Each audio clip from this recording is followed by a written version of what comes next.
households were curious. There was hesitation, there was even resistance, and yet over time, this very reform has helped reshape India's tax system and given businesses the predictability that they had long sought. Confidence followed, not overnight, but steadily, and trust was built brick by brick. Today, ladies and gentlemen, GST 2.0 is more than just a restructuring of slabs. It is a signal that India is ready to simplify and trust its business and its citizens with a system that's designed to fuel consumption, broaden participation, and strengthen confidence. It is fitting that this very day coincides with the date when GST 2.0 officially comes into force, a reform that could well spark a fresh wave of business momentum and festive consumption ahead of Diwali. The timing could not be more critical. The World Trade Organization now projects that global trade could expand by less than 1% in 2025. That is the weakest pace since the pandemic years. At the same time, the European Union is moving ahead with its carbon border adjustment mechanism, a levy that will directly tax exporters from steel to cement, and across Asia, supply chains are being reordered in ways that will decide who rises and who is in fact left behind. India, meanwhile, has reasons for confidence and optimism. GDP expanded 7.8% in the first quarter of FY26, driven by revival in rural demand and steady private investment. Forex reserves have crossed $700 billion. That's a record buffer against global volatility. The IPO market has raised more than 50,000 crore rupees just in the first half of FY25, making India one of the busiest primary markets globally. And yet, equity indices, which have remained volatile and choppy, continue to be driven higher by domestic institutional inflows. Foreign investors have, of course, been skittish. And that is why this summit matters. Reforms Reloaded 2025 is about asking whether policy ambition can translate into lived economic impact. Will GST 2.0 ease the cost of doing business and fuel consumption? That's the #1 question on everyone's mind. Will disinvestment and asset monetization finally shift gears after years of debate? Can India match its reform narrative with resilience on the ground and credibility abroad? That is the purpose of Reforms Reloaded 2025. GST may be the trigger, but the canvas stretches much wider, from disinvestment and asset monetization to frontier technology, defense indigenization, renewable energy, and India's evolving role in reshaping globalization. Over the course of today, we will be joined by policymakers, key decision makers, industry leaders, investors, and global voices who are not only shaping these reforms but are also holding them accountable to their promise. And before we begin, once again, we would like to take a moment to acknowledge those who've made this event possible today. We couldn't have done this without our presenting partner, IDFC First Bank. Thank you very much, Mr. V. Vaidyanathan, for giving us your support and for being here, coming in from Mumbai to be here with us this morning. Our associate partners, ITC, PhonePe, Reliance Industries, and our exchange partner, the National Stock Exchange. Thank you to each one of you. Your support reflects a shared belief that reform is not a one-time event, but a continuous journey that must be told, debated, and delivered. We hope that you enjoy this day of conversation, dialogue, and deliberation. Please keep your feedback coming. Please keep your questions coming. Do tweet, do join and engage with us on social media. Once again, ladies and gentlemen, many, many thanks for joining us here this morning.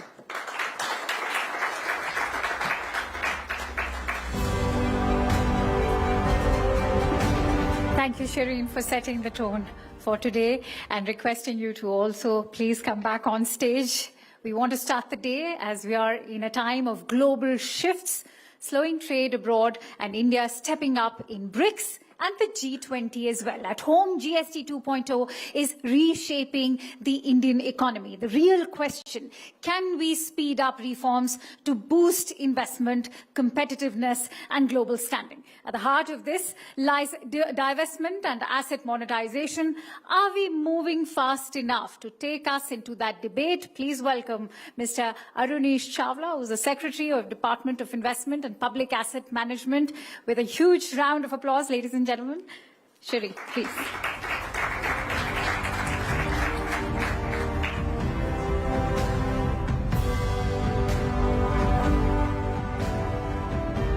What better way to kick off Reforms Reloaded with the market-facing department of the Government of India, the Secretary of DPAM right here with us, Mr. Chawla. What a pleasure.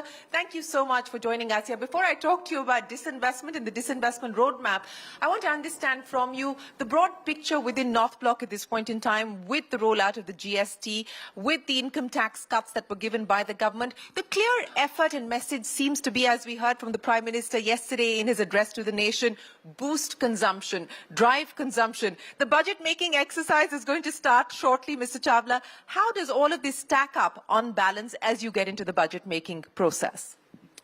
Thank you. Honourable Finance Minister will speak about it in more detail in the evening. I'll just make two supporting comments. One, our government is providing a balanced support to the economy.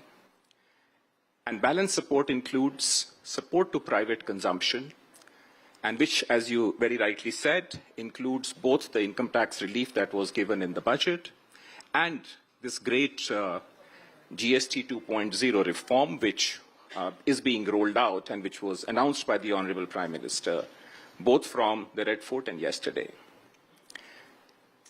Secondly, we have not forgotten investment. We've not forgotten about productive investment and the need to increase the productive capacity of the economy. As you know, the budget this year provided for more than double-digit growth in capex, which includes both budgetary and extra-budgetary resources.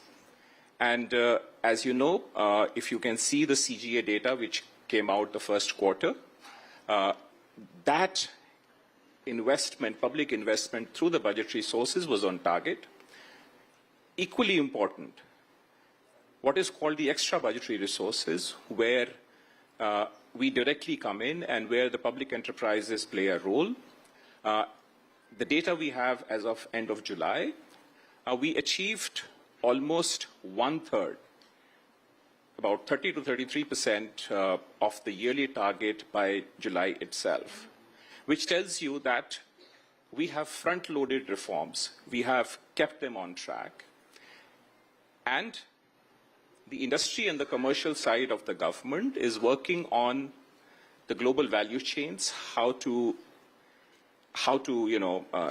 revisit them, how to reorient them, so that we can insulate our economy from the global headwinds. I also have one suggestion. We should not get obsessed with individual numbers. India is a growing economy. We are in a phase of growth convergence. And it is how we perform relative to the rest of the world that is what matters. So which number should we not get obsessed with, sir? It's the headline number which we all tend to get obsessed about. And the right way of looking at it is, say, in spite of global headwinds, the world is going to grow, say, at 3% or even lower.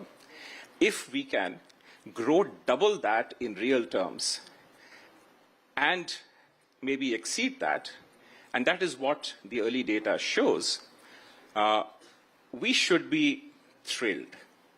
That is my suggestion. Well, suggestion and point taken, sir. Let me now address the issue of disinvestment and what the government is likely to do as far as the disinvestment roadmap is concerned. You know, I talked about the markets, and the Indian markets have, of course, faced their own degree of volatility on account of the fluctuation of FII inflows, but that's been offset by very strong domestic institutional interest and domestic institutional investment into the stock markets. There really has been, in a way, a democratization of the Indian capital markets that we've seen. How does your department, how does the government intend to leverage what we see happening in the market? What can we expect? More public sector companies doing OFSs? Are we likely to see more IPOs? What can we now realistically expect? Good question, and I entirely agree with you on the observation. The first dose, or the first dose of financial inclusion was Jan Dhan, was Aadhaar, was UPI, what is globally called the India Stack. The second big structural change that has come about in our economy is this great democratization of our capital markets. And as you know, the foreign institutional investors keep moving in and out. They have their own sentiments.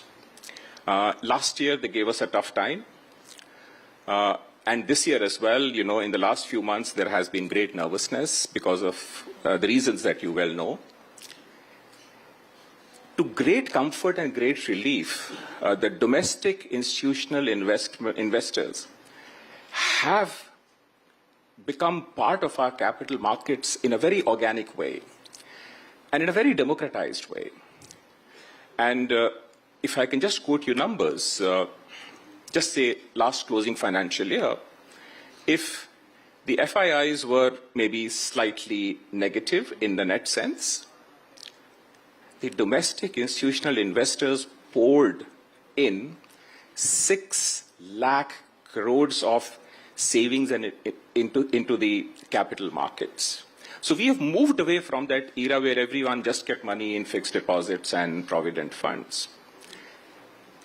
And mind you, almost 2/3 of our domestic institutional investments, the mutual funds and the, more high net worth individuals, almost 2/3 of it is just individual investors. And what they poured in as 6 lakh crores is almost twice as the 3-year moving average, which is again twice of the previous 3-year moving average. And this year, they say from January till August, again, as the FIIs in a net withdrew 1 lakh crores, the domestic institutional investors poured in 5 lakh crores. And that is why our capital markets are the best performing world over. We have overcome the headwinds, and you can see they're now stable and looking forward to what today you call reforms reloaded. So what can we expect as far as your pipeline is concerned, sir, both in terms of IPOs, in terms of public sector enterprises, public sector banks needing to meet the minimum float norms that the regulator has in place? Give us a timeline of what is on the anvil. You can expect from us honest gratitude to the small investor. Can you put a number to that, sir? What does that mean exactly? So essentially what that means is that we started with a few market stake sales at the beginning of the year.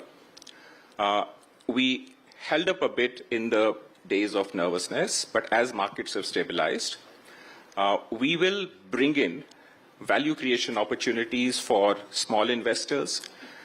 We will bring in more OFS, we'll bring in minority stake sales, we'll bring in maybe a few IPOs, and we will speed up this journey.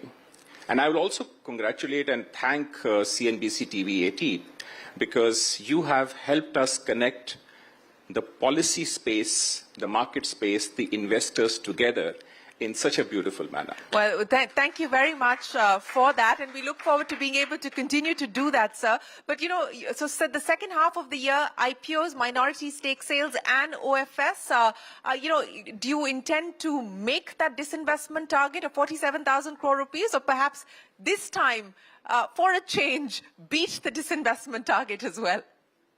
Fingers crossed, beat it this year. Beat it this year. You're feeling confident about that? Absolutely.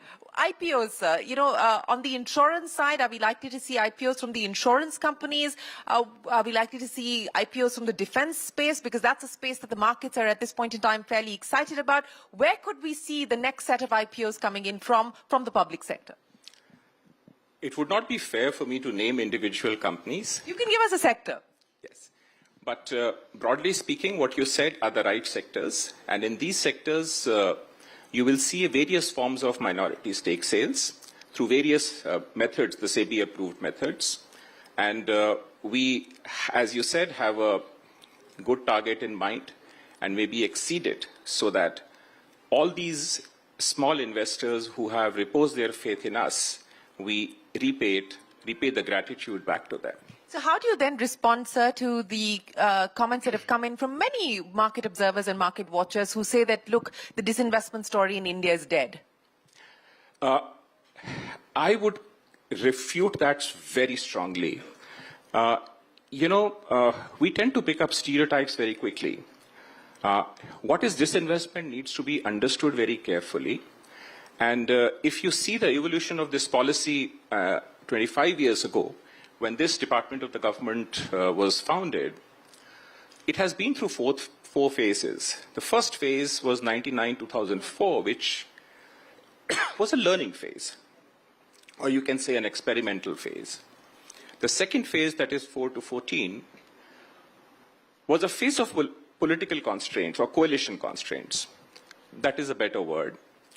And of course, the strategic disinvestment took a backseat, but the department continued with minority stake sales. The department continued to engage with the capital markets. The third phase, which is 16 to 21, we would say was the revival phase, when strategic disinvestment was revived. And revived in the right earnest, because you see, and the fourth phase, which is 21 onwards, which is called the Atmanirbhar Bharat PSC policy, is a phase of integrated disinvestment policy. And what that means is that disinvestment and closure are two sides of the same coin. At a micro level, they may look very different, but at a macro level or in a general equilibrium framework, they both create greater space for the private sector. And if you see, as many as 50 public enterprises have been taken up either for disinvestment or closure in the last 50 years. And that has yielded dividends. You see such an exciting private sector manufacturing growth. But we must not forget that public sector also has a fair, bona fide role to play in our economy. There are certain strategic sectors, there are certain public goods, there are certain public services, there are issues of inclusion which are not for profit in nature. That is where, and of course, now in the present global framework, maintaining the security of our global supply chains, of our raw materials, of our minerals, is equally important. And therefore, when we talk about the disinvestment policy today, it means public sector does its job that is due to it, the private sector does what is due to it, and we share wealth and value that public assets create with the people of India, with the citizens of India, and with our small investors. So let me just push back a little bit on that, because the banking sector, for instance, the expectation was that we would see privatization. That is not the case. In fact, we had the DFS secretary telling us that the government has no intention of bringing down holdings under 51% at this point in time. Telecom, another sector where the government has decided that from a strategic point of view, it does not intend to disinvest. So which are the sectors where strategic disinvestment is likely, where there is still an intent and an appetite to go forward with strategic disinvestment? I would not like to comment beyond my pay grade. So this is very much your pay grade. You're going to have to do this. Okay, let me put it this way. I would not like to, say things which are beyond my immediate domain. But all I can assure you is that all major public sectors, including the financial sector, which is the banks and the financial institutions, are part of our disinvestment framework. You may see one or two big strategic disinvestments, but you may see many more, maybe half a dozen OFS or follow-on offers or different forms of minority stake sales. So half a dozen minority stake sales by way of OFSs, etc., but one or two strategic disinvestments. Let me guess which one or two of those strategic disinvestments it could possibly be. IDBI Bank. So we're talking about reforms, reloaded and accelerating reforms. It's been a disinvestment in the making for over a decade now. Are we going to close it this financial year? Hopefully, yes. Honorable Finance Minister said it in an interview recently, and we are working hard day and night to make it happen. By when will you invite the bids for IDBI Bank? The only timeline given out in the media is end of the financial year. A lot of things happen and are done outside the media glaze. So let the interested parties wrestle it out. Speaking of interested parties wrestling it out, sir, would it be fair to assume that the foreign interest is higher than the domestic interest, specifically as far as IDBI Bank is concerned? No comments. I'm trying my luck to extract as much as possible from you. So IDBI Bank, of course, as you stated, is being targeted for this financial year. What could the second candidate be, sir, from a strategic disinvestment point of view? Wait and watch. You will hear the announcement at the right time, and we'll make the announcement through you. You'll make the announcement to us, so we will hold you to that, sir. But the other important aspect that you spoke of, and I think that's something that the market is also watching very closely, is the government's dividend policy. And perhaps you could shed some light on how you're looking at the dividend policy going forward as well. Very good question. A fair dividend policy is part of our integrated disinvestment framework, and the reason is almost the same reason as the monetary policy.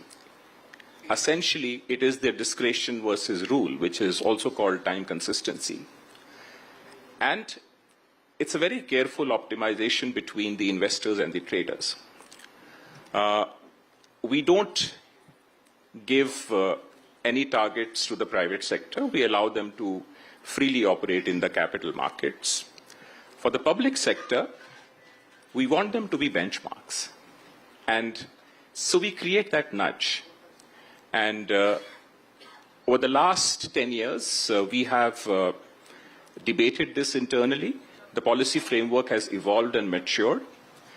And we now ensure that public enterprises who have moved bravely onto the capital markets and have won the trust of investors should pay 30% of their profit after tax or 4% of their net worth, whichever is higher, as fair dividends to small investors.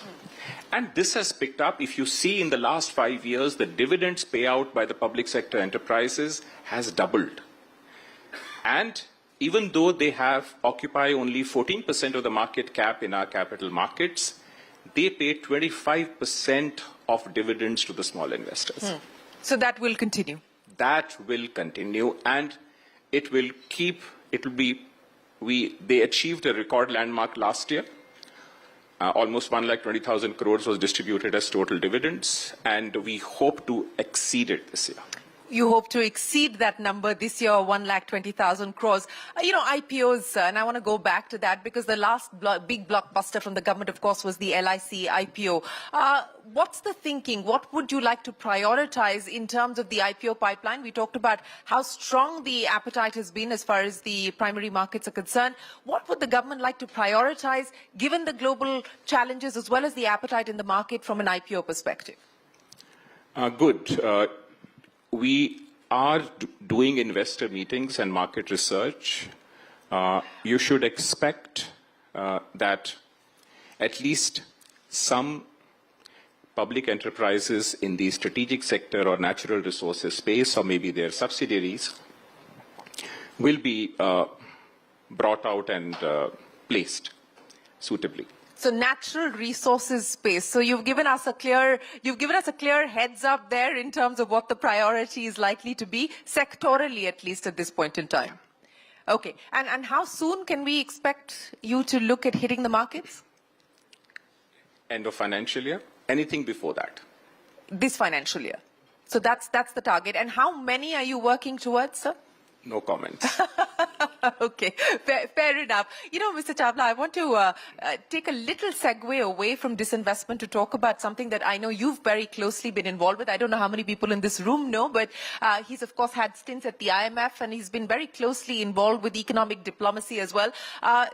As you look at what's playing out at this point in time with tariffs, especially with the ongoing negotiations between India and the US, what do you believe are likely to be the outcomes of these negotiations? How confident do you feel that we will, in fact, be closer to getting some sort of an agreement in the next few weeks? Those who are not part of negotiations do not comment on it when particularly they leave those positions. As an observer. This engagement will continue. It's very difficult for anyone to predict which way it will go. But my own view is that we should not respond in a knee-jerk fashion, which is what we are doing.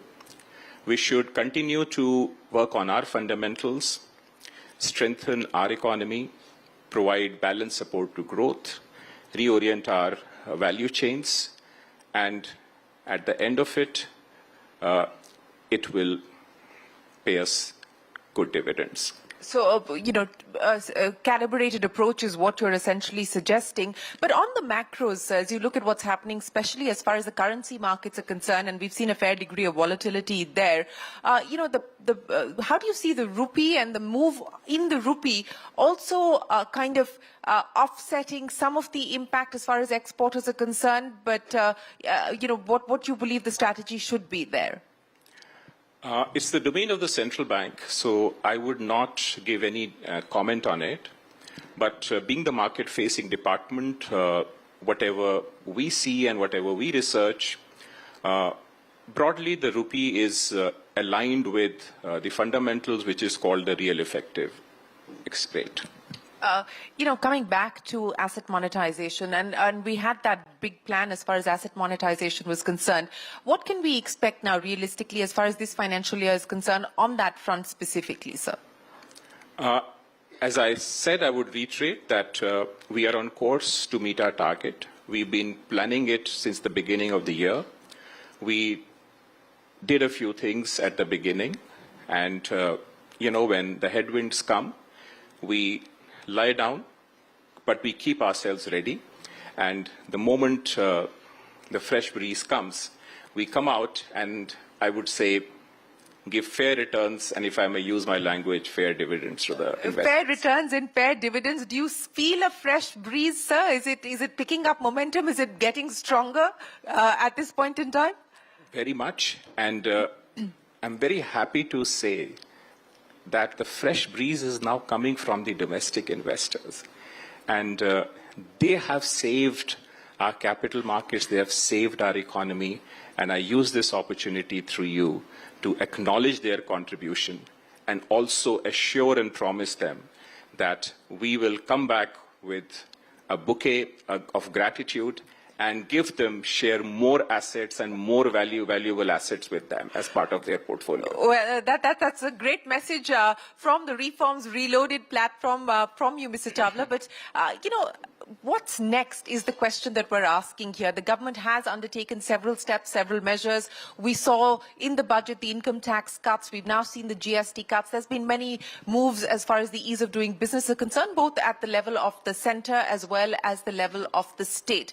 If investors are trying to understand how much appetite the government has for future reforms, what could we realistically expect in terms of next steps? What do you believe the order of priority should be? I would leave that for the Honourable Finance Minister to answer and address in the evening when she speaks to you. But as far as capital markets are concerned, we are seeing a structural change that is coming about. We are seeing greater democratization. And as we see through economic media, the small investors, are responding, are, becoming part of this combined, market framework. And we will continue to support them. And we, as the first half of this year, in spite of global headwinds, you saw 50,000 crores worth of IPO in our country. Our capital markets, risk capital is scarce. Risk capital is what drives the economy. Our capital markets are now fourth largest. Very soon they'll be third largest. And I think this is a great opportunity, and I would urge all Indians, entrepreneurs, startups, investors, CEOs, and fund managers to not to miss this opportunity. This is an opportunity which will be there, say, for 2-3 decades before the growth convergence moderates. And we should all celebrate the success of India, the success of Bharat, and make it part of everyone's dream. Well, the Indian stock markets today continue to be fairly resilient. Despite all of the headwinds that came in over the weekend, the markets have been holding quite bravely through the storms. But, they say reform is the art of the possible, Mr. Chawla. Especially from your vantage point as the Secretary of Department of Public Asset Management. We know the political constraints. What would be some of the other constraints? What are some of the other challenges that your department has to contend with to get things done, and especially to pick up the pace on where you find yourself today? A good question. It is essentially the market movements that we care about. And of course, the timing of what we announce and what we do is determined by that. And that is what will drive us going forward. And we do our homework well. We are a well-researched department. And we hope to put smiles on everyone's face. Well, certainly, smiles on everyone's face. I'm going to throw this open to the audience. If there's a question that anybody here has for the Disinvestment Secretary, we'll get a microphone across to you. Sir, if you can just stand up so that it'll be easier for us to get a microphone across to you, and then we can have your question coming in. If you don't have a microphone, I'll come. The mic is coming. Okay, perfect. The mic is coming. Just one second, sir. The microphone is getting to you in 10 seconds.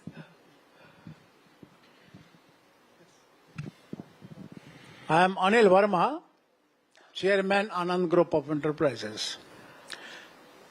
Sir, I am ex-banker also. I have retired from State Bank as an AGM. As far as investment is concerned, sir, it is a basic concern of the investor. Only two factors. Security number one, return second. Do you have any investment scheme in your mind which ensures these two things? Because banks are failing, financial institutions are failing, even stock market is also dodging. That is why people are investing in gold, and gold is soaring, which ensures security as also return. Do you have an investment scheme in your mind, sir? Do you have a gold-beating investment scheme up your sleeves, Mr. Chawla? I would partly agree with you and also partly disagree. It is true that traditional modes of investment, excite households even today. Part of it is because of, sentimental reasons. Habits take time to change. But as far as the other side is concerned, the reason why we have adopted an integrated value creation strategy is precisely what you said. The strategy nowadays has 4 pillars. One is corporate performance. We guide, we monitor, and we nudge the corporate performance through a very strict evaluation framework. And most public sector managers, their pay, their perks, and their future depends on it. Secondly, sustained capital investment. They all have, in line with their business needs, they all have individual investment targets, which are monitored on a monthly basis. And the third is fair dividends, which is to ensure returns to small investors in a consistent, sustained manner. And fourth, of course, is calibrated disinvestment or asset monetization, as you said. The purpose behind this integrated policy is precisely what you said. Habits are changing. They take time to change. They are changing, and we see evidence of that change. And we hope the future will be better. Well, we certainly hope the future will be better. Let me end by asking you, sir, you promised to put smiles on the faces of investors. How quickly should we be prepared for that? As I said, this financial year itself. This financial year itself. Arunish Chawla, many, many thanks for joining us and kicking off the Reforms Reloaded event with a very clear roadmap on what the government intends to prioritize as far as its disinvestment plan is concerned. You believe and you feel confident that you're going to be able to beat your target this time around, and we look forward to hearing more from you as and when you do deliver that number. Ladies and gentlemen, a big round of applause for the DFAM Secretary, Arunish Chawla. Thank you very much for your time, sir. Thank you very much.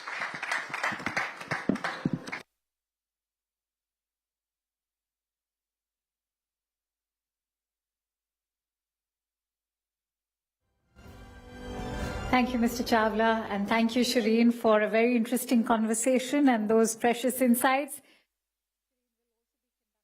Our next session. It's, of course, time to focus on what really matters, reforms that touch people's lives, lower bills for households, smoother compliance for businesses, and confidence for industry to invest. To unpack this, I'd like to invite some of India's leading voices. Please welcome Mr. V. Vaidyanathan, MD and CEO, IDFC First Bank, Mr. Santosh Iyer, MD and CEO, Mercedes-Benz India, and Mr. Mohit Malhotra, CEO, Dabur India Limited. Let's welcome them with a huge round of applause, ladies and gentlemen.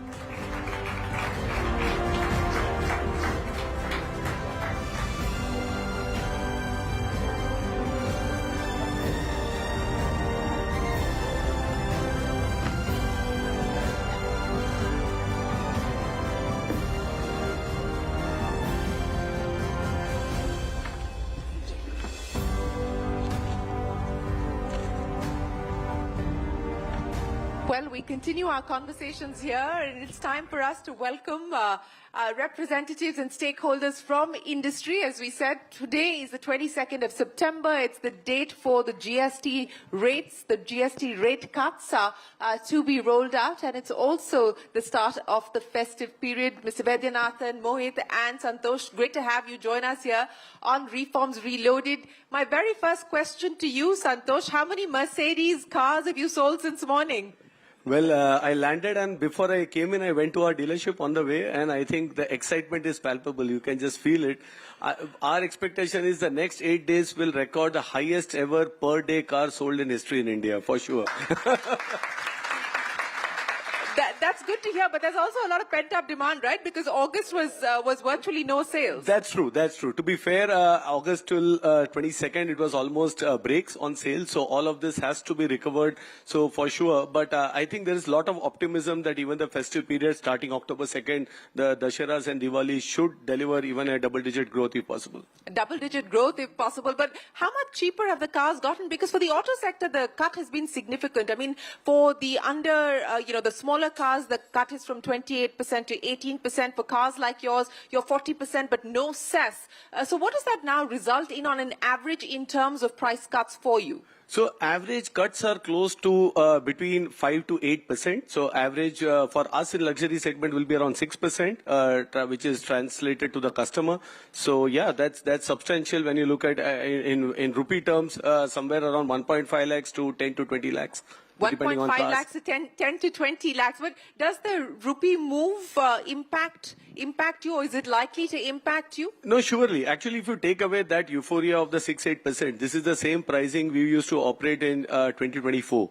And subsequently, we have been taking up price increases quarter on quarter or even once and 3 times in a year because the Forex has moved from 89 to 104. We are still priced at 94 to 95. So we still have a 10% headroom to price even more. So that's, I think, think, the negative part of the story. But right now, with what the industry was going through, you see the CAGR, it was all flattening out. This measure couldn't have come at a more appropriate time. So I think the entire industry, including us, we decided we will postpone the increases further, but right now pass on the GST benefit to the customer and revive demand significantly. So before I get Mohit to comment, so what should we realistically expect now in terms of industry growth, as well as you gave us a number for yourself saying you expect double-digit growth. Industry-wise, what would you expect? So CM has revised its projection from 2 to 3% to 4 to 5%, so at least doubling it. India is a 4.3 million car market, so a 2% growth is 70-80,000 cars. So that's significant. In the next 3 to 4 months' time, we had this backlog, and we could see signs of slowing down a bit in the second quarter of this year. So I think coming back from those era and to have a full year impact of 2 to 3% more, I think it's significant. Well, we look forward to hearing more from you, Santosh. I'll come back to you in just a second. Mohit, let me come to you. For the entire FMCG basket as well, the cut has come at a time when the government is trying to boost consumption. Unlike auto, it may not necessarily result in the kind of drastic cuts that Santosh is being able to offer on his cars. But, most items come down to the 5% bracket as far as FMCG is concerned. What do you now expect in terms of demand pickup? No, I think this is going to definitely improve the demand and the consumption. I think FMCG, the kind of cuts that you see, for example, there's a 1 rupee price point, which hails in India, which contributes to around 20-30% of the consumption, bringing it down to 93 paise. In absolute terms, doesn't mean much. If you translate into a number of crores for a Indian market, is 2 lakh crore. Yeah. That is the kind of substantial impact it will have, which is what PM Modi also mentioned. So I think the sentiment is going to improve. Because of the sentiment, the demand is going to improve. Because of demand, investments are going to improve. Because of investments, I think the employment is going to improve. And Indian economy is really going to benefit. That's what I feel. In terms of tangible numbers, if you ask me to illustrate it, in India, the middle class accounts for roughly around 50 crore consumer base in the country, and this is coming at a time when consumption was extremely sluggish in urban India, and urban is comprised of middle class. This 50 crore consumer base is expected to go up to around 70 crore by 2030. So huge improvement in the middle class segment in the Indian industry is there. And this improvement or this reforms is going to only improve the consumption. Let me take an example of a 25,000 rupee earning household per month. Now, approximately 1,000 rupees to around 800 rupees on a 25,000 rupees earning household is the impact. So the annual impact, if I look at the income tax reform, direct taxes and indirect taxes, this impact is going to be around 17 to 20,000 rupees on a 1.5 lakh earning household for the whole year. Yeah. This is substantial, which is going to translate itself in a consumption boost, in my view. Well, that certainly is the hope. But, you were talking about that 93 paise price point now. And what are you going to do about that? So are we likely to see more changes as far as the grammage is concerned, especially on these low-ticket items? Yeah, so India reigns with these magical price points, which we call, they are really magical price points. So 1 rupee, 5 rupee, 10 rupee, 15 rupee, 20 rupee price points. And they contribute to good around 40 to 50% of the overall consumption of the entire basket of SKUs that you sell. So sometimes, when a consumer comes to a retail outlet, he says he doesn't want a particular brand. And rural economy is like 60% of the total consumption. So he says, "Mujhe 10 rupees wala pack de dijiye." And he doesn't talk about a brand at all. So therefore, these are magical price points. So these magical price points cannot be breached. And therefore, in the beginning, we are trying to take it down to around 93. But eventually, it will lead to a commensurate grammage increase in these SKUs, yes. Okay, so grammage increase is what we're likely to see across the board. I'm coming back to you, Mohit, in just a second. But let me get Mr. Vaidyanathan into the conversation as well. All of this is probably or hopefully going to result in increase for credit requirement. At the bank, how are you seeing all of this play itself out? What's the target that you're working with? What's your expectation? Okay, first of all, I want to tell Santosh something, man. Come on, do better, man. 2 to Do 4%. better. How much better? How much better do you want him to do? I mean, it's talking about 2 to 4%. It looks so low. Come on, Santosh, do better, man. Come on, this is a stage for you, and you should do something better, okay? So that's that. So, no, Santosh, are you taking up this challenge? Are you going to be able to do better? The RBI has already reduced interest rate thrice, I believe, this year. So now up to the banks. Yeah, Reduce of course, small, I we get go by that. 10%. He's thrown the ball back in your of court. course, the banking system has, of course, reduced interest rates, but you better do more sales activities and create the markets, okay? He'll definitely offer a better deal to him. This is the virtuous cycle that needs to move. So, no, really, first, the GST 2.0 impact itself, let me just say that about ICRA estimates, SBI research estimates, IDS research estimates, all are pointing out to a consumption lift-off of close to about 2 lakh crores. Banking system credit on that could be something like, again, by research, is about 1.7 to 1.8 lakh crores. And that could mean about a 10% increase in a growth rate sense, which means that last year, if whatever the growth rate for the country would be, it would be plus 1% is our real estimate. That's very significant, considering that the banking system overall credit is about 180 lakh crores. So that's quite significant. Secondly, where is the growth going to come from? Exactly. That's what I was going to come to. Yes, where is the growth going to come from? So this growth is going to, as you know, the biggest, there are two kinds of cuts have happened here. One is the essential items, like food, paneer, milk, etc., which has all come from 5% to 0%. Now, these were consumption items that people are anyway consuming yesterday without the GST of 5%, will consume tomorrow also. Which is a good thing in its own sense in terms of segment it addresses. But the significant one is going to come from the consumption cuts, the one that has come from 28% to 18%. Now, car prices are down like 10%, or will be down 10%. 10% for 10 lakh rupee car is 1 lakh rupees, big money. Let me give you how much it may translate in terms of EMI to a normal person. Yes, yes.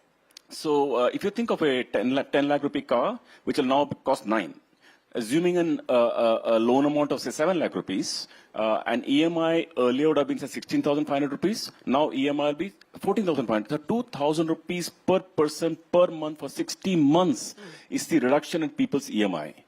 On top of this, like Santosh pointed out, interest rate also came down. Yeah. So interest around product cost good down, so both things are actually very significant. And I think this is a material moment. And when we said the other factors that government also reduced the income tax rates, so all three things, interest rate, that one, this one put together, I really believe that 27 will be a lift-off year. 27 will be a lift-off year. Yes, 27 will be a lift-off year. So, the banking sector has already had a very good run. When you say 27 is going to be a lift-off year, what could that mean in terms of profitability? Actually, profitability of 27 will be very good in my opinion, because see this 26 is kind of suppressed because of the the repo rate that got passed on, some more will get passed on this quarter, etc. But all that will become base case. The microfinance issue that happened, all that will become base case. So all that will become base case. So 27 will be, coming off, let me say, a low base, so to say. So in a profitability sense, I'd say that not just credit growth should look better. I believe that the profitability also should look meaningfully better next year. At least for our bank, you should expect that we should look meaningfully better in 27 over 26. That's the headline. V. Vaidyanathan says 27 is going to be a lift-off year, but meaningful improvement. meaningful improvement. But we were talking about interest rates, and I'll get Mohit and Santosh to comment on that as well. We've got the MPC coming up. What's the expectation? Status quo or a cut? Before you call Santosh in, Santosh should commit to a He's not letting you go. He's not letting you go, Santosh. I mean, 2 to 4% is so disappointing, Santosh. You have to do better. Just to clarify, you don't grow. No. He's clearly in the market to buy a Mercedes, right? Surely. No, but it was on an annualized basis. I still said double-digit growth for the next 4 months and moving on. So, but for the full year effect, I said. Okay, thank you. That sounds better to us. Just to clarify. Okay, fine. Thank you. But on the MPC, what's the expectation? No, see, we got to wait and watch actually, because could come down, could be wait for a while. So this is not there's a bigger important is a cycle. The cycle in which we are in. That's more important. Yeah, and the cycle suggests that it is definitely accommodative. And yeah. could be coming down also. Now, it's anybody's guess. It's 25 basis points, yes, no, neutral. We are looking at this yearly cycle playing through, and they already 100 basis points cut, CRR cut. Some CRR cut is going to play out this quarter, next quarter.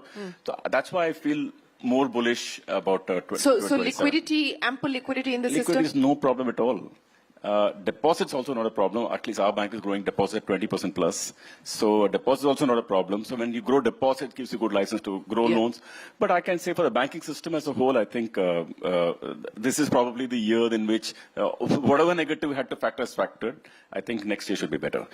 Yeah, okay, should be better. Santosh, let me come back to you now. Let's talk a little bit about, since we're talking about the reforms and the road ahead, what we are seeing at this point in time is also a move to try and ink as many FTAs as possible. The EU-India FTA, which has, of course, been long in the making. The expectation is that we could perhaps get to some sort of a conclusion as far as negotiations are concerned by the end of this year. Will that materially change your plans for India, from India?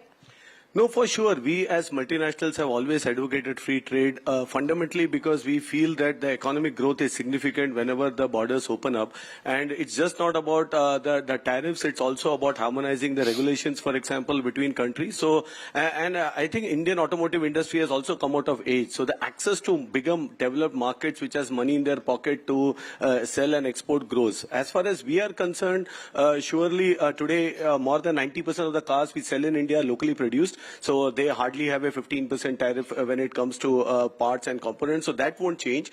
The 5%, which is our CBUs, which is all those exotic cars, the G-Wagons, the Maybachs, there is a lot of expectation and anticipation that prices may come down. But in the real sense, we would say no, because... You're disappointing him again. No, we need to see that by this time this materializes. Already there is a 10% gap between the pricing and the euro. Plus, on top of it, from a contribution perspective as well, the challenge for India is we don't get allocations. There is much more demand on these cars. Some of these cars even have waiting period running to an year. So what would improve is customers would get better access to cars much faster. We may get even much more cars allocated to India once the FTAs happens. But in the larger scheme of things, I think two-way trade will go significantly higher. That opens up new opportunities for us as well to look at India differently. We have been 30 years in India. We call it strategic patience, been there. But I think also from numbers, in these 30 years, we sold more than 2 lakh plus Mercedes-Benz. The 1 lakh Mercedes-Benz has been sold in last 6 years. So that's the kind of demand and the uptick now that we see. So an FTA... So when do you expect to sell the next 1 lakh Mercedes-Benz? How much do you believe you're going to be able to crunch the timeline down to? 2 years.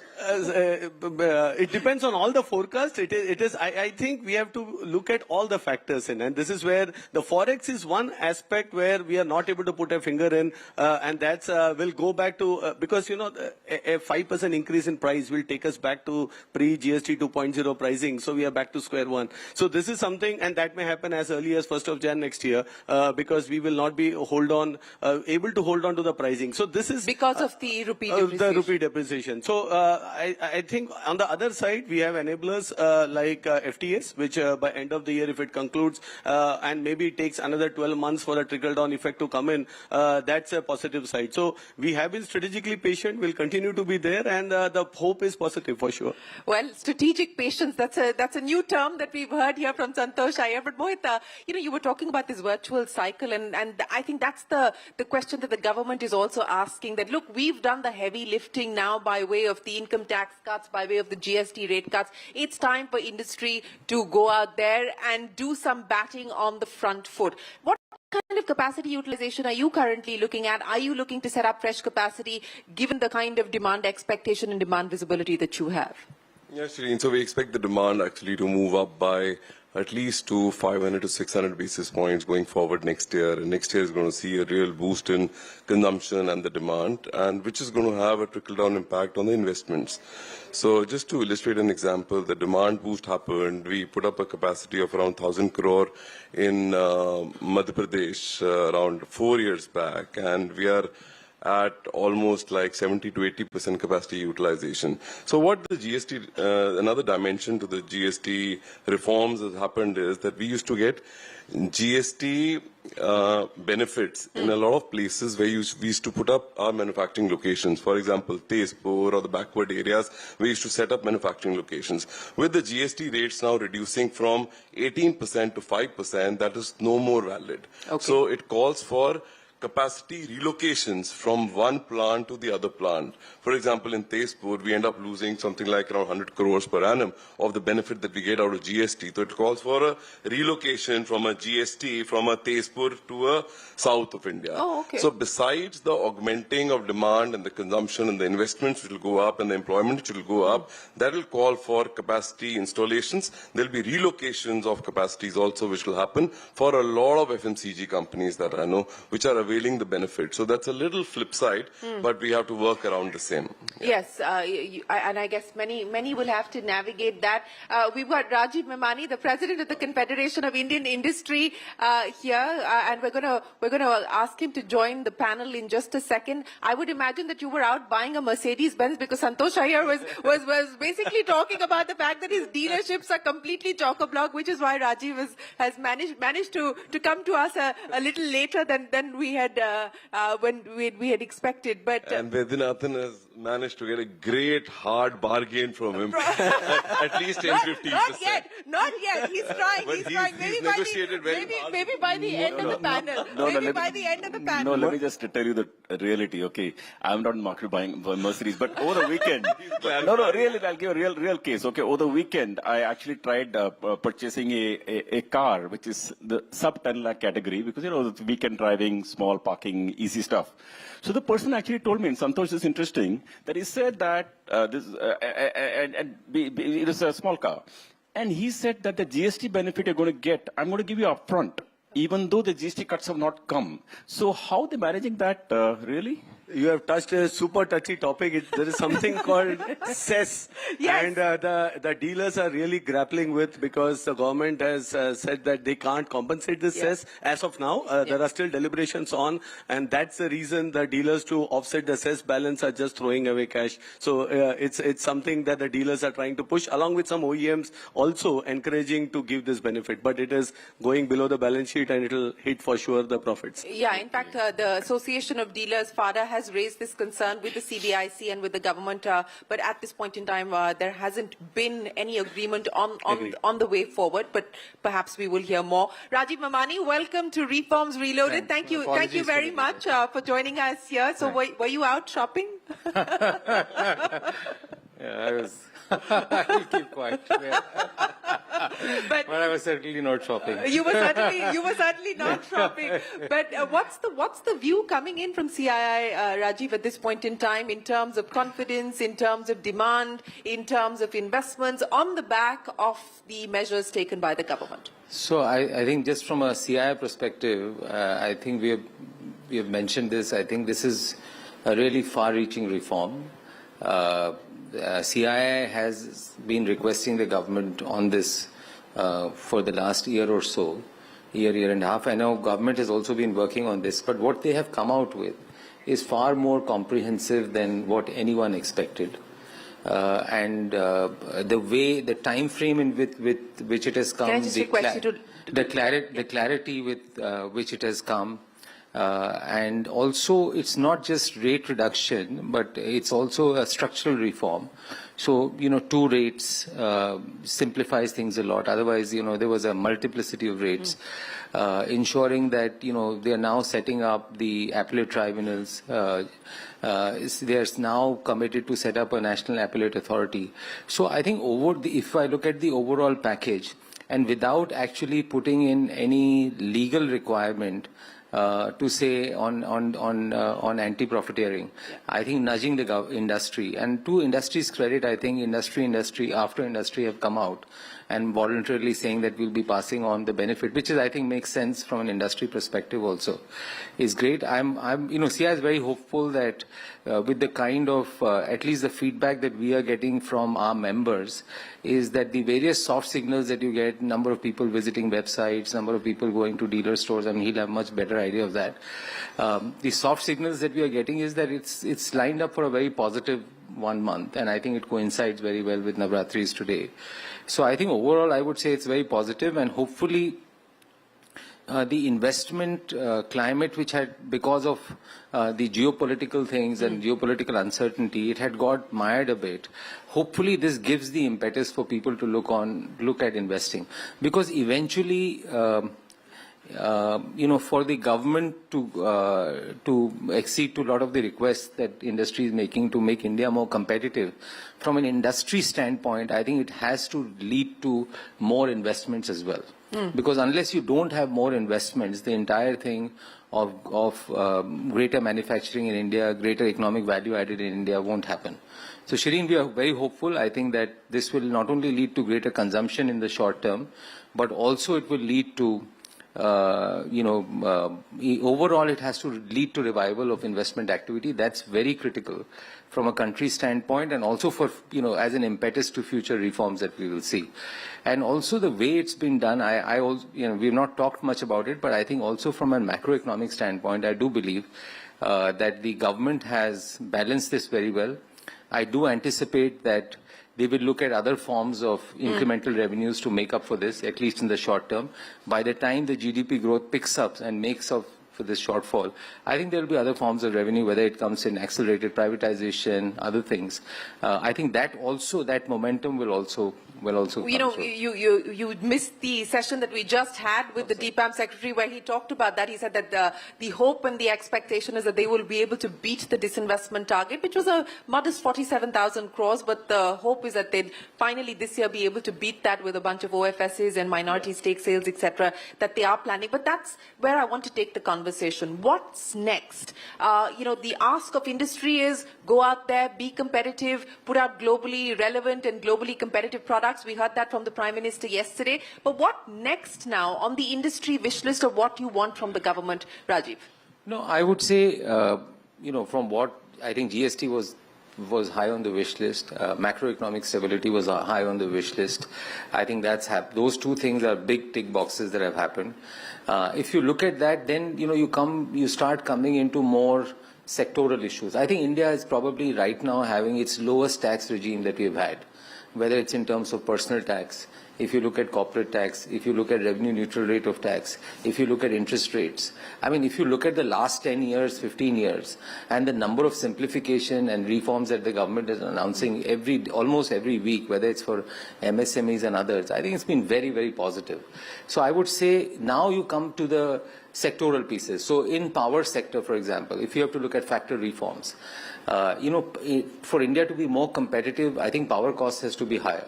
You almost have a 40 to 50% loading that happens, either because of the cross-subsidization or because of captives, the load that you have to take. Now, eventually, if tariffs have to be reduced and India has to be super competitive, then, power cost is also an integral part of that cost that has to come down. And the only way it can come down is eventually when either you give another license for distribution, or you start saying that we will privatize distribution. It's politically challenging, but I think eventually something like that. But many states are now moving in that direction, including big states like UP. So if that is successful, I think that should be a great nudge for some of the other states. If you look at, again, mining, there is no reason why India is sitting on some of the largest reserves of coal, some of the largest reserves of iron ore. We should be opening up those reserves. Some of them are sitting with state government, some of them are sitting with public sector units. So either through joint venture, participation or whatever else, you open up the mining reserves so that India becomes more competitive from a manufacturing standpoint. Once you get a mining license, it takes you almost 2-3 years to get all clearances. First you get environmental, then you get forest, then you get into other things. So right now it's a lot of detailing, and then the import strategy, which if we are looking at the large items that we are importing today. So for example, compressors. What is our strategy for compressors? If you are saying high voltage transformers, what is our strategy for high voltage transformers?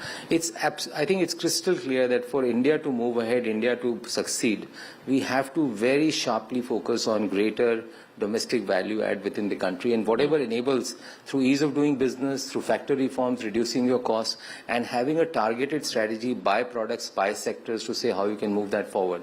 I think that will be critical. And if you want, I can get into more and more details. Yeah, I can see that.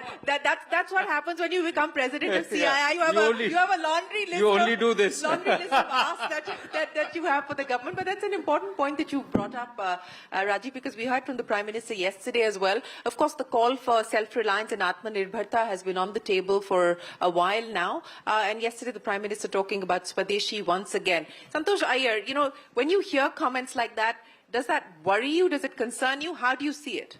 No way. As Winston Churchill said, never let a crisis go waste. India did great with the post-COVID. I think this is again with what's happening geopolitically and the clear intent from the government to make the best use of the current, whatever geopolitical crisis happening. That's a step in the right direction. We have been, as I said, in India for 30-odd years. But are you Swadeshi or are you Videshi? Very much Swadeshi. As much, I have 10,000 Indians working in Bangalore developing R&D for the world. I keep saying there is an India in every Mercedes sold anywhere in the world. So we have a non-banking financial company which is more than 1 billion in portfolio. So a lot happening and a lot invested in India. So for sure, our growth is fully linked to the India's economic growth and progress, and we would love the economy to grow. I think one of the big things which helped automotive industry was also infra growth. During COVID period, when there was no much of industrial growth or auto segment growth, the infra outpaced the growth, and that really helped. That to some extent has also, I would say, normalized to some extent. So the continued focus on infra should definitely help. And of course, Dil Mange Mo, the entire ease of doing business. We are celebrating GST 2.0 with a 6% reduction in taxes, but there is a 20% every state in India puts on cars and bikes and automobile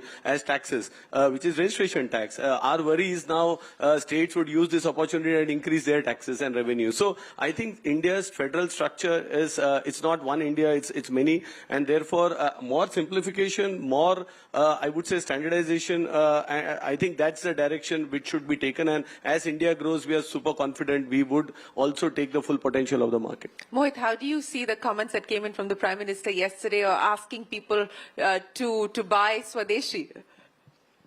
So I think it's a forum where I can't be so much vocal for local. So I think with the multinational head sitting beside me, but I think we've never been shy in saying that. I think that's the real thrust to the country. I think doing things which are Swadeshi. I think with the GST reforms coming in, I'll just give you an illustrative example, it's done so much of good to the Ayurvedic industry. We are the world's largest Ayurvedic player today.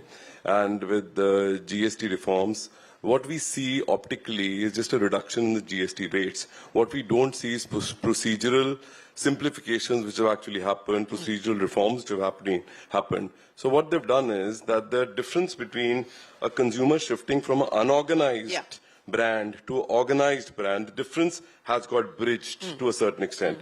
Just to say, a local Chavanprash in the market will have a 5% GST rate, a branded one will have a 13%. Now, with this classification change, it has just got simplified. All the branded medicines, Ayurvedic medicines, have all fallen under the bracket of 5% now. There was so much of ambiguity. A local, not good quality product used to be selling at 5%, and the good quality product used to be selling at around 12%. So all that has been bridged. That's going to give a major boost to the Swadeshi productions of India. So that said, oral care, for example, toothpaste I'm talking about, I think this will give a major boost to the Swadeshi movement in the country, where Swadeshi companies produce here, they sell here, they pocket the profits here, they give employments here. Unlike a company which will be manufacturing here in the garb of made in India, but not born in India, manufacture here, but the royalties will move overseas. Is that the right way to do it? This is what I think the call for the day is, vocal for local. That's what I would say. So, I've actually, and it goes sector after sector after sector. So we don't have to see only investments made in India. We have to also see the profits retained in India, the employments given in India, the investments coming back to India. Are they going to overseas markets or are they being retained in this country? Okay. Well, this is a whole entire debate that we can continue on. But let me talk about the next phase of reforms with you, Mr. Vaidyanathan, in terms of not just the financial sector, but overall, from a growth perspective, from an inclusion perspective, from an investment perspective. What would you put down on the list? Well, as you know, a lot has been done. Basically, the big ones that have been done are the well-known ones, the GST, the IBC, the digital ecosystem opened up, etc., and the latest one on tax reforms. Well, India has still a long way to go for ease of doing business. The other day I was coming from Singapore just last week, and the ease with which we enter the country is mind-blowing, right? You just put the passport in and nobody's there to touch you, just go through it, and you come out. And it reflects in every part of the way those countries are evolving, the way they manage the airports. You know, even after all our reform, you come to our airport, you find, perfumes and I don't know what is coming at you, 10 people surrounding you and asking you to buy the thing. I mean, if at all you do it, you really, pick up a nice role model like a Singapore, and I think do that. And secondly, there are a lot of reforms yet to be done, I'd imagine, on all factor matters, land, labor, etc. There's just lots to be done. But as far as financial sector is concerned, I think really a lot has been done with the arrival of digital ecosystem. Now, credit is much more smoothly going to the lower end of the pyramid. Our bank ourselves, talking of GST since it's a context, we are financing close to 600,000 washing machines, refrigerators, laptops, mobile phones, two-wheelers, etc. 600,000 a month. That's like 7 million a year. That is the number of financing that is now being enabled because of this digital So the ecosystem. retail loan portfolio for you on the back of all of this, what do you expect that to grow to? We expect this to grow. But one key point I'd like to say here, Shireen, see, because we have a tendency generally to think of discretionary products, so to say, and we think of food, etc., as essential, and a washing machine as a discretionary. But I would say that when we look of the new India, at that point of time, a washing machine or a refrigerator is not exactly discretionary. Can you imagine a household? Many of us who belong to that generation realize how it is to live in a household where you wash your clothes by the hand for hours together on weekends. So having a refrigerator which keeps the milk fresh for 2 days at a stretch. So my point is that this is not discretionary. For a new emerging India, I would start beginning to call these as essential. Yeah. And this is one fundamental distinction. In that context, this reduction of this, 28% to 18% for consumption items, and I'd say it's a very meaningful step in that context. No, absolutely. It is a meaningful step, as you point out. And, across the board, ACs, refrigerators, hair dryers, a whole bunch of items which were are essential. Can you go to America or a US or to a US or a UK or Canada and say that, look, if you have heating equipment in your or air conditioner, well, it's a discretionary item. It's not. In a cold country, that's essential. Yeah. Similarly, for emerging New India, a refrigerator or a laptop is not a discretionary item. It is essential. It is an essential item. You're very right in pointing that out. But Rajiv, let me come back to you now and let's talk about, the geopolitical environment that we're also faced with. And many would argue that in some ways, giving the domestic economy this big consumption boost or lift off to lift where these term, that we could perhaps offset or mitigate to some extent the risks of what's happening globally. How do you see that, and what do you believe will be some of the risks that we need to be prepared for as we look at this increasingly uncertain global environment? I mean, over the weekend, for instance, we've seen what's happened as far as the H-1B visa issue is concerned. An assessment and an impact of that as well?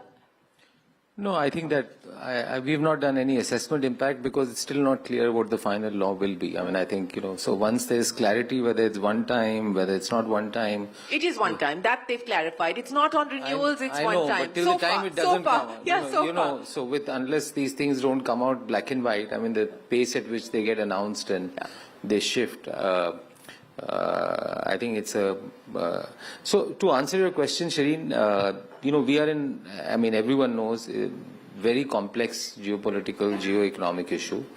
And basically, for every country, 2 or 3 things are very important. And every country is looking at it. First is that you have to find a way that you create greater value add in your economy. The second is, those items where you have supply chain risks and over-dependence on anything. I think we have to start strategically. It cannot happen overnight, but the government and private sector have to start strategically moving on those areas to say that you de-risk, because this is not a one-off event. I'm presuming that this is probably to see if you look at events after events that are happening around the world, whether, what we saw happening in UK, US and everything, there's a massive shift that's happening to the right. I think that's something that we'll have to be very careful of. The third thing is that you have to diversify relationships.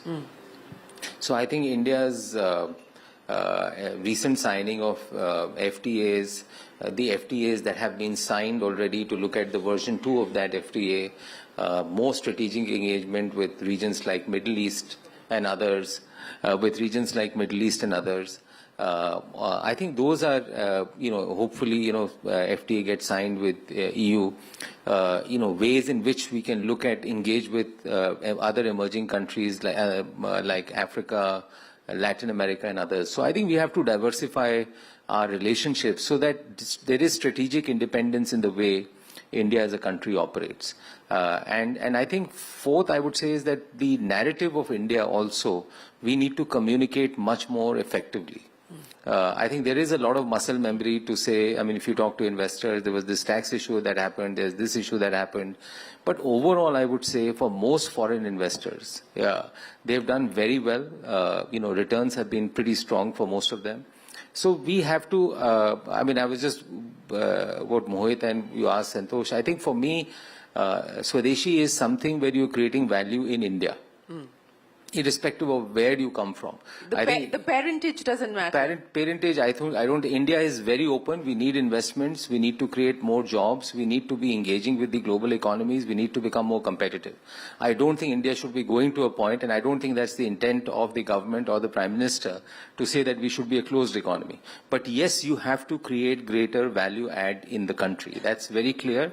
And I think it makes sense. You have 1.4 billion people. You have the youngest population in the world. You have to create greater economic opportunity for them. Otherwise, we'll have a social situation in our hands.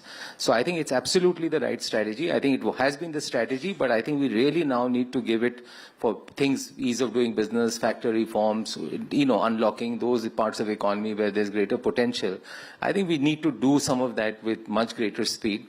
And I think the way the government of India is approaching in engaging in a very independent, very strategic, at the same time not making any noises or anything, I think that's the right way to approach.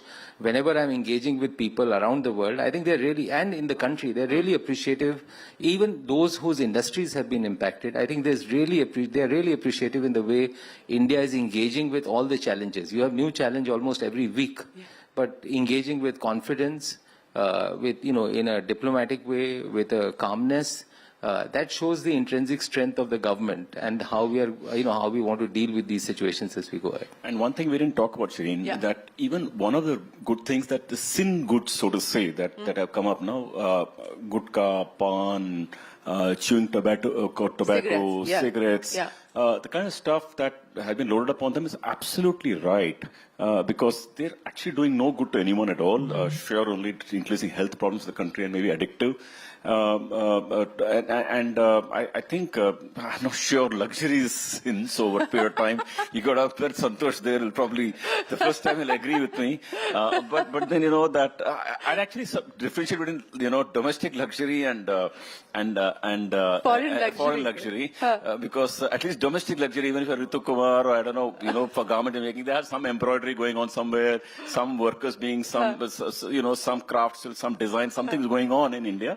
and someone like all these people here are getting consuming it, and therefore that's good in a way, right? You got to that's also its own economy. Yeah. But which is actually a good economy. Yeah. And value add is staying within the country. Yes. Vis-a-vis, of course, some luxury where some value add is going out of the country as well.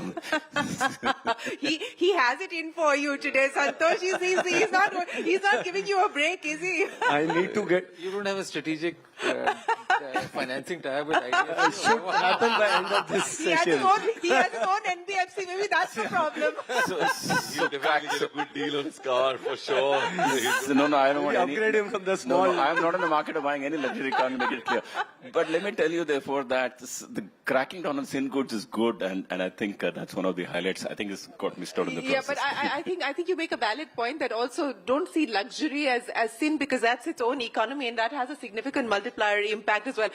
Domestic luxury. Domestic luxury. I like that distinction, domestic luxury. So I'm going to wrap this up. Final comments from each one of you. Rajiv Mamani, one number that you will be watching very, very closely in light of all the measures taken and now ahead of the budget. I think the Q3 GST collection and GDP growth, I think that will be interesting. What happens in October, November, December? I think July, August, September, because of monsoon, seasonality, the GST change, I think the full impact will not come. But how October, November, December will be really interesting to see how things shape up there. Yeah, both in terms of GST collections as well as the GDP growth rate.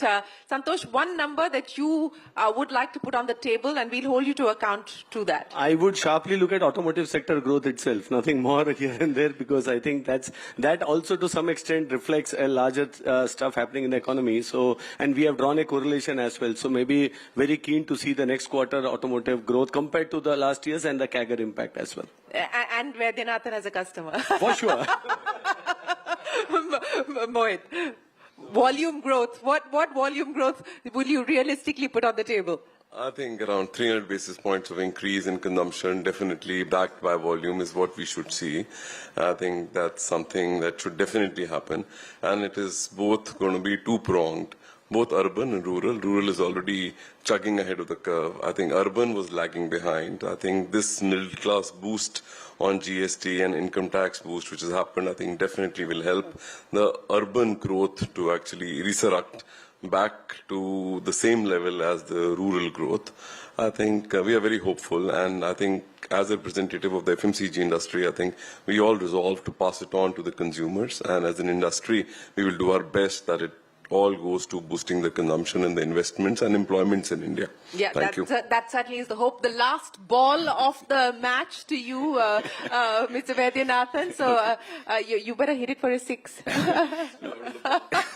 I would look out for really the income and employment at the bottom of the pyramid, because I think that big pass on that has happened, it should translate and should improve their lives, because that's where the real, the real need is, so to say, as compared to all of us. The second thing is, of course, that GDP growth for 27 is very material, because I'd actually say that because prices of goods will come down, inflation will probably come down by 60-70 basis points because of the GST itself. So in the short run, this whole cut could actually be reduce GDP impact by a short period, I may say 1 or 2 quarters. But so we should look through 1 or 2 quarters. What should really look forward to that the impact of this is next year is going to be material, like 27. So I'd look out for 27 GDP data, 27 employment data, 25 investment data, 27 data for people at the bottom of the pyramid. And 27 profitability data for the banking sector. And for the banking sector and, of course, our bank. And for IDFC Bank in particular. Gentlemen, That's what right. an absolute pleasure. Thank you so much for joining us here on Reforms Reloaded. Thanks very much for your time, and look forward to hearing more from you as we start to get the hard data coming in terms of sales and in consumption. Ladies and gentlemen, a big round of applause. Sorry, we're out of time, sir. Okay, very quickly.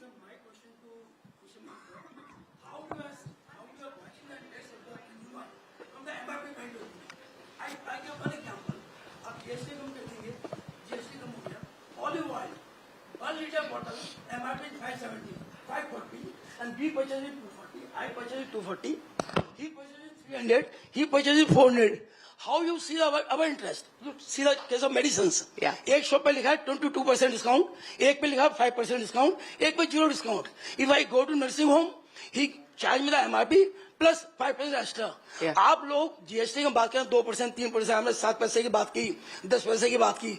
आपने कभी consumer का interest देखा है कि हम जो MRP पे इतना मार्जिन छोड़ रहे हैं, किस लिए छोड़ रहे हैं? ये सीआई वाले बैठे हैं, बताए किस लिए consumer Thank you. Got it, sir. Got it. Let me get them to respond to that. Mohit's answer that. Mohit's ready. So I think there's so much of angst. So I think one thing is from an industry perspective and from the government regulatory perspective, there is a MRP regime. अब ये MRP regime रहती है, इसके ऊपर जो discount दिए जाते हैं, ये हम लोग देते हैं थोड़ा सा डिस्काउंट लुब्रिकेट ट्रेड करने के लिए, but private equity funded players और ज्यादा डिस्काउंट देते हैं, जैसे बिग बिलियन डे वगैरह पे. सुनिए ना, आप लोग मार्जिन छोड़े, आपने 50% मार्जिन थोड़ी छोड़ा है. आप जो बिलियन आप MRP 540 क्यों लिख रहे हैं? आप जो MRP लिख रहे हैं 540 क्यों लिख रहे हैं? Why don't you write 300 rupees? आप उसको मतलब इसके नेक्सस बिटवीन द डीलर, एक डीलर को नेक्सस है, तो मैं nexus between the Right. dealer. Got it. Got the point, sir. Got the point. But I think industry is cognizant of what you're saying, and of course, you want to. Sir, we are trying to maintain a price equilibrium. Just to assure you, हम desperately try करते रहते हैं. क्या होता है India में ना पूरा transformation हो रहा है for the trade. With e-commerce coming in, quick commerce coming in, which are private equity funded, and there is a general trade also. So we desperately try to maintain this price equilibrium, and we cut the stocks wherever somebody is trying to undercut the MRPs and give huge discounts, etc., so that we maintain the price equilibrium. But MRP reductions, to your point, are happening in account with GST, so that will go on and will be passed on. Well, ladies and gentlemen, we're completely out of time, but thank you so much for joining us here this afternoon. We truly appreciate your time and look forward to hearing more from you.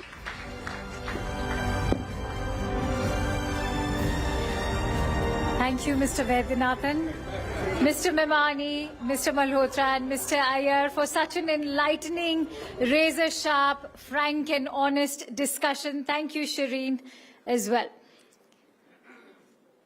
All right, on that note, it's time to break into lunch. Join us back by 2 p.m. to explore the conversations sparring the new India. We'll be waiting for you right here.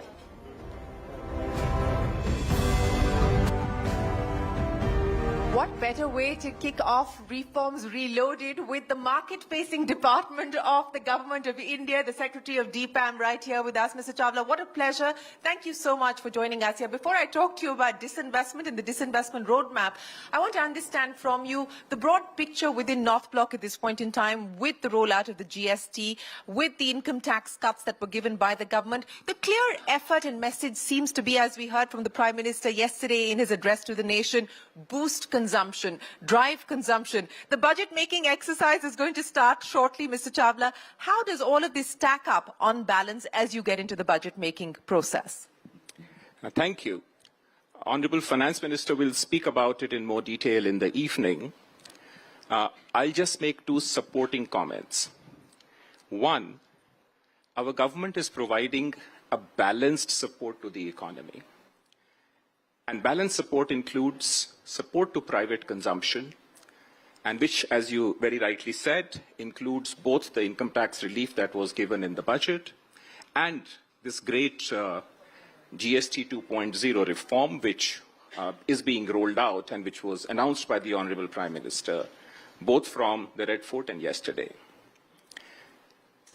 Secondly, we have not forgotten investment. We've not forgotten about productive investment and the need to increase the productive capacity of the economy. As you know, the budget this year provided for more than double-digit growth in capex, which includes both budgetary and extra-budgetary resources. And as you know, if you can see the CGA data which came out the first quarter, that investment, public investment through the budgetary sources was on target. Equally important, what is called the extra budgetary resources, where we directly come in and where the public enterprises play a role. The data we have as of end of July, we achieved almost one-third, about 30 to 33% of the yearly target by July itself, which tells you that we have front-loaded reforms. We have kept them on track. And the industry and the commercial side of the government is working on the global value chains, how to revisit them, how to reorient them, so that we can insulate our economy from the global headwinds. I also have one suggestion. We should not get obsessed with individual numbers. India is a growing economy. We are in a phase of growth convergence. And it is how we perform relative to the rest of the world that is what matters. So which number should we not get obsessed with, sir? It's the headline number which we all tend to get obsessed about. And the right way of looking at it is, say, in spite of global headwinds, the world is going to grow, say, at 3% or even lower. If we can grow double that in real terms and maybe exceed that, and that is what the early data shows, we should be thrilled. That is my suggestion. Well, suggestion and point taken, sir. Let me now address the issue of disinvestment and what the government is likely to do as far as the disinvestment roadmap is concerned. You know, I talked about the markets, and the Indian markets have, of course, faced their own degree of volatility on account of the fluctuation of FII inflows, but that's been offset by very strong domestic institutional interest and domestic institutional investment into the stock markets. There really has been, in a way, a democratization of the Indian capital markets that we've seen. How does your department, how does the government intend to leverage what we see happening in the market? What can we expect? More public sector companies doing OFSs? Are we likely to see more IPOs? What can we now realistically expect? Good question, and I entirely agree with you on the observation. The first dose or the first dose of financial inclusion was Jan Dhan, was Aadhaar, was UPI, what is globally called the India Stack. The second big structural change that has come about in our economy is this great democratization of our capital markets. And as you know, the foreign institutional investors keep moving in and out. They have their own sentiments. Last year, they gave us a tough time. And this year as well, you know, in the last few months, there has been great nervousness because of the reasons that you well know. To great comfort and great relief, the domestic institutional investors have become part of our capital markets in a very organic way and in a very democratized way. And if I can just quote you numbers, just say last closing financial year, if the FIIs were maybe slightly negative in the net sense, the domestic institutional investors poured in 6 lakh crores of savings and into the capital markets. So we have moved away from that era where everyone just kept money in fixed deposits and provident funds. And mind you, almost 2/3 of our domestic institutional investments, the mutual funds and the, more high net worth individuals, almost 2/3 of it is just individual investors. And what they poured in as 6 lakh crores is almost twice as the 3-year moving average, which is again twice of the previous 3-year moving average.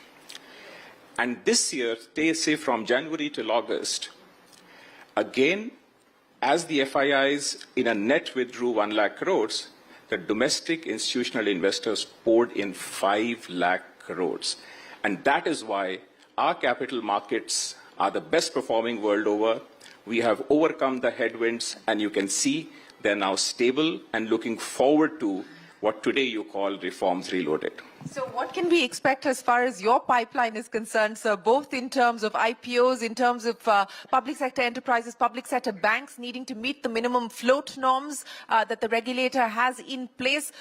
Give us a timeline of what is on the anvil. You can expect from us honest gratitude to the small investor. Can you put a number to that, sir? What does that mean exactly? So essentially what that means is that we started with a few market stake sales at the beginning of the year. We held up a bit in the days of nervousness, but as markets have stabilized, we will bring in value creation opportunities for small investors. We will bring in more OFS, we'll bring in minority stake sales, we'll bring in maybe a few IPOs, and we will speed up this journey. And I will also congratulate and thank CNBC TV 18 because you have helped us connect the policy space, the market space, the investors together in such a beautiful manner. Well, thank you very much for that, and we look forward to being able to continue to do that, sir. But, you know, so the second half of the year, IPOs, minority stake sales, and OFS, you know, do you intend to make that disinvestment target of 47,000 crore rupees, or perhaps this time, for a change, beat the disinvestment target as well? Fingers crossed, beat it this year. Beat it this year. You're feeling confident about that? Absolutely. IPOs, you know, on the insurance side, are we likely to see IPOs from the insurance companies? Are we likely to see IPOs from the defense space? Because that's a space that the markets are at this point in time fairly excited about. Where could we see the next set of IPOs coming in from the public sector? It would not be fair for me to name individual companies. You can give us a sector. Yes. But broadly speaking, what you said are the right sectors. And in these sectors, you will see various forms of minority stake sales through various methods, the SEBI-approved methods. And we, as you said, have a good target in mind and maybe exceed it so that all these small investors who have reposed their faith in us, we repay the gratitude back to them. So how do you then respond, sir, to the comments that have come in from many market observers and market watchers who say that, look, the disinvestment story in India is dead? I would refute that very strongly. You know, we tend to pick up stereotypes very quickly. What is disinvestment needs to be understood very carefully. And if you see the evolution of this policy 25 years ago, when this department of the government was founded, it has been through four phases. The first phase was 1999-2004, which was a learning phase, or you can say an experimental phase. The second phase, that is 4 to 14, was a phase of political constraints or coalition constraints. That is a better word. And of course, the strategic disinvestment took a back seat. But the department continued with minority stake sales. The department continued to engage with the capital markets. The third phase, which is 16 to 21, we would say was the revival phase, when strategic disinvestment was revived. And revived in the right earnest, because you see, and the fourth phase, which is 21 onwards, which is called the Atmanirbhar Bharat PSE policy, is a phase of integrated disinvestment policy. And what that means is that disinvestment and closure are two sides of the same coin. At a micro level, they may look very different, but at a macro level or in a general equilibrium framework, they both create greater space for the private sector. And if you see, as many as 50 public enterprises have been taken up either for disinvestment or closure in the last 50 years. And that has yielded dividends. You see such an exciting private sector manufacturing growth. But we must not forget that public sector also has a fair, bona fide role to play in our economy. There are certain strategic sectors, there are certain public goods, there are certain public services, there are issues of inclusion which are not for profit in nature. That is where, and of course, now in the present global framework, maintaining the security of our global supply chains, of our raw materials, of our minerals, is equally important. And therefore, when we talk about the disinvestment policy today, it means public sector does its job that is due to it, the private sector does what is due to it, and we share wealth and value that public assets create with the people of India, with the citizens of India, and with our small investors. You know, so let me just push back a little bit on that, because the banking sector, for instance, the expectation was that we would see privatization. That is not the case. In fact, we had the DFS secretary telling us that the government has no intention of bringing down holdings under 51% at this point in time. Telecom, another sector where the government has decided that from a strategic point of view, it does not intend to disinvest. So which are the sectors where strategic disinvestment is likely, where there is still an intent and an appetite to go forward with strategic disinvestment? I would not like to comment beyond my pay grade. So this is very much your pay grade. You're going to have to do this. Okay, let me put it this way. I would not like to, say things which are beyond my immediate domain. But all I can assure you is that all major public sectors, including the financial sector, which is the banks and the financial institutions, are part of our disinvestment framework. You may see one or two big strategic disinvestments, but you may see many more, maybe half a dozen OFS or follow-on offers or different forms of minority stake sales. So half a dozen minority stake sales by way of OFSs, etc., but one or two strategic disinvestments. Let me guess which one or two of those strategic disinvestments it could possibly be. IDBI Bank, so we're talking about reforms, reloaded and accelerating reforms. It's been a disinvestment in the making for over a decade now. Are we going to close it this financial year? Hopefully, yes. Honorable Finance Minister said it in an interview recently, and we are working hard day and night to make it happen. By when will you invite the bids for IDBI Bank?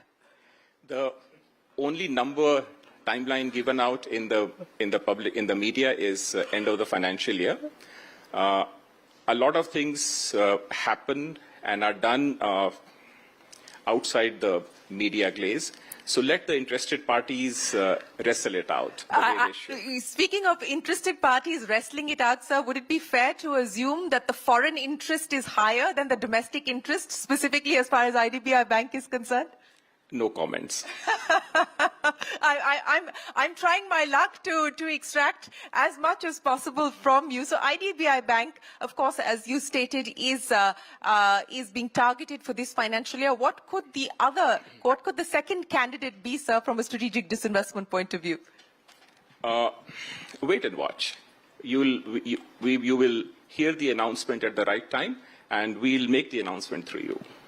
You'll make the announcement to us, so we will hold you to that, sir. But the other important aspect that you spoke of, and I think that's something that the market is also watching very closely, is the government's dividend policy. And perhaps you could shed some light on how you're looking at the dividend policy going forward as well. Very good question. A fair dividend policy is part of our integrated disinvestment framework, and the reason is almost the same reason as the monetary policy. Essentially, it is the discretion versus rule, which is also called time consistency. And it's a very careful optimization between the investors and the traders. We don't give any targets to the private sector. We allow them to freely operate in the capital markets. For the public sector, we want them to be benchmarks. And so we create that nudge. And Over the last 10 years, we have debated this internally. The policy framework has evolved and matured. And we now ensure that public enterprises who have moved bravely onto the capital markets and have won the trust of investors should pay 30% of their profit after tax or 4% of their net worth, whichever is higher, as fair dividends to small investors. And this has picked up. If you see in the last 5 years, the dividends payout by the public sector enterprises has doubled. And even though they occupy only 14% of the market cap in our capital markets, they pay 25% of dividends to the small investors. So that will continue? That will continue, and they achieved a record landmark last year. Almost 1,20,000 crores was distributed as total dividends, and we hope to exceed it this year. You hope to exceed that number this year, 1,20,000 crores. IPOs, and I want to go back to that because the last big blockbuster from the government, of course, was the LIC IPO. What's the thinking? What would you like to prioritize in terms of the IPO pipeline? We talked about how strong the appetite has been as far as the primary markets are concerned. What would the government like to prioritize, given the global challenges as well as the appetite in the market from an IPO perspective? Good. We are doing investor meetings and market research. You should expect that at least some public enterprises in the strategic sector or natural resources space, or maybe their subsidiaries, will be brought out and placed suitably. So natural resources space. So you've given us a clear heads up there in terms of what the priority is likely to be, sectorally at least at this point in time. Okay. And how soon can we expect you to look at hitting the markets? End of financial year. Anything before that? This financial year. So that's the target. And how many are you working towards, sir? No comments. Okay, fair enough. Mr. Chawla, I want to take a little segue away from disinvestment to talk about something that I know you've very closely been involved with. I don't know how many people in this room know, but he's, of course, had stints at the IMF, and he's been very closely involved with economic diplomacy as well. As you look at what's playing out at this point in time with tariffs, especially with the ongoing negotiations between India and the US, what do you believe are likely to be the outcomes of these negotiations? How confident do you feel that we will, in fact, be closer to getting some sort of an agreement in the next few weeks? Those who are not part of negotiations do not comment on it. When particularly they leave those positions. As an observer. This engagement will continue. It's very difficult for anyone to predict which way it will go. But my own view is that we should not respond in a knee-jerk fashion, which is what we are doing. We should continue to work on our fundamentals, strengthen our economy, provide balanced support to growth, reorient our value chains, and at the end of it, it will pay us good dividends. So, a calibrated approach is what you're essentially suggesting. But on the macros, as you look at what's happening, especially as far as the currency markets are concerned, and we've seen a fair degree of volatility there, how do you see the rupee and the move in the rupee also offsetting some of the impact as far as exporters are concerned? But, what you believe the strategy should be there? It's the domain of the central bank, so I would not give any comment on it. But being the market-facing department, whatever we see and whatever we research, broadly the rupee is aligned with the fundamentals, which is called the real effective rate. Coming back to asset monetization, and we had that big plan as far as asset monetization was concerned. What can we expect now realistically as far as this financial year is concerned on that front specifically, sir? As I said, I would reiterate that we are on course to meet our target. We've been planning it since the beginning of the year. We did a few things at the beginning, and when the headwinds come, we lie down, but we keep ourselves ready. And the moment the fresh breeze comes, we come out and, I would say, give fair returns, and if I may use my language, fair dividends to the investors. Fair returns and fair dividends. Do you feel a fresh breeze, sir? Is it picking up momentum? Is it getting stronger at this point in time? Very much, and I'm very happy to say that the fresh breeze is now coming from the domestic investors. And they have saved our capital markets, they have saved our economy, and I use this opportunity through you to acknowledge their contribution and also assure and promise them that we will come back with a bouquet of gratitude and give them, share more assets and more valuable assets with them as part of their portfolio. Well, that's a great message from the Reforms Reloaded platform from you, Mr. Chawla. But, what's next is the question that we're asking here. The government has undertaken several steps, several measures. We saw in the budget the income tax cuts. We've now seen the GST cuts. There's been many moves as far as the ease of doing business is concerned, both at the level of the centre as well as the level of the state. If investors are trying to understand how much appetite the government has for future reforms, what could we realistically expect in terms of next steps? What do you believe the order of priority should be? I would leave that for the Honourable Finance Minister to answer and address in the evening when she speaks to you. But as far as capital markets are concerned, we are seeing a structural change that is coming about. We are seeing greater democratization. And as we see through economic media, the small investors, are responding, are, becoming part of this combined, market framework. And we will continue to support them. And we, as the first half of this year, in spite of global headwinds, you saw 50,000 crores worth of IPO in our country. Our capital markets, risk capital is scarce. Risk capital is what drives the economy. Our capital markets are now fourth largest. Very soon they'll be third largest. And I think this is a great opportunity. And I would urge all Indians, entrepreneurs, startups, investors, CEOs, and fund managers not to miss this opportunity.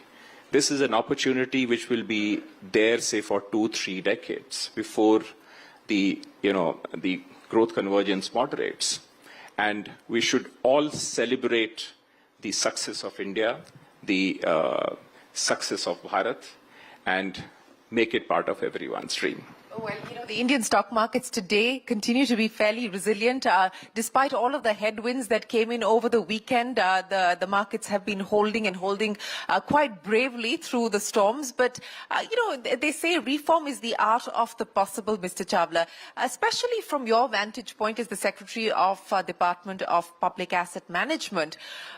We know the political constraints. What would be some of the other constraints? What are some of the other challenges that your department has to contend with to get things done, and especially to pick up the pace on where you find yourself today? A good question. It is essentially the market movements that we care about. And, of course, the timing of what we announce and what we do is determined by that. And that is what will drive us going forward. And we do our homework well. We are a well-researched department. And we hope to put smiles on everyone's face. Well, certainly, smiles on everyone's face. I'm going to throw this open to the audience. If there's a question that anybody here has for the Disinvestment Secretary, we'll get a microphone across to you. Sir, if you can just stand up so that it'll be easier for us to get a microphone across to you, and then we can have your question coming in.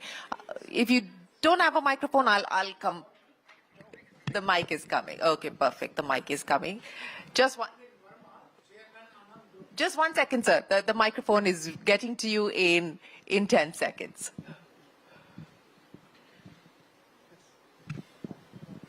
I am Anil Verma, Chairman, Anand Group of Enterprises. So I am ex-banker also. I have retired from State Bank as an AGM. As far as investment is concerned, sir, it is a basic concern of the investor. Only two factors. Security number one, return second. Do you have any investment scheme in your mind which ensures these two things? Because banks are failing, financial institutions are failing, even stock market is also dodging. That is why people are investing in gold, and gold is soaring, which ensures security as also return. Do you have any investment scheme in your mind, sir? Do you have a gold-beating investment scheme up your sleeves, Mr. Chawla? I would partly agree with you and also partly disagree. It is true that traditional modes of investment, excite households even today. Part of it is because of, sentimental reasons. Habits take time to change. But as far as the other side is concerned, the reason why we have adopted an integrated value creation strategy is precisely what you said. The strategy nowadays has 4 pillars. One is corporate performance. We guide, we monitor, and we nudge the corporate performance through a very strict evaluation framework. And most public sector managers, their pay, their perks, and their future depends on it. Secondly, sustained capital investment. They all have, in line with their business needs, they all have individual investment targets, which are monitored on a monthly basis. And the third is fair dividends, which is to ensure returns to small investors in a consistent, sustained manner. And fourth, of course, is calibrated disinvestment or asset monetization, as you said. The purpose behind this integrated policy is precisely what you said. Habits are changing. They take time to change. They are changing, and we see evidence of that change. And we hope the future will be better. Well, we certainly hope the future will be better. Let me end by asking you, sir, you promised to put smiles on the faces of investors. How quickly should we be prepared for that?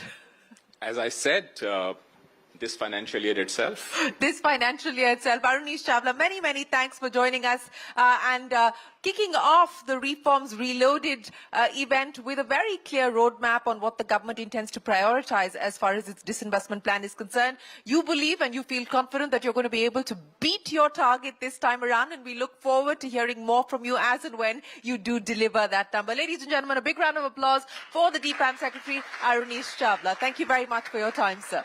Thank you very much.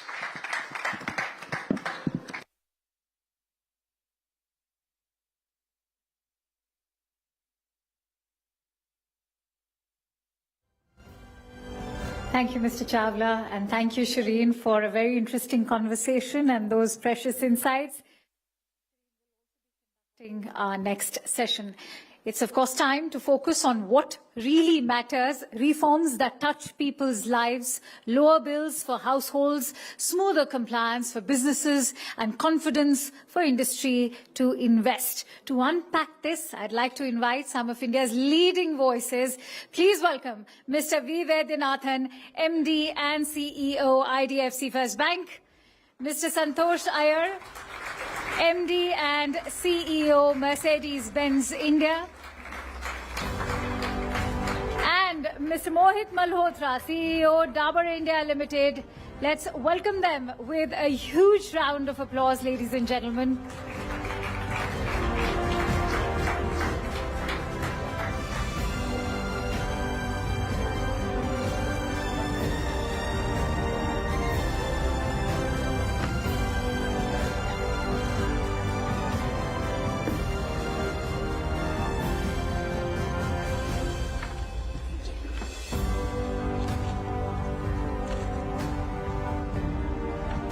Well, we continue our conversations here, and it's time for us to welcome representatives and stakeholders from industry. As we said, today is the 22nd of September. It's the date for the GST rates, the GST rate cuts to be rolled out, and it's also the start of the festive period. Mr. Vaidyanathan, Mohit and Santosh, great to have you join us here on Reforms Reloaded. My very first question to you, Santosh, how many Mercedes cars have you sold since morning? Well, I landed, and before I came in, I went to our dealership on the way, and I think the excitement is palpable. You can just feel it. Our expectation is the next 8 days will record the highest ever per day car sold in history in India, for sure. That's good to hear, but there's also a lot of pent-up demand, right? Because August was virtually no sales. That's true. That's true. To be fair, August till 22nd, it was almost breaks on sale. So all of this has to be recovered. So for sure. But I think there is a lot of optimism that even the festive period starting October 2nd, the Dasharas and Diwali should deliver even a double-digit growth if possible. Double-digit growth if possible. But how much cheaper have the cars gotten? Because for the auto sector, the cut has been significant. I mean, for the the smaller cars, the cut is from 28% to 18%. For cars like yours, you're 40%, but no cess. So what does that now result in on an average in terms of price cuts for you? So average cuts are close to between 5 to 8%. So average for us in luxury segment will be around 6%, which is translated to the customer. So yeah, that's substantial when you look at in rupee terms, somewhere around 1.5 lakhs to 10 to 20 lakhs. 1.5 lakhs to 10 to 20 lakhs. But does the rupee move impact you, or is it likely to impact you? No, surely. Actually, if you take away that euphoria of the 6-8%, this is the same pricing we used to operate in 2024. And subsequently, we have been taking up price increases quarter on quarter or even once and 3 times in a year because the Forex has moved from 89 to 104. We are still priced at 94 to 95. So we still have a 10% headroom to price even more. So that's, I think, the negative part of the story. But right now, with what the industry was going through, you see the CAGR, it was all flattening out. This measure couldn't have come at a more appropriate time. So I think the entire industry, including us, we decided we will postpone the increases further, but right now pass on the GST benefit to the customer and revive demand significantly. So what, before I get Mohit to comment, so what should we realistically expect now in terms of industry growth, as well as you gave us a number for yourself saying you expect double-digit growth. Industry-wise, what would you expect? So CM has revised its projection from 2 to 3% to 4 to 5%, so at least doubling it. India is a 4.3 million car market, so a 2% growth is 70-80,000 cars. So that's significant. In the next 3 to 4 months' time, we had this backlog, and we could see signs of slowing down a bit in the second quarter of this year. So I think coming back from those era and to have a full year impact of 2 to 3% more, I think it's significant. Well, we look forward to hearing more from you, Santosh. I'll come back to you in just a second. Mohit, let me come to you. For the entire FMCG basket as well, the cut has come at a time when the government is trying to boost consumption. Unlike auto, it may not necessarily result in the kind of drastic cuts that Santosh is being able to offer on his cars. But, most items come down to the 5% bracket as far as FMCG is concerned. What do you now expect in terms of demand pickup?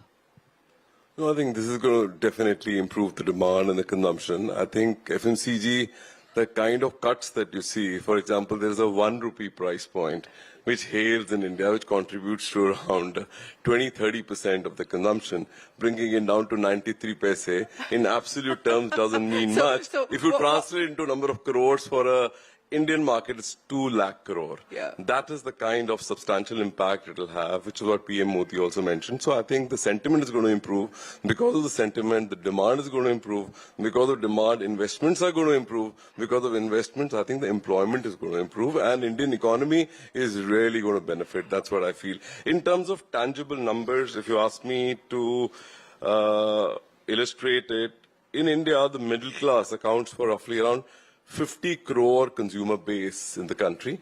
And this is coming at a time when consumption was extremely sluggish in urban India. And urban is comprised of middle class. This 50 crore consumer base is expected to go up to around 70 crore by 2030. So huge improvement in the middle class segment in the Indian industry is there. And this improvement or this reforms is going to only improve the consumption. Let me take an example of a 25,000 rupee earning household per month. Now, approximately 1,000 rupees to around 800 rupees on a 25,000 rupees earning household is the impact. So the annual impact, if I look at the income tax reform, direct taxes and indirect taxes, this impact is going to be around 17 to 20,000 rupees on a 1.5 lakh earning household for the whole year. Yeah. This is substantial, which is going to translate itself in a consumption boost, in my view. Well, that certainly is the hope. But, you know, you were talking about that 93 paise price point now. And what are you going to do about that? So are we likely to see more changes as far as the grammage is concerned, especially on these low-ticket items? Yeah, so India reigns with these magical price points, which we call, they are really magical price points. So 1 rupee, 5 rupee, 10 rupee, 15 rupee, 20 rupee price points. And they contribute to good around 40 to 50% of the overall consumption of the entire basket of SKUs that you sell. So sometimes, you know, when a consumer comes to a retail outlet, he says he doesn't want a particular brand. And rural economy is like 60% of the total consumption.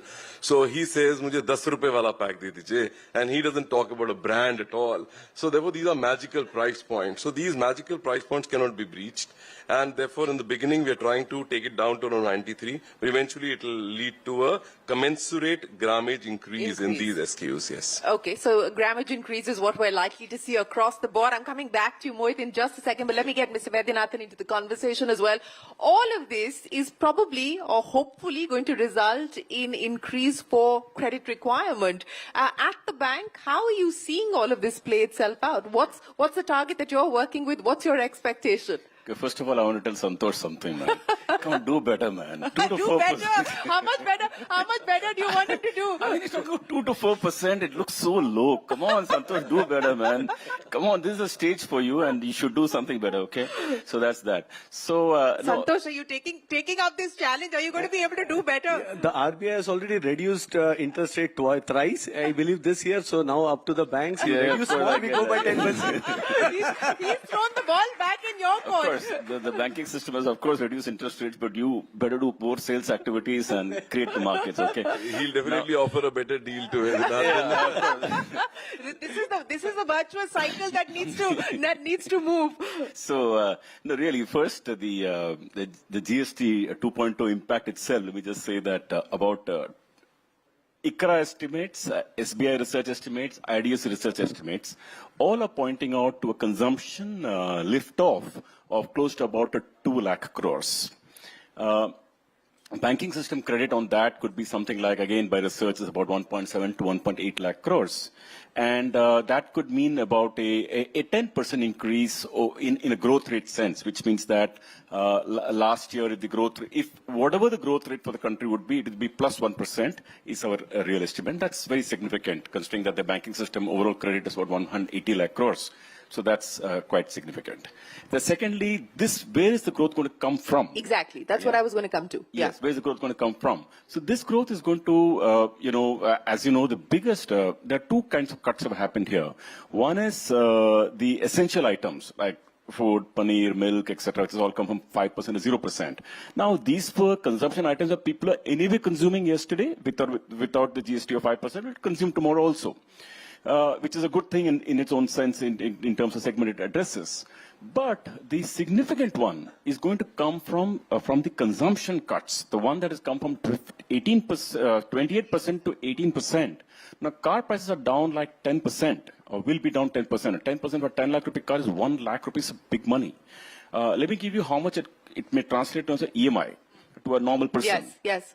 So if you think of a 10 lakh rupee car, which will now cost 9, assuming a loan amount of say 7 lakh rupees, an EMI earlier would have been say 16,500 rupees. Now EMI will be 14,500. So 2,000 rupees per person per month for 60 months is the reduction in people's EMI. On top of this, like Santosh pointed out, interest rate also came down. Yeah.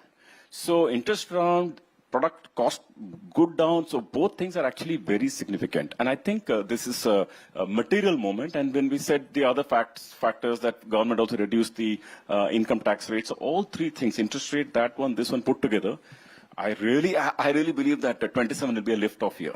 27 will be a lift-off year. Yes, 27 will be a lift-off year. So, you know, the banking sector has already had a very good run. When you say 27 is going to be a lift-off year, what could that mean in terms of profitability?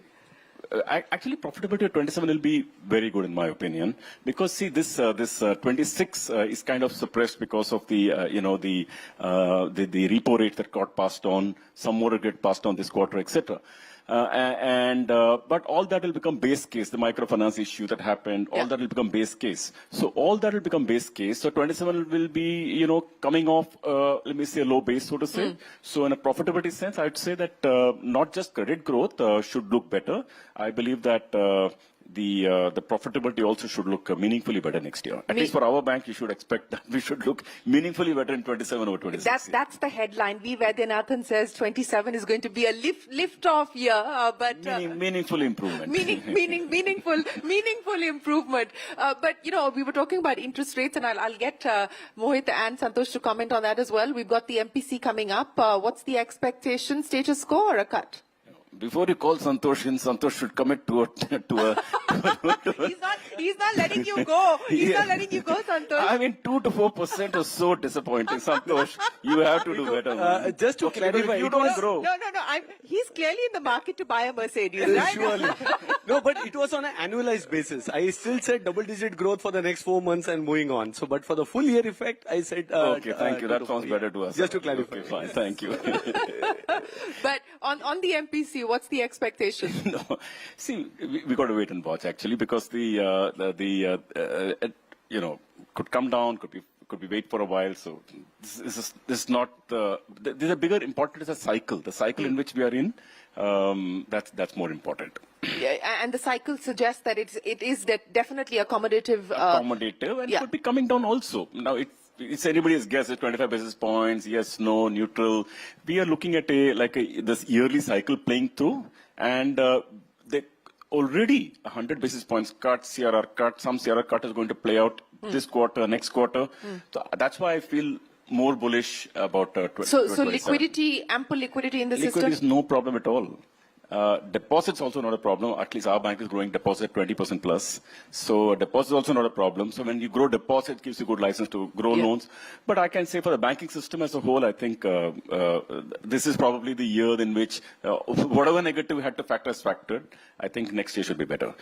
Yeah, okay, should be better. Santosh, let me come back to you now. Let's talk a little bit about, since we're talking about the reforms and the road ahead. What we are seeing at this point in time is also a move to try and ink as many FTAs as possible. The EU-India FTA, which has, of course, been long in the making. The expectation is that we could perhaps get to some sort of a conclusion as far as negotiations are concerned by the end of this year. Will that materially change your plans for India, from India? No, for sure. We as multinationals have always advocated free trade, fundamentally because we feel that the economic growth is significant whenever the borders open up. And it's just not about the tariffs, it's also about harmonizing the regulations, for example, between countries. So, I think Indian automotive industry has also come out of age. So the access to bigger developed markets which has money in their pocket to sell and export grows. As far as we are concerned, surely today more than 90% of the cars we sell in India are locally produced. So they hardly have a 15% tariff when it comes to parts and components. So that won't change. The 5%, which is our CBUs, which is all those exotic cars, the G-Wagons, the Maybachs, there is a lot of expectation and anticipation that prices may come down. But in the real sense, we would say no, because... You're disappointing him again. No, we need to see that by this time this materializes. Already there is a 10% gap between the pricing and the euro. Plus, on top of it, from a contribution perspective as well. The challenge for India is we don't get allocations. There is much more demand on these cars. Some of these cars even have waiting period running to an year. So what would improve is customers would get better access to cars much faster. We may get even much more cars allocated to India once the FTAs happens. But in the larger scheme of things, I think two-way trade will go significantly higher. That opens up new opportunities for us as well to look at India differently. We have been 30 years in India. We call it strategic patience, been there. But I think also from numbers, in these 30 years, we sold more than 2 lakh plus Mercedes-Benz. The 1 lakh Mercedes-Benz has been sold in last 6 years. So that's the kind of demand and the uptick now that we see. So an FTA... So when do you expect to sell the next... What better way to kick off Reforms Reloaded with the market-facing department of the Government of India, the Secretary of DPAM right here with us, Mr. Chawla. What a pleasure. Thank you so much for joining us here. Before I talk to you about disinvestment and the disinvestment roadmap, I want to understand from you the broad picture within North Block at this point in time with the rollout of the GST, with the income tax cuts that were given by the government. The clear effort and message seems to be, as we heard from the Prime Minister yesterday in his address to the nation, boost consumption, drive consumption. The budget-making exercise is going to start shortly, Mr. Chawla. How does all of this stack up on balance as you get into the budget-making process? Thank you. Honourable Finance Minister will speak about it in more detail in the evening. I'll just make two supporting comments. One, our government is providing a balanced support to the economy. And balanced support includes support to private consumption, and which, as you very rightly said, includes both the income tax relief that was given in the budget and this great GST 2.0 reform, which is being rolled out and which was announced by the Honourable Prime Minister, both from the Red Fort and yesterday. Secondly, we have not forgotten investment. We've not forgotten about productive investment and the need to increase the productive capacity of the economy. As you know, the budget this year provided for more than double-digit growth in capex, which includes both budgetary and extra-budgetary resources. And as you know, if you can see the CGA data which came out the first quarter, that investment, public investment through the budgetary sources was on target. Equally important, what is called the extra budgetary resources, where we directly come in and where the public enterprises play a role. The data we have as of end of July, we achieved almost 1/3, about 30 to 33% of the yearly target by July itself, which tells you that we have front-loaded reforms, we have kept them on track, and the industry and the commercial side of the government is working on the global value chains, how to revisit them, how to reorient them, so that we can insulate our economy from the global headwinds. I also have one suggestion. We should not get obsessed with individual numbers. India is a growing economy. We are in a phase of growth convergence. And it is how we perform relative to the rest of the world that is what matters. So which number should we not get obsessed with, sir? It's the headline number which we all tend to get obsessed about. And the right way of looking at it is, say, in spite of global headwinds, the world is going to grow, say, at 3% or even lower. If we can grow double that in real terms and maybe exceed that, and that is what the early data shows, we should be thrilled.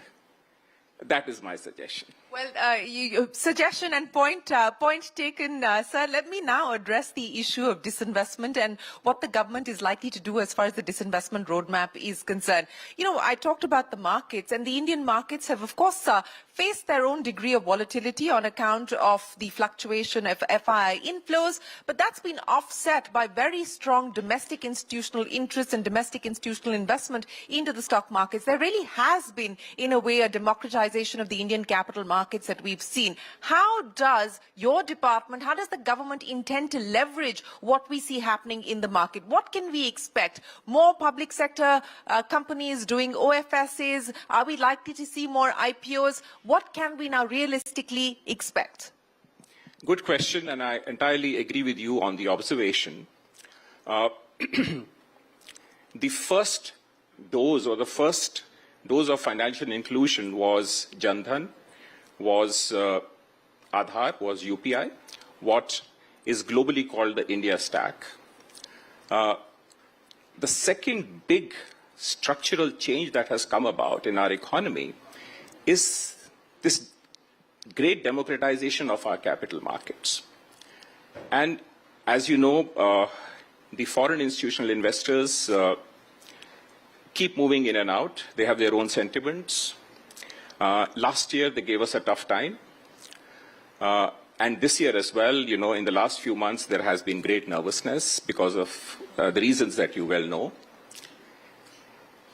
To great comfort and great relief, the domestic institutional investors have become part of our capital markets in a very organic way and in a very democratized way.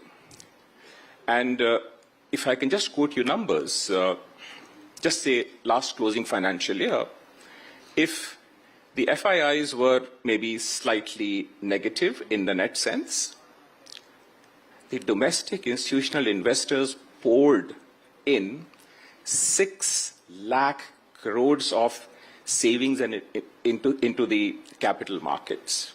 So we have moved away from that era where everyone just kept money in fixed deposits and provident funds. And mind you, almost 2/3 of our domestic institutional investments, the mutual funds and the, more high net worth individuals, almost 2/3 of it is just individual investors. And what they poured in as 6 lakh crores is almost twice as the 3-year moving average, which is again twice of the previous 3-year moving average. And this year, they say from January till August, again, as the FIIs in a net withdrew 1 lakh crores, the domestic institutional investors poured in 5 lakh crores. And that is why our capital markets are the best performing world over. We have overcome the headwinds, and you can see they're now stable and looking forward to what today you call reforms reloaded. So what can we expect as far as your pipeline is concerned, sir, both in terms of IPOs, in terms of public sector enterprises, public sector banks needing to meet the minimum float norms that the regulator has in place? Give us a timeline of what is on the anvil. You can expect from us honest gratitude to the small investor. Can you put a number to that, sir? What does that mean exactly? So essentially what that means is that we started with a few market stake sales at the beginning of the year. We held up a bit in the days of nervousness, but as markets have stabilized, we will bring in value creation opportunities for small investors. We will bring in more OFS, we'll bring in minority stake sales, we'll bring in maybe a few IPOs, and we will speed up this journey. And I will also congratulate and thank CNBC TV 18 because you have helped us connect the policy space, the market space, the investors together in such a beautiful manner. Well, thank you very much for that, and we look forward to being able to continue to do that, sir. But, you know, so the second half of the year, IPOs, minority stake sales, and OFS, do you intend to make that disinvestment target of 47,000 crore rupees, or perhaps this time, for a change, beat the disinvestment target as well? Fingers crossed, beat it this year. beat it this year. You're feeling confident about that? Absolutely. IPOs, on the insurance side, are we likely to see IPOs from the insurance companies?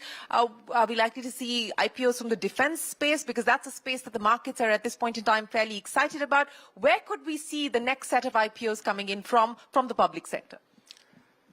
It would not be fair for me to name individual companies. You can give us a sector. Yes. But broadly speaking, what you said are the right sectors. And in these sectors, you will see various forms of minority stake sales through various methods, the SEBI-approved methods. And we, as you said, have a good target in mind and maybe exceed it so that all these small investors who have reposed their faith in us, we repay the gratitude back to them. So how do you then respond, sir, to the comments that have come in from many market observers and market watchers who say that, look, the disinvestment story in India is dead? I would refute that very strongly. We tend to pick up stereotypes very quickly. What is disinvestment needs to be understood very carefully. And if you see the evolution of this policy 25 years ago, when this department of the government was founded, it has been through four phases. The first phase was 1999-2004, which was a learning phase, or you can say an experimental phase. The second phase, that is 4 to 14, was a phase of political constraints or coalition constraints. That is a better word. And of course, the strategic disinvestment took a back seat, but the department continued with minority stake sales. The department continued to engage with the capital markets.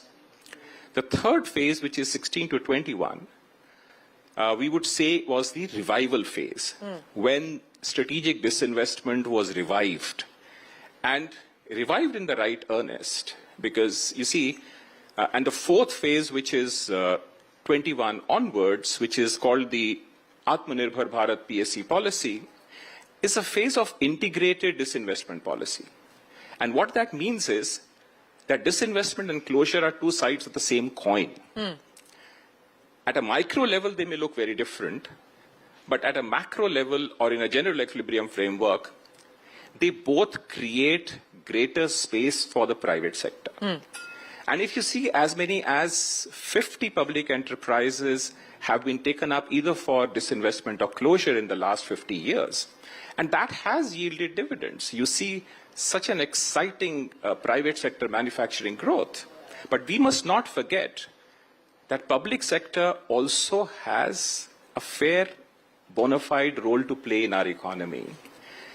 There are certain strategic sectors, there are certain public goods, there are certain public services, there are issues of inclusion which are not for profit in nature. That is where, and of course, now in the present global framework, maintaining the security of our global supply chains, of our raw materials, of our minerals, is equally important.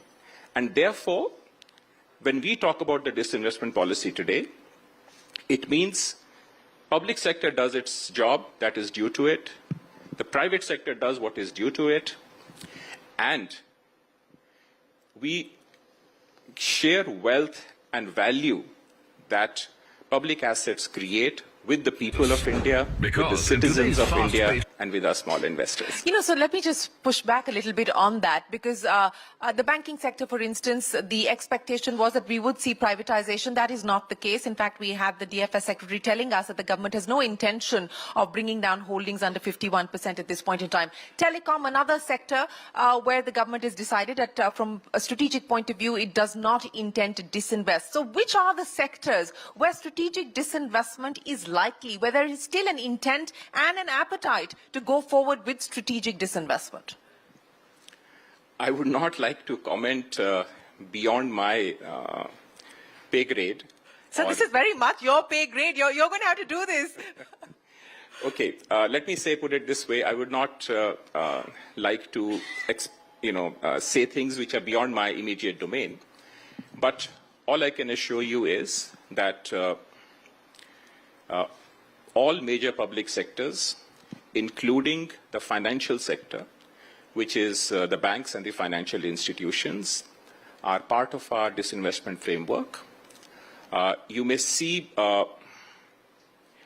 one or two big strategic disinvestments, but you may see many more, maybe half a dozen OFS or follow-on offers or different forms of minority stake sales. So half a dozen minority stake sales by way of OFSs, etc., but one or two strategic disinvestments. Let me guess which one or two of those strategic disinvestments it could possibly be. IDBI Bank. So we're talking about reforms, reloaded and accelerating reforms. It's been a disinvestment in the making for over a decade now. Are we going to close it this financial year? Hopefully, yes. Honorable Finance Minister said it in an interview recently, and we are working hard day and night to make it happen. By when will you invite the bids for IDBI Bank? The only timeline given out in the media is end of the financial year. A lot of things happen and are done outside the media glaze. So let the interested parties wrestle it out. Speaking of interested parties wrestling it out, sir, would it be fair to assume that the foreign interest is higher than the domestic interest, specifically as far as IDBI Bank is concerned? No comments. I'm trying my luck to extract as much as possible from you. So IDBI Bank, of course, as you stated, is being targeted for this financial year. What could the second candidate be, sir, from a strategic disinvestment point of view? Wait and watch. You will hear the announcement at the right time, and we'll make the announcement through you. You'll make the announcement to us, so we will hold you to that, sir. But the other important aspect that you spoke of, and I think that's something that the market is also watching very closely, is the government's dividend policy. And perhaps you could shed some light on how you're looking at the dividend policy going forward as well. Very good question. A fair dividend policy is part of our integrated disinvestment framework, and the reason is almost the same reason as the monetary policy. Essentially, it is the discretion versus rule, which is also called time consistency. And it's a very careful optimization between the investors and the traders. We don't give any targets to the private sector. We allow them to freely operate in the capital markets. For the public sector, we want them to be benchmarks. And so we create that nudge. And over the last 10 years, we have debated this internally. The policy framework has evolved and matured. And we now ensure that public enterprises who have moved bravely onto the capital markets and have won the trust of investors should pay 30% of their profit after tax or 4% of their net worth, whichever is higher, as fair dividends to small investors. And this has picked up. If you see in the last 5 years, the dividends payout by the public sector enterprises has doubled. And even though they occupy only 14% of the market cap in our capital markets, they pay 25% of dividends to the small investors. So that will continue? That will continue, and it will they achieved a record landmark last year. Almost 1,20,000 crores was distributed as total dividends, and we hope to exceed it this year. You hope to exceed that number this year, 1,20,000 crores. IPOs, and I want to go back to that because the last big blockbuster from the government, of course, was the LIC IPO. What's the thinking? What would you like to prioritize in terms of the IPO pipeline? We talked about how strong the appetite has been as far as the primary markets are concerned. What would the government like to prioritize, given the global challenges as well as the appetite in the market from an IPO perspective? Good. We are doing investor meetings and market research. You should expect that at least some public enterprises in the strategic sector or natural resources space, or maybe their subsidiaries, will be brought out and placed suitably. So natural resources space. So you've given us a clear heads up there in terms of what the priority is likely to be, sectorally at least at this point in time. Okay, and how soon can we expect you to look at hitting the markets? End of financial year, anything before that. This financial year. So that's the target. And how many are you working towards, sir? No comments. Okay, fair enough. You know, Mr. Chawla, I want to take a little segue away from disinvestment to talk about something that I know you've very closely been involved with. I don't know how many people in this room know, but he's of course had stints at the IMF, and he's been very closely involved with economic diplomacy as well. As you look at what's playing out at this point in time with tariffs, especially with the ongoing negotiations between India and the US, what do you believe are likely to be the outcomes of these negotiations? How confident do you feel that we will in fact be closer to getting some sort of an agreement in the next few weeks? Those who are not part of negotiations do not comment on it, when particularly they leave those positions. As an observer. This engagement will continue. It's very difficult for anyone to predict which way it will go. But my own view is that we should not respond in a knee-jerk fashion, which is what we are doing.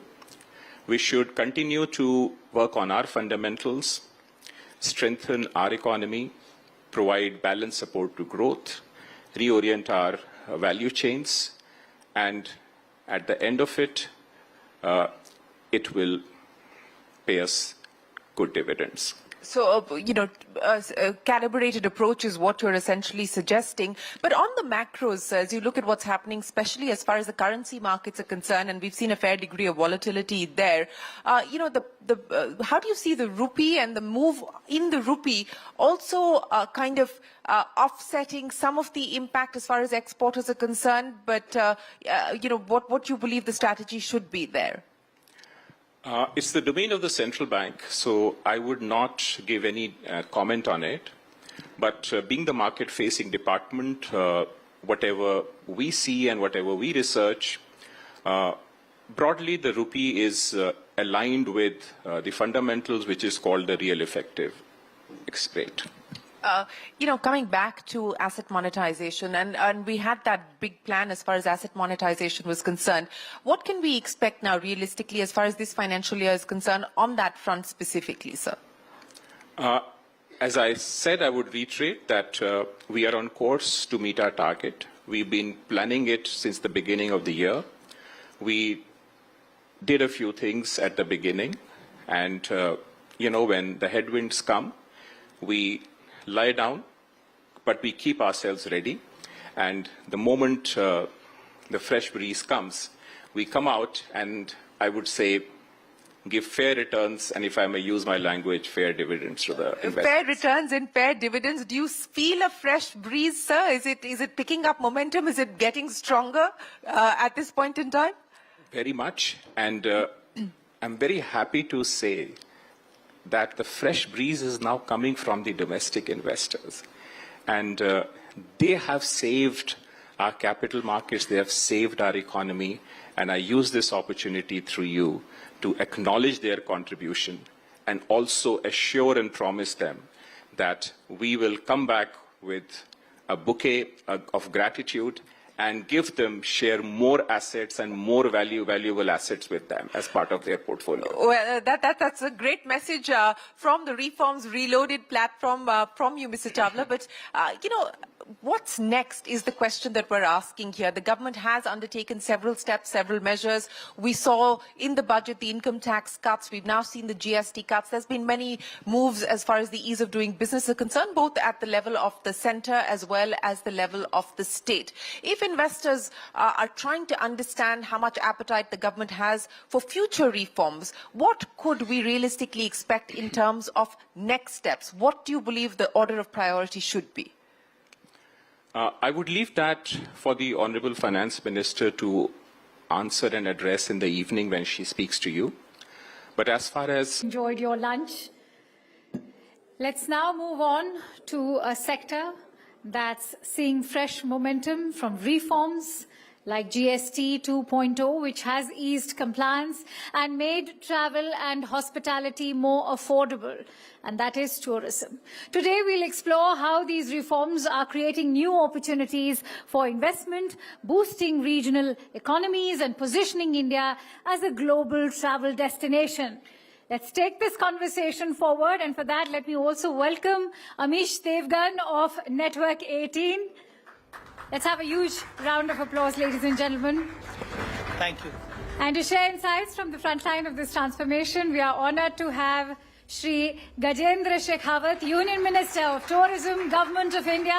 Ladies and gentlemen, let's please welcome him with a huge round of applause.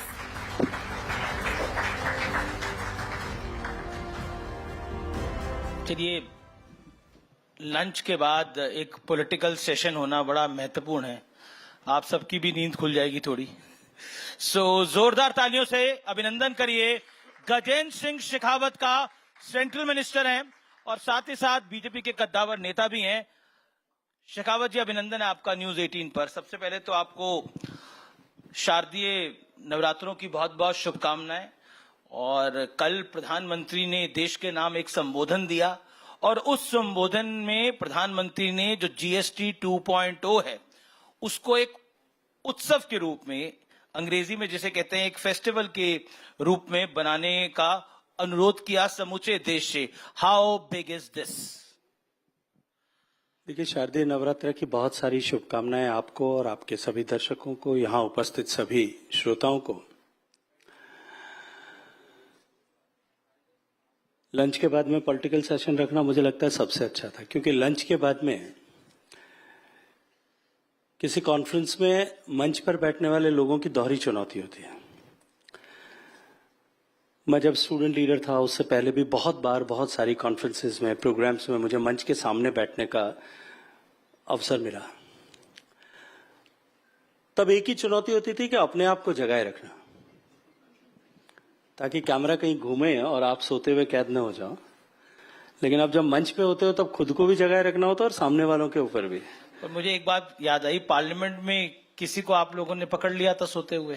तो देखिए, parliament में स्वाभाविक है, एक सांसद, मैं जानता हूं एक लोकसभा का सांसद होने के नाते कितना काम करना पड़ता है, शायद मुझे लगता है कि सामान्य लोग उसकी कल्पना नहीं कर सकते. मैं यदि मेरा कहूं तो मैं साल में लगभग 150 से ज्यादा रात मेरे शहर और दिल्ली के बीच में जो ट्रेन चलती है उसमें गुजारता हूं. मतलब एक बेडरूम में एक बिस्तर पे अगर मैं अधिकतम रात कहीं सोता हूं एक साल में, पिछले इतने इतने सालों से, तो वो मेरी मंडोर एक्सप्रेस की ट्रेन है. अब एक सांसद बेचारा सुबह 6 बजे अपना काम शुरू करता है, रात को 1 बजे तक लोगों से बात करता है, रात को 2 बजे लोगों का फोन उठाता है. उसको कहीं दिन भर के पार्लियामेंट में बैठे हुए एक आध झपकी आ जाए, ज्यादा चिंता नहीं करनी चाहिए.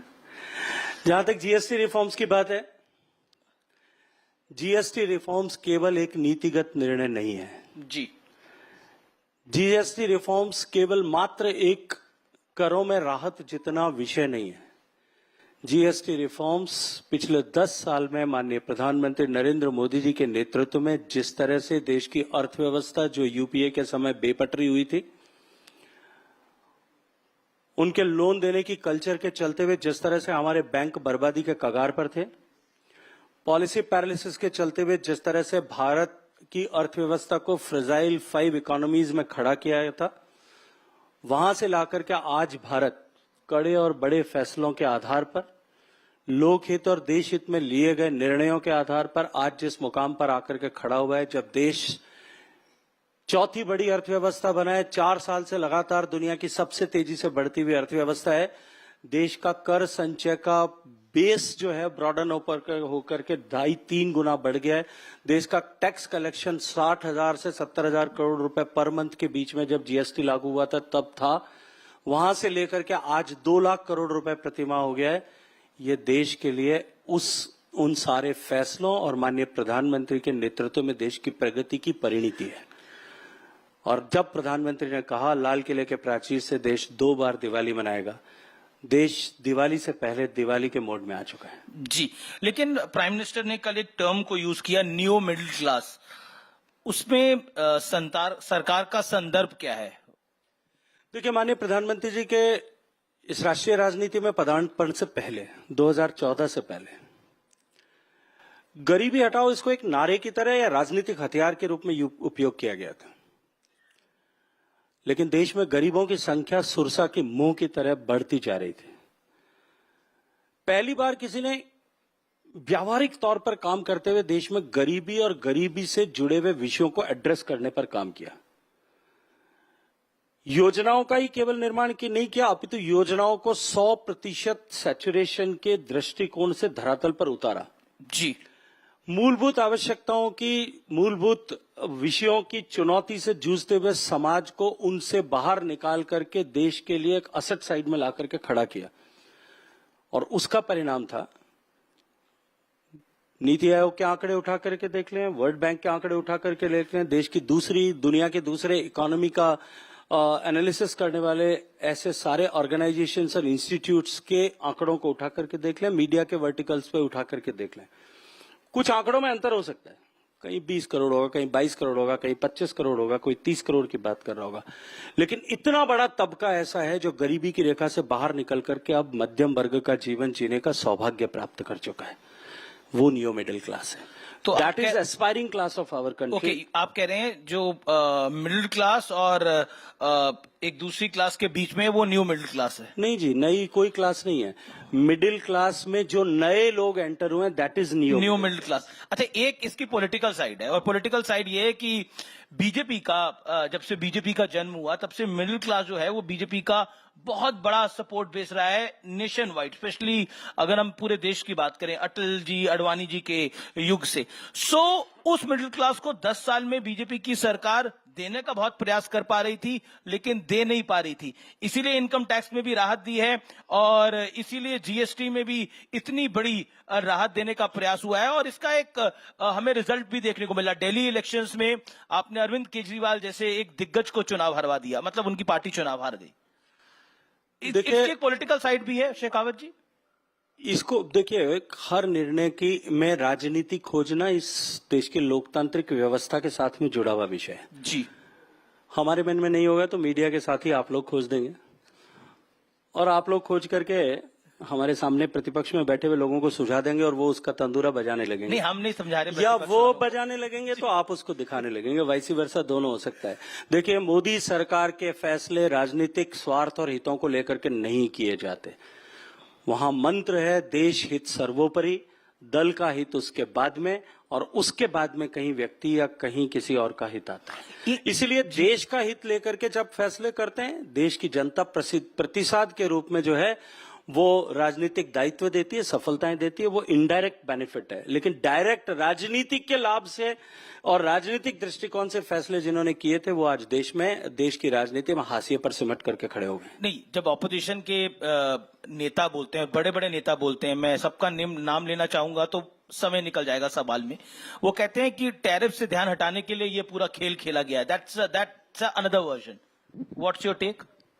मैं याद दिला देता हूं, डिमोनेटाइजेशन जब होने वाला था उत्तर प्रदेश के चुनाव हो रहे थे जी, पुराने रिकॉर्ड उठा करके देख लीजिएगा उस समय कैसी टिप्पणियां की गई थी, लेकिन हुआ क्या था। मैं फिर कहूंगा, हर विषय को राजनीतिक दृष्टि से देखने की कोशिश करना, उस लेंस से देखने की कोशिश करना, और माइक्रोस्कोप लगा करके उसमें राजनीति ढूंढना और उसकी आलोचना करके अपने राजनीतिक स्वार्थों या महत्वाकांक्षा की पूर्ति करने के प्रयास पहले भी होते रहे। इस 10 साल के कालखंड में लगातार इस तरह के प्रयास किए गए, एक बार पहले भी विफल हुए, एक बार फिर विफलता होगी। अच्छा, इसके अंदर एक आंकड़ा है, वो ये है कि ये जो नई स्लैब रेट्स आई हैं जीएसटी की, इसके बाद 85% गुड जो हैं वो लगभग और वस्तुएं हैं, सर्विसेज हैं, गुड सर्विसेज हैं, ये अब 5% टैक्स के दायरे में आएंगे, और इससे लगभग 2.5 लाख करोड़ रुपए की बचत होगी। क्या आपको लगता है कि वो सारा, सरकार का एजम्पशन ये है कि जो बचत होगी वो पैसा दोबारा सिस्टम में आएगा? That's your belief? देखिए,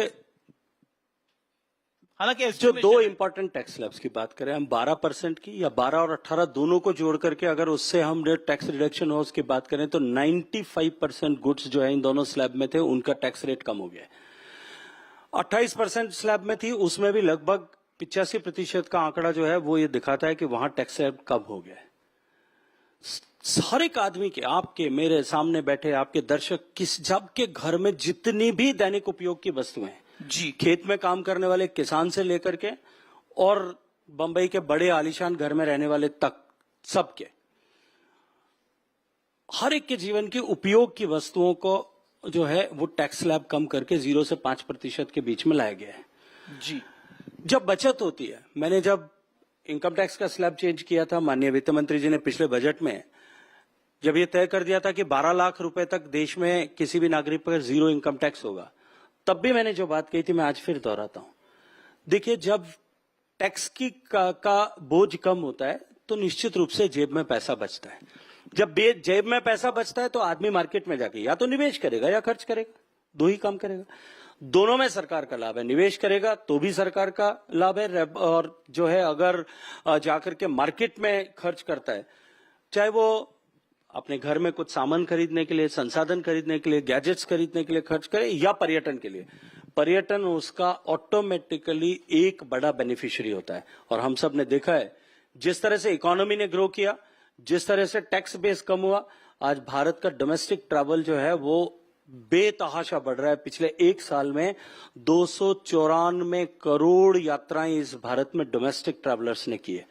और आप ही देख ही रहे हैं, आप आंकड़े उठा करके देख लीजिएगा, मध्य प्रदेश में उज्जैन का महाकाल मंदिर बनने से पहले जो महाकाल लोक का निर्माण किया पिछली सरकार के समय में, शिवराज सिंह जी और देश की सरकार ने मिलकर के, महाकाल लोक बनने से पहले उज्जैन में टोटल शिवरात्रि को छोड़ करके टोटल तो जो है दर्शनार्थी जाते थे वो लगभग 20 लाख के आसपास होते थे।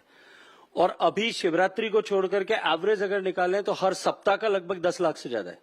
तो ये जो 25 गुना वृद्धि हुई है, ये केवल महाकाल लोक बनने से नहीं हुई है, वहां सुविधा उसके कारण से बढ़ी है, लेकिन देश के लोगों के पास खर्च करने के लिए जेब में पैसा है।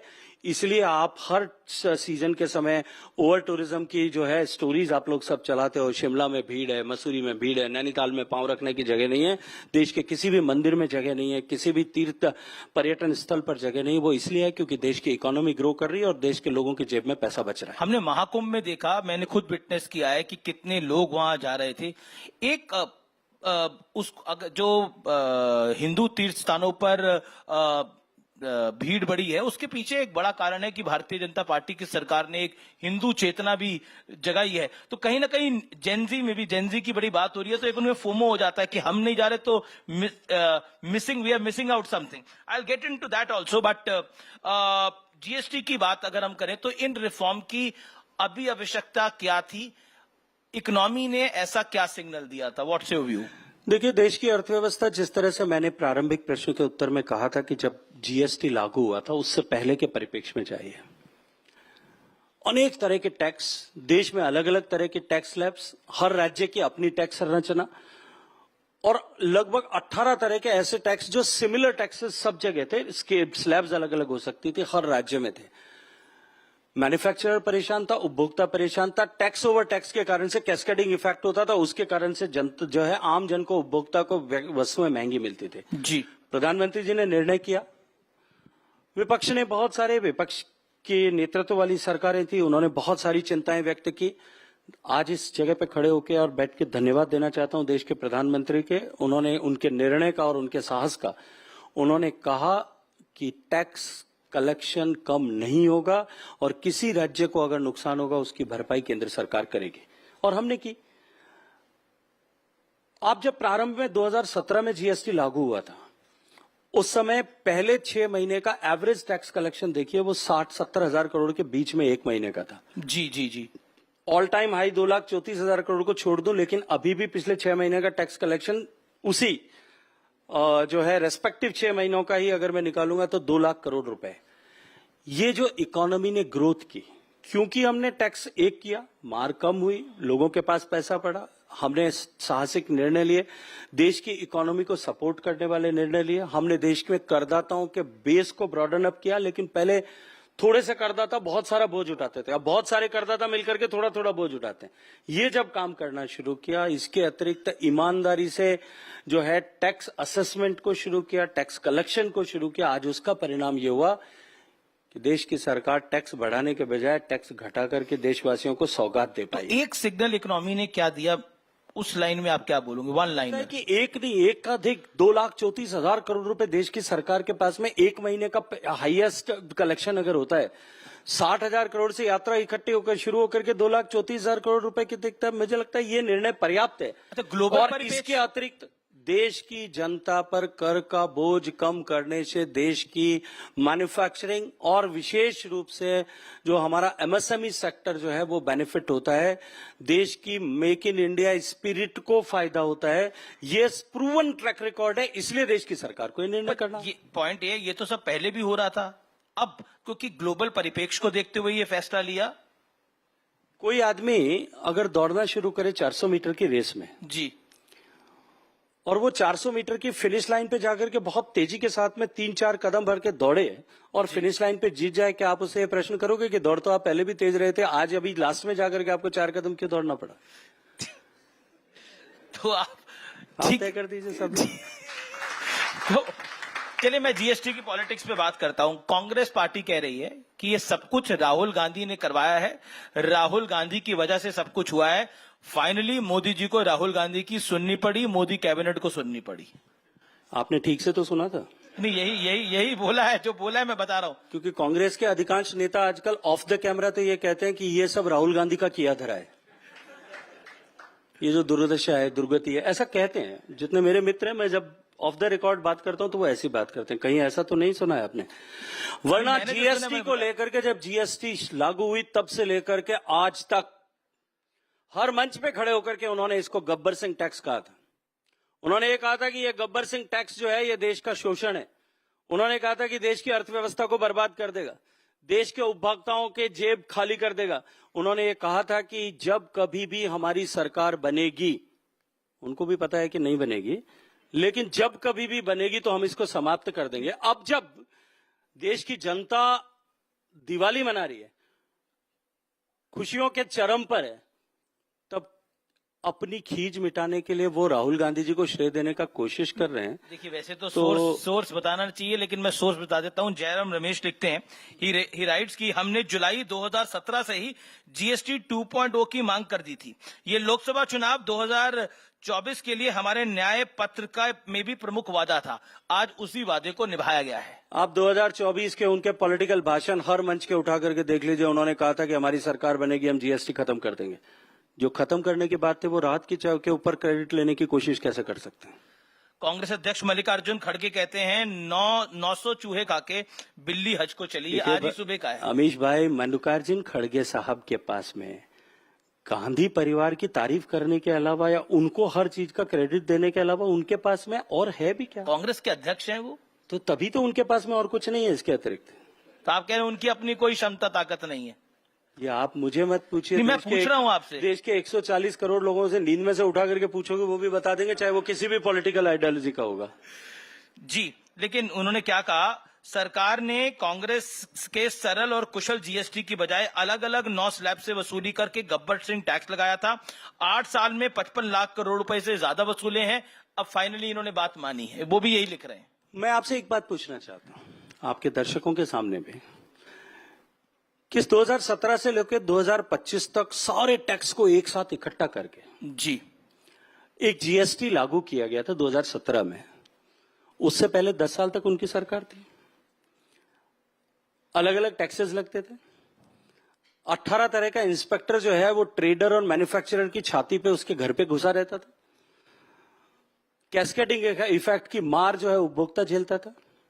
जिन लोगों ने 10 साल तक सरकार में ये सब जनता को दंश दिया था, वो उस सुधार पर टिप्पणी करने का अधिकार कहां से प्राप्त करते हैं?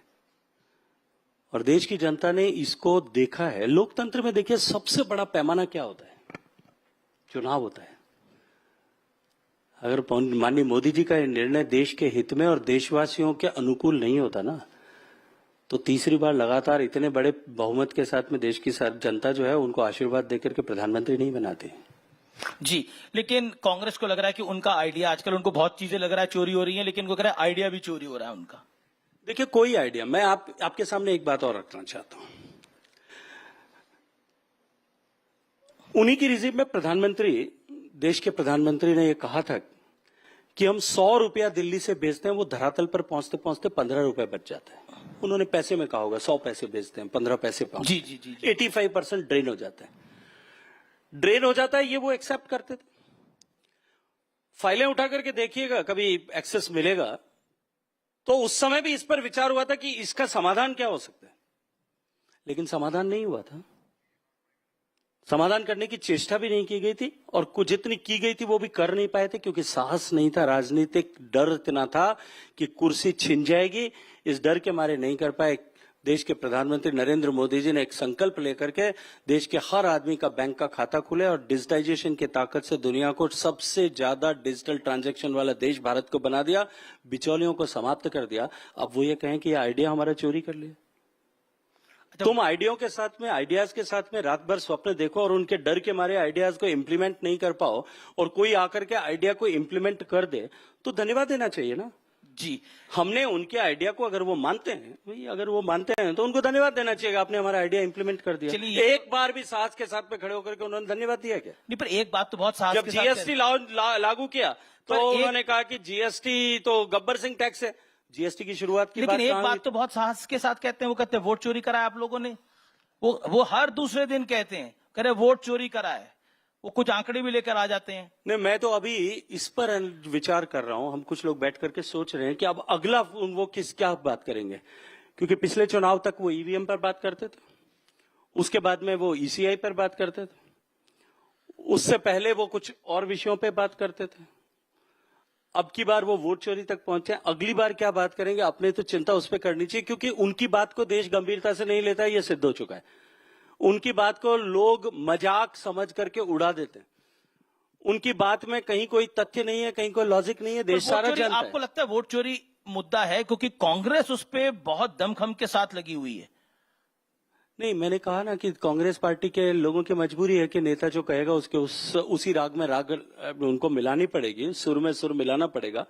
लेकिन देश की जनता इस बात को बहुत अच्छे तरह से जानती है और पहचानती है। मैं तो इतना कहूंगा कि संविधान को जेब में रख करके हम संवैधानिक व्यवस्था का सम्मान नहीं कर सकते। उसके लिए संवैधानिक व्यवस्थाओं का सम्मान करना पड़ता है। संवैधानिक संस्थाओं को जो है वो मजबूत करना पड़ता है। देश की संवैधानिक संस्थाओं पर प्रश्न चिन्ह खड़े करना संविधान का अपमान करने के बराबर है, जो आदरणीय राहुल गांधी जी निरंतर कर रहे हैं। कभी वो न्यायपालिका पे प्रश्न खड़ा करते हैं, कभी वो इलेक्शन कमीशन ऑफ इंडिया पे खड़ा करते हैं, कभी वो जांच एजेंसियों पे खड़ा करते हैं। पहले आपको याद होगा पिछले चुनाव के समय में रफाल्स को लेकर के उन्होंने कितने बड़े बड़े जितनी टोटल डील नहीं थी, उतनी से ज्यादा बड़ी डील। आप तो राजस्थान से आते हैं, पोखरण भी जाते रहते होंगे। वहां अटल बिहारी वाजपेयी ने सबसे दूसरे नंबर, पहले इंदिरा गांधी ने करा, फिर अटल जी ने वहां पर परमाणु लोकसभा क्षेत्र, आप ही का लोकसभा क्षेत्र है। अब राहुल गांधी कह रहे हैं कि वो दिल्ली में हाइड्रोजन बम फोड़ेंगे, पॉलिटिकल हाइड्रोजन बम। देखिए, राहुल गांधी जी दिल्ली में हाइड्रोजन बम फोड़ने की कोशिश करते हैं और मोदी जी की सरकार पाकिस्तान में आतंकवादियों के किलों को ढहाने के लिए बम फोड़ती है। ये फर्क है, और ये फर्क देश की जनता बहुत स्पष्ट निगाहों से देखती है। उनको दिखाने की और समझाने की जरूरत नहीं पड़ती। जी, एक अगला इंपॉर्टेंट विषय है कि प्रधानमंत्री जी का 75वां जन्मदिवस। जी, वो कुर्सी की प्राप्ति के लिए इस तरह के दुष्प्रयास करते हैं, और हम देश का सम्मान बढ़ाने के लिए मोदी जी के नेतृत्व में देश को आतंकवाद से मुक्त करने के लिए, देश के दुश्मनों का सफाया करने के लिए इस तरह से करें। देश की जनता जानती है, पहचानती है, देखती है, तभी तो वो हाशिए पर सिमटते हैं। अब कहीं एक कोने में रह गए हैं। जी, लेकिन बहुत इंपॉर्टेंट 17 सितंबर गया है, प्रधानमंत्री नरेंद्र मोदी का 75वां जन्मदिन था। What is your Modi story you want to share here? देखिए, माननीय प्रधानमंत्री जी के साथ में लंबे समय से काम करने का सौभाग्यपूर्ण अवसर मिला है। माननीय प्रधानमंत्री जी चलती फिरती विश्वविद्यालय हैं। जब कभी भी उनसे मिलने का अवसर मिला है, चाहे किसी को भी, अगर वो अपने दिमाग की खिड़की खुली रख करके मिलता है तो वो वहां से कुछ न कुछ सीख करके आता है। वो अपने हर वाक्य से, अपने हर सुझाव से, अपनी हर समीक्षा से कोई इंटरेस्टिंग किस्सा और आप अपने शेयर करना हर चाहेंगे? बातचीत से वो कुछ न कुछ आपको अवश्य रूप से सिखाएंगे। अनेक किस विषय हो सकते हैं, लेकिन किसी विषय को वो कितनी गंभीरता के साथ में पकड़ते हैं। मैं जब सांसद था, एक बार उनके पास में अपने लोकसभा क्षेत्र के किसी विषय को लेकर के गया था। मैंने विषय एयरपोर्ट के एक्सपेंशन से जुड़ा हुआ विषय था, मैंने विषय उनके सामने रखा। उन्होंने कहा ठीक है, इसकी मुझे क्रोनोलॉजिकली ये सब चीज लिख करके दे दो। 10 मिनट का समय था, मेरी बात तो लगभग 45 सेकंड में समाप्त हो गई थी। उठने लगा तो उन्होंने मुझे कहा कि बैठो, और क्या कर रहे हो। मैं उस समय एक सोशल मीडिया प्लेटफॉर्म पर मैंने एक जो है इंटर्नशिप प्रोग्राम शुरू किया था, जिसमें हम लोग कुछ विषयों को लेकर के शोध करना चाहते थे। और हमने देश के दुनिया भर के ऐसे बच्चों से जो लोग पढ़ाई कर रहे हैं, डिफरेंट ऑर्गेनाइजेशंस में, इंस्टीट्यूट्स में पढ़ रहे हैं, उनसे कहा था कि देश की सरकार और प्रदेशों की सरकारें जो डिफरेंट स्कीम्स चलाती हैं, योजनाएं चलाती है, उन योजनाओं को आपस में जोड़ करके बेटर तरीके से सिंक्रोनाइज करके अच्छे रिजल्ट्स कैसे प्राप्त किए जा सकते हैं, इस पर हम स्टडी करें। जी, हमने शॉर्टलिस्ट करके लगभग 2000 लोग जिन्होंने अप्लाई किया था, उसमें से 350 लोगों को हमने साथ जोड़ा, जिसमें देश के हर आईआईटी, हर आईआईएम, हर एम्स, हर एनएलयू, हर प्रदेश और देश के फ्लैगशिप इंस्टीट्यूट्स के विद्यार्थी थे। सब लोगों ने उस पर काम किया, 3-4 महीने एक्सरसाइज की। हमने डिफरेंट सेक्टर्स आइडेंटिफाई किए थे, उस सेक्टर्स पे लोगों ने काम किए। उन्होंने जो है अपनी तरफ से उस पर आइडिएट किया, उसको आगे बढ़ाया। तो मैंने प्रधानमंत्री जी को बताया कि मैं इस विषय पर काम कर रहा हूं। उन्होंने तुरंत अपने दोनों सहयोगियों को बुलाया और उनसे कहा गुजराती में कि ये जो काम कर रहे हैं ये अच्छा काम है, एक बार इसको समझिए। मुझे लगा, मैं नया संसद में आया था, मुझे भी लगा कि प्रधानमंत्री ने कहा समझिए, पीएम ऑफिस में कभी 5-10 दिन बाद इनको याद आएगी। मैं अपना बाहर निकल के भोजन करने जा रहा था, मुझे फोन आया कि आप कहाँ चले गए। मैंने कहा साहब रोटी खाने जा रहा हूँ। तो उन्होंने कहा नहीं, पहले आप वापस आओ। तो मैंने कहा मेरे पास कंप्यूटर, लैपटॉप कुछ भी नहीं है, मैं क्या बताऊंगा। कि नहीं, आप आकर के ऐसे ही एक्सप्लेन करो। मैंने एक्सप्लेन किया 1 मिनट, 10-15 मिनट में। तो उन्होंने कहा इसको आप मुझे लिख करके भेजो, भेज दिया। और उसके बाद में दूसरे दिन मुझे सूचना मिलती है कि प्रधानमंत्री जी का आदेश है कि आपको पार्लियामेंट्री पार्टी की मीटिंग, जहां बीजेपी के सारे लोकसभा राज्यसभा के सांसद होते हैं, उन सब के साथ में सामने आपको प्रेजेंटेशन करना है। मैंने प्रेजेंटेशन किया। प्रधानमंत्री ने खुद उस प्रेजेंटेशन पर अपना वक्तव्य 10 मिनट तक उसकी भूमिका रखी। उसके बाद में उसको कंक्लूड उन्होंने खुद ने किया। एक नए सांसद जिसकी दिल्ली में कोई पहचान नहीं है, उसके किए हुए काम को किस तरह से महत्ता देना और उसकी उपयोगिता को पूरी संसद के सारे सदस्यों के सामने सिद्ध करना। सब अपने व्यक्ति की कैपेसिटी बिल्डिंग करने की जो हुनर उनका है, उन्होंने उनको नरेंद्र मोदी बनाया है। जी जी जी, बिल्कुल आखिरी राउंड है और समय भी बिल्कुल समाप्त हो गया। तो एक लाइन में आपका जवाब चाहूंगा। रैपिड फायर राउंड है और आपके लिए बिल्कुल कठिन नहीं है, सरल सवाल है आपके लिए बिल्कुल। बड़ा नेता कौन है, राहुल गांधी है या तेजस्वी यादव है आपकी राय में? Choose one. निश्चित रूप से तेजस्वी यादव है। ओके। राहुल गांधी जी बेचारे हो गए हैं। अब बिहार के परिप्रेक्ष्य में बात कर रहा हूँ, बिहार के परिप्रेक्ष्य में सीट डिवाइड होंगी तब देख लेना कौन है। जी जी जी, जीएसटी रिफॉर्म जरूरी या मजबूरी, चुनावी मजबूरी बिहार की? देश के लिए आवश्यक है। देश के लिए आवश्यक है।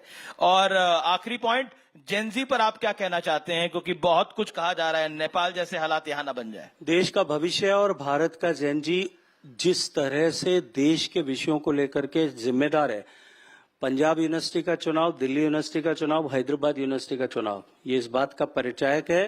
पर राहुल जी को जेनजी से ही उम्मीद है। उसके परिणाम इस बात से परिचायक हैं कि देश का युवा देश के परिवर्तन और देश के विकास और विकसित भारत के संकल्प के साथ पूरी ताकत के साथ जुड़ा और खड़ा है। देश का, पर राहुल गांधी को जेनजी से उम्मीद है काफी।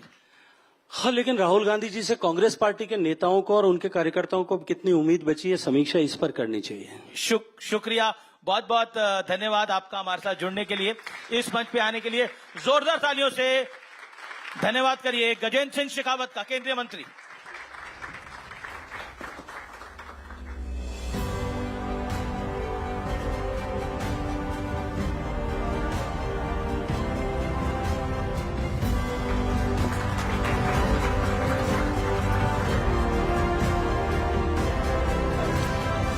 Thank you so much, sir, for sharing those precious insights. And thank you, Amish, for that engaging conversation. So if GST 1 unified India's domestic market, GST 2.0 is about future-proofing it for the next decade of growth. To help us make sense of what lies ahead, please welcome Shweta Punj of Network 18. Ladies and gentlemen, please also put your hands together for one of India's top economic thinkers, economist, author and member of the Prime Minister's Economic Advisory Council, Mr. Sanjeev Sania. Thank you. Thank you so much for that. Thank you, Sanjeev, for being here. Can we get a louder applause, please, for Sanjeev, for embodying the spirit of Navratri today? I think you've gotten so many compliments, and it's lovely. Please take a seat. A very warm welcome to Reforms Reloaded. What a day to be talking to you. It's the start of the Savings Festival, as the Prime Minister called it. It's the first day of Navratri. And this morning, I was on an e-commerce platform, a quick commerce platform, and I was trying to buy something, but the prices have not gone down yet, Mr. Sania.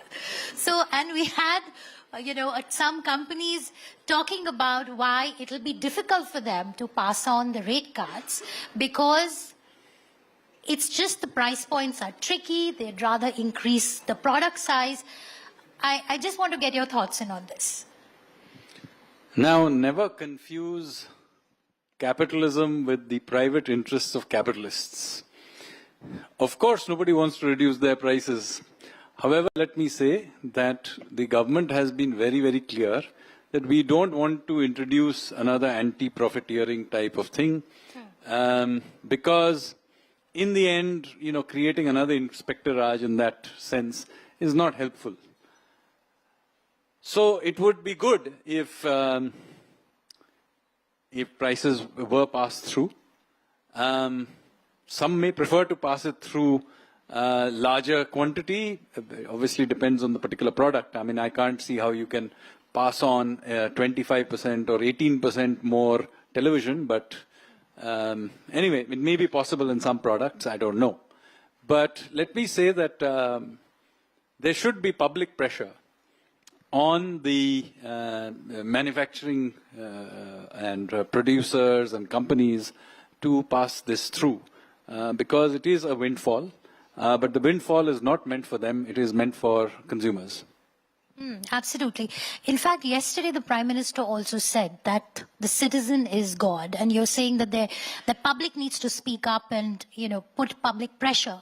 However, having said that, it's easier said than done, and we've had an anti-profiteering agency in the past that's not really worked, and you've categorically come out and said that there should be no Inspector Raj. Is there a thought process in the government on how do we ensure that the rate cuts are passed on? Because, that is the question that I think everyone in the audience has here at the moment. Look, I think business needs to understand that they are as much citizens as anyone else. So as a country, we do expect good behavior. Now, some of this has to come from social pressure. As I said, giving additional powers to the bureaucracy has its own connotations. Therefore, that is not something that I'm very keen on pushing for. So this is something that hopefully will, over time, I'm not saying it may need to happen immediately, but over the next few months, it would be important to see this pass through. And maybe it will. I mean, that's why you need competitive markets. Some people will pass it through, their prices will fall, and presumably they will, therefore, their market share will go up and so on. So to some extent, the market may force it through anyway. All right. In terms of a consumption push, there are various estimates, that have been doing the rounds. How soon do you expect the consumption to pick up, and what are the estimates that you are working with? So first of all, it's impossible to put a number to this. So there are some people trying to put number to this, but let me tell you as a person who trained economist, it is not possible to draw those demand and supply graphs. So, because it's not just at one point, right? It's across the entire supply chain that you have reduced prices. So it's impossible to try and guess how much that will be. So I would say that it would be significant. But let me say one more thing. I think thinking of the benefit from just this one-time demand boost during Navratra, whatever you think, is in fact the wrong way to think about it in the first place. You have to understand that the real benefit from this is to make the economic machinery more efficient. So what happened is, and so I need to step back a little bit, is to go back to how we implemented GST in the first place. We implemented GST, and I've said this to you before as well, we basically wanted to shift the whole complicated morass of excise, sales, and all kinds of octroi and other taxes onto a unified system. So that was the focus. What we didn't do at that time was to look at the slabs and the actual rates from a first principles basis. All we did is we slid the rates to the nearest slab that we could find, just because at that time we didn't want too many changes. So look, we are changing the system, so at least let the rates go to the nearest one that you can find. The result was that things like, for example, cement ended up being a 28% slab. Why? Because it just happened to be something that was heavily taxed in the old system. Then, of course, it took 2 years to stabilize that system. We then got hit by COVID, another 2.5 years. And then we didn't want to disturb the system while we got the recovery. So it's only in 24 that we came to the conclusion that, look, it's all happened now. We now need to move to first principles and think through why any slab is where it is. So that is the context that we are trying to do here, is now we have a much more logically consistent system where when you know the name of the item, you can more or less with a reasonable amount of certainty say that which slab it should be, because it's a logical one. All the inverted duties and all kinds of things have now been eased up. And now you don't have to get into these debates about is the popcorn salted or is it caramel? Right. No, definitely. It's really so, made things so this is the real benefit of the system, is simply to make the system more efficient. Now, when it becomes more efficient, and then it's good for producers, it's also good for consumers. It's just a pure economic gain. So, we've spoken about the impact on consumption. What are the estimates that we are working with where growth is concerned? There are, estimates doing the rounds between 1 to 1.5%. That's the kind of growth that... As I keep telling you, it's not possible to estimate all of this, because growth is impacted at every point in time by so many things. It'll be impacted simultaneously by Trump tariffs. It'll be impacted by oil prices. It'll be impacted by 200 other things, our own spending of our government, interest rates that MPC is doing. So the net impact of the GST, to strip that out from a one-time event, is very, very difficult. You can do it if there's something that happens repeatedly. Then if you have, some 30 data points, you can work out statistically what the impact of something is. But from a single data point, it is not possible to work out the impact of a one-time event. Okay, but inflation is expected to go down further. So does this set the stage for maybe a rate cut cycle to begin or to get accelerated? Do you think now is the time? Well, inflation is anyway very low, as you know. And yes, it's expected that, that inflation will fall further from this. So, yes, there is certainly space for doing some easing, but obviously it will depend on what the Monetary Policy Committee thinks. It's their prerogative. Let's talk about the next generation reforms, Sanjeev. And, you have been a proponent of a very, different form of governance, which is focused on process reforms and ease of doing business. And you personally are working on mapping the government and so on. So what do we expect from here? Now, this is a big structural shift that has been brought in on GST reforms. But then there's a 100-day agenda that's being put together. Can you tell us a little bit about the focus areas that, are likely to be implemented in the short term and long term? So most of the time when you think of reforms, people like to think about massive structural reforms, one-time big reforms. So the original 1991 reforms, or introducing GST, introducing insolvency and bankruptcy code, or the inflation targeting system, or whatever it is.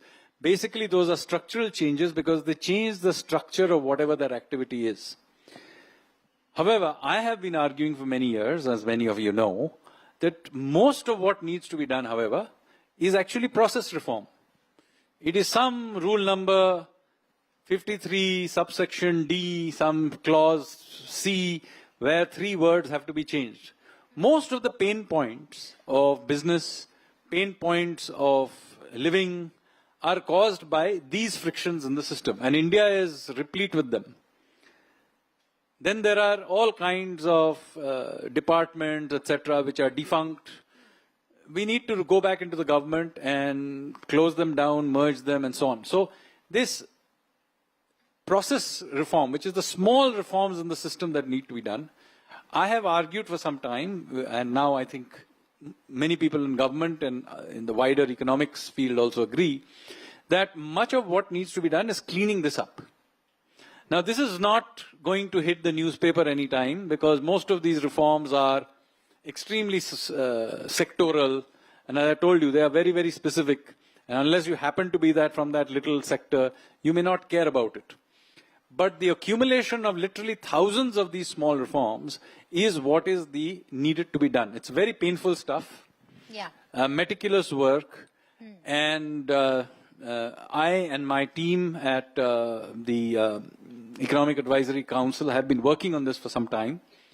Now a committee has been set up under Rajiv Gaubaji to look into deregulation. But this kind of process reform, and do literally hundreds of them, is something that we need to do. As I said, you usually not become a hero by doing them, because literally nobody other than that little segment knows this. But there are thousands of such reforms that can be done at the central and, importantly, state and municipal levels as well. Right. So we have now the H-1B visa controversy, right? And there is hope and expectation that this could lead to a reverse talent, talent coming back into the country.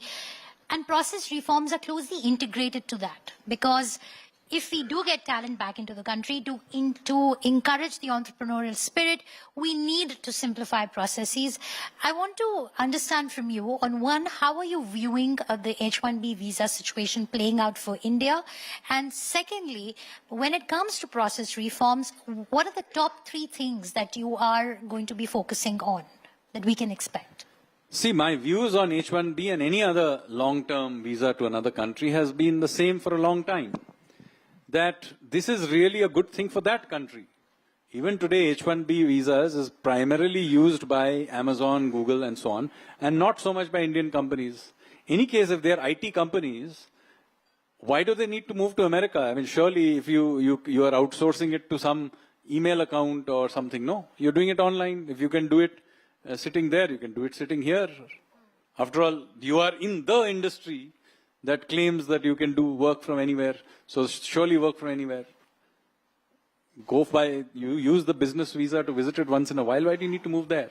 So I have had a long view, of which I've written before as well in newspapers, that look, Indian negotiators with any country should not actually negotiate for long-term visas. Why are we using this up why are we giving that up as a negotiating point? This should be something they should be negotiating with us, not us asking. But this is a key point in many negotiations. Yes, so so my view on this has been the same for a long time, and as I said, it's a public view, it's not a view I've just come up with, is that these kinds of visas primarily benefit the recipient country. So H-1B was benefiting the United States Absolutely. more How than... does it's entirely been unclear to me how it benefits us. So this is something I've said long time. Now, whether people return or not, well, I don't think we are doing process reforms because of returning NRIs. We should be doing process reforms because it's a good thing to do even for residents. Absolutely. So we should do those reforms. So we should accelerate them now. We should accelerate them irrespective of this business of H-1B. We should have been pushing for this, and I have been working on that now for several years, and we have literally done hundreds of these reforms. In fact, you were talking to me about some of the agencies that were redundant, and there was a tariff commission that was done away with. Can we expect, are there any other such agencies that are on your hit list? Yes, there are dozens, if not hundreds of them. So I am currently carrying out a mapping of the central government, the first time we have done this since independence, to work out where is the central government. I mean, not just the ministries or departments, but what are the bodies under them? Subordinate offices, attached offices, agencies, regulators, tribunals, etc. Promotion councils of various kinds. I haven't completed it. I've done 2/3 of the government so far. I've got 1/3 to go. And this same thing can be done, by the way, at the state level as well. And it's very clear that, we need to clean the stables out. And this is something I've been doing for some time. But I didn't do it for the government as a whole. I did for some ministries. Some of it is not known widely, but some of them did find there, like railways. My note on railways became public knowledge. So, but I had been doing this even when I was in finance ministry, but I have been doing it more systematically now.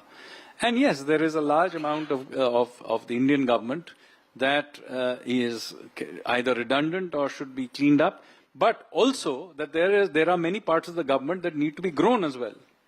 In fact, one of my findings so far, it's not a completed thing, so don't hold me to it, but so far it appears, if anything, the central government is too small for a country our size. The problem is that it is in the wrong place.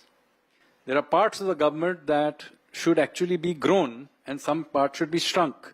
So the problem, the bigger problem is the distribution of the government across areas rather than the size of government. Can you elaborate a little bit more on that? Because, when Prime Minister Modi was voted to power, one of his key planks of governance has been maximum governance, minimum government. But now you're hinting that we might see a bigger government. So I think we need to be careful about what you mean by this. We also need maximum governance. Don't forget, everybody likes the minimum government bit, but it only comes with maximum governance. The point I'm making is, and as I said, I'm still doing this mapping, but the results as it appears so far is that there are many outdated parts of the government which have too many people there. And there are parts of the government where we don't have enough people. We don't have enough people in, say, for example, cybersecurity. We should have more people there. We need more archaeologists. And departments where there are more people than required. And then there are many. I'll give you one example of something we shut down a couple of years ago called the Tariff Commission. So let me tell you the story of the Tariff Commission, then you'll appreciate what I'm talking about. You see, before we became a market-driven economy, we were a socialist economy. And we used to have something called the Bureau of Industrial Costs and Pricing. Do any of you remember this body? Well, this body was the body that used to set the prices for commodities like cement, various grades of steel, aluminium, and so on. Okay. So it was a very powerful body because obviously one rupee up and down price change could make and break that body. And this is a very large body. It had over 300 people working in it. A very senior secretary rank officer was tended to be the head of it. And, it was a very powerful and some would argue much misused body. Anyway, 1991 happens. This body now overnight becomes redundant because all these prices now are market driven. But the body was never shut down. So it continued to exist in the system till somebody decided that, look, if we are discovered, we'll get shut down. So one fine day, somewhere in the late 90s, they renamed themselves as the Tariff Commission. The problem was that they had nothing to do with setting tariffs. See, tariffs are basically set by the finance ministry with maybe consultation with the relevant line ministry, maybe with commerce. DPIIT has nothing to do with the whole thing, whereas the Tariff Commission sits in DPIIT. So there, this Tariff Commission sat for all these years, doing nothing relating to actually setting tariffs. Till I, by chance, while I was at finance ministry, bumped into it and discovered this body. So I then wrote a note saying that it should be shut down. And you'll be pleased to hear, after much discussion and debate, in 2022, it was finally shut down. So now what's shutting down next? That I'm not in a position to list out. But let me say that many similar bodies have got either shut down or dissolved. There was the All India Handicraft Board, All India Handloom Board, and so on. So many of them have been dissolved over time. And in this, you have to understand, moment you state what kind of things you want to shut down, typically those who are incumbents there, not just bureaucrats, by the way, there is usually a large patronage system associated with that institution. They will always accuse you of, being fascist, of you not understanding the issues and so on. And so when All India Handicraft Board was being shut down, the person who was kind of the head of that for some 20 odd years, the chairman of the All India Handicraft Board, she wrote a very nasty note stating that this is a fascist government that doesn't care for artisans and so on, and, is shutting this down. Now, you have to understand, it's not about the name of the body. The question is not whether artisans should be supported. Yeah. There are many bodies that are supporting artisans. Just at the central government alone, there is the Silk Board, there is Khadi Udyog, there's Cottage Industries Emporium, many people. So the question is not whether the activity is good or bad. The question is, what does this body do? Is the All India Handicraft or Handloom Board serving its purpose? And that is the real issue, right? When you're shutting down a body. All right. So when we decided that this should be closed down, it was closed down, I think, in 2023, the then chairman, who had been chairman for some 20 odd years, wrote a note in public, in social media or in a newspaper, saying that this is a fascist government that doesn't care, etc. So the then textile minister, Smriti Irani ji, under whom this body came, right, she basically wrote back a retort saying, Madam, if you can give us the minutes of any meeting held by this body in the last 7 years, we will reinstate the body. We are still waiting for them. Well, thank you. We have to wrap up, but one last comment from you. Any message that you'd like to give out to the businesses and to the consumers sitting here, starting today?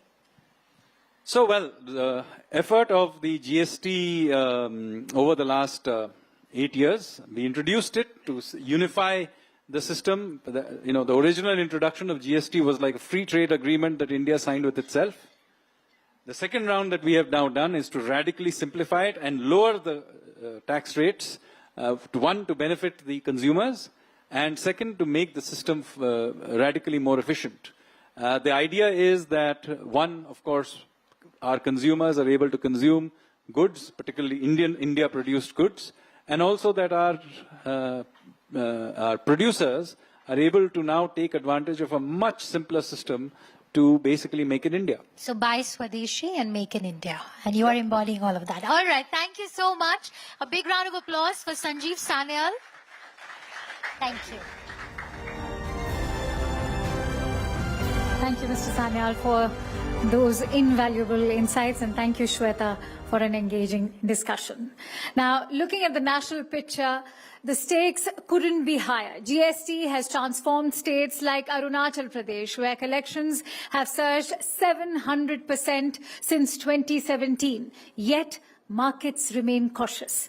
Can one tax really create opportunities for consumers, markets, and states alike?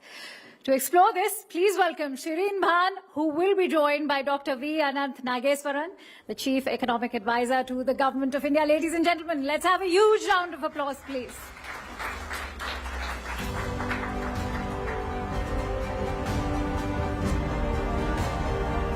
Well, thank you very much, ladies and gentlemen. We continue the dialogue and the conversations here at the Reforms Reloaded platform, and it is my pleasure and privilege to welcome here the Chief Economic Advisor, Mr. Ananth Nageswaran. Thank you very much, sir, for joining us here this afternoon. Let's start with GST as well as the impact that the government hopes this GST cut will provide as an impetus to the economy. What's your own expectation? Do you believe that you now feel confident enough to review upwards your growth projections for the economy, or do you believe that the band that you had articulated in the economic survey still holds? No, I think the GST 2.0 is a very significant landmark reform. I am very confident that under the circumstances it will provide a very significant boost to domestic demand, because if you look at the total amount of taxes that is estimated to be foregone is exactly the amount of savings that the households are making, coming on top of the direct tax relief or concessions made in the budget. And then if you sort of take in the multiplier effect, it will definitely add quite a bit to the GDP numbers. While I should actually be looking at revising my numbers upward, given my cautious nature, I will simply say that I am more comfortable now that the final number, which we have given a range, 6.3 to 6.8% in real terms, I'm more comfortable now in saying that we will be tending towards the upper end of this range rather than the lower end of this range, considering what's happening on the external front. So that is the extent to which I am prepared to sound more relaxed and confident at this point. But once second quarter number comes, then we will revisit the estimates. No, we'll take that, the higher end of that band that you had laid out in the economic survey. But if we could just understand the stimulus provided by both the income tax cuts as well as the GST benefits. The Prime Minister gave a number of 2.5 lakh crore rupees when he addressed the nation yesterday. What's the estimate that you're working with? Because I'm sure that will go into the budget math as well. No, I think his numbers are quite appropriate, taking into account both the direct and the indirect taxes, because especially focusing on the indirect tax cut, GST 2.0, it's a combination of three components. One is the reductions in rates from, many categories going from 18 to 5 and the 12 becoming 5, etc. That is one major chunk. The second chunk is the withdrawal of the compensation cess. These two are very positive to the households. The small minus is the one where few categories where the rate goes from 28 to 40. So the final tax savings is the first two components minus the third component, and that number will be upwards of 1 lakh crore. And then if you really assume a marginal propensity to consume, as they call it, MPC in the economics jargon, which basically means depending on how much households consume, then it leads to further income growth. And so 2-3 rounds of multiplier effect, then the total impact on the economy will be even more than 2.5 lakh crores. So I think what the Honorable Prime Minister said was purely the static estimate of the tax saved for the households. But the impact on the economy can be bigger. But of course, we know that there are other uncertainties and other factors which may dilute some of this translation of the savings into aggregate demand or GDP growth, as we call it, but the total impact is of this order of magnitude between the direct tax relief and the indirect tax relief put together. I'll come to the uncertainties that you alluded to in just a second, but I just want to continue with the GST conversation and talk about the impact on states and state finances, because many states came out and said that they were concerned about the revenue impact that they would have to face. As you look at how things are panning out, and we've just seen the CAG numbers also come in as far as state revenues are concerned, what's your own indication, considering the fact that there is no longer any compensation cess? So, look, I mean, in fact, former RBI Governor C. Rangarajan and Mr. Shanmugam, former Finance Secretary of Tamil Nadu government, wrote an article before the GST Council met about 3 weeks ago as to how well states have done with GST. And they particularly pointed out that the producing states, which were concerned about GST impacting them adversely, actually have ended up doing much better. So that's one.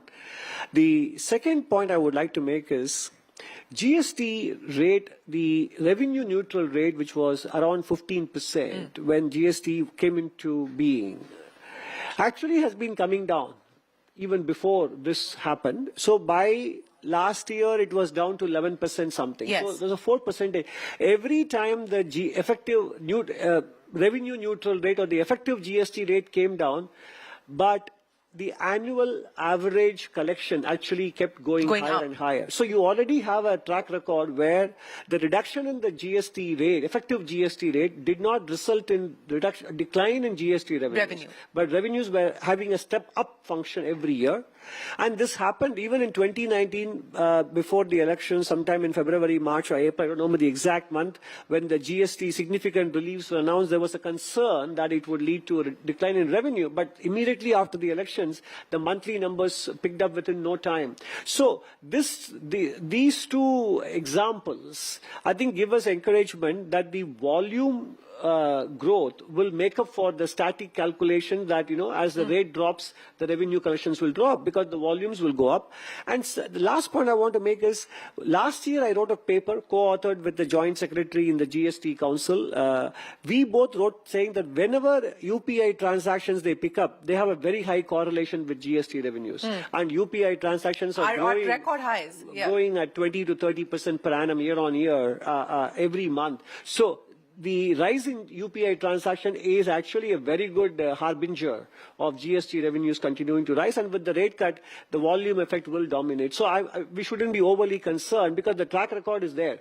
Rate reductions have led to more formalization rather than less formalization, and that means more revenues. That means more revenues more and transactions, hence, yeah. more transactions, and hence you believe states have little reason to be concerned That's at this right. point in time, which brings me to the question about the government's own fiscal math. We are, of course, getting into the budget-making exercise. Do you believe that this will have any impact as far as the government's own fiscal math is concerned? I think we are confident that the final number will be 4.4% of GDP, which is the gross fiscal deficit.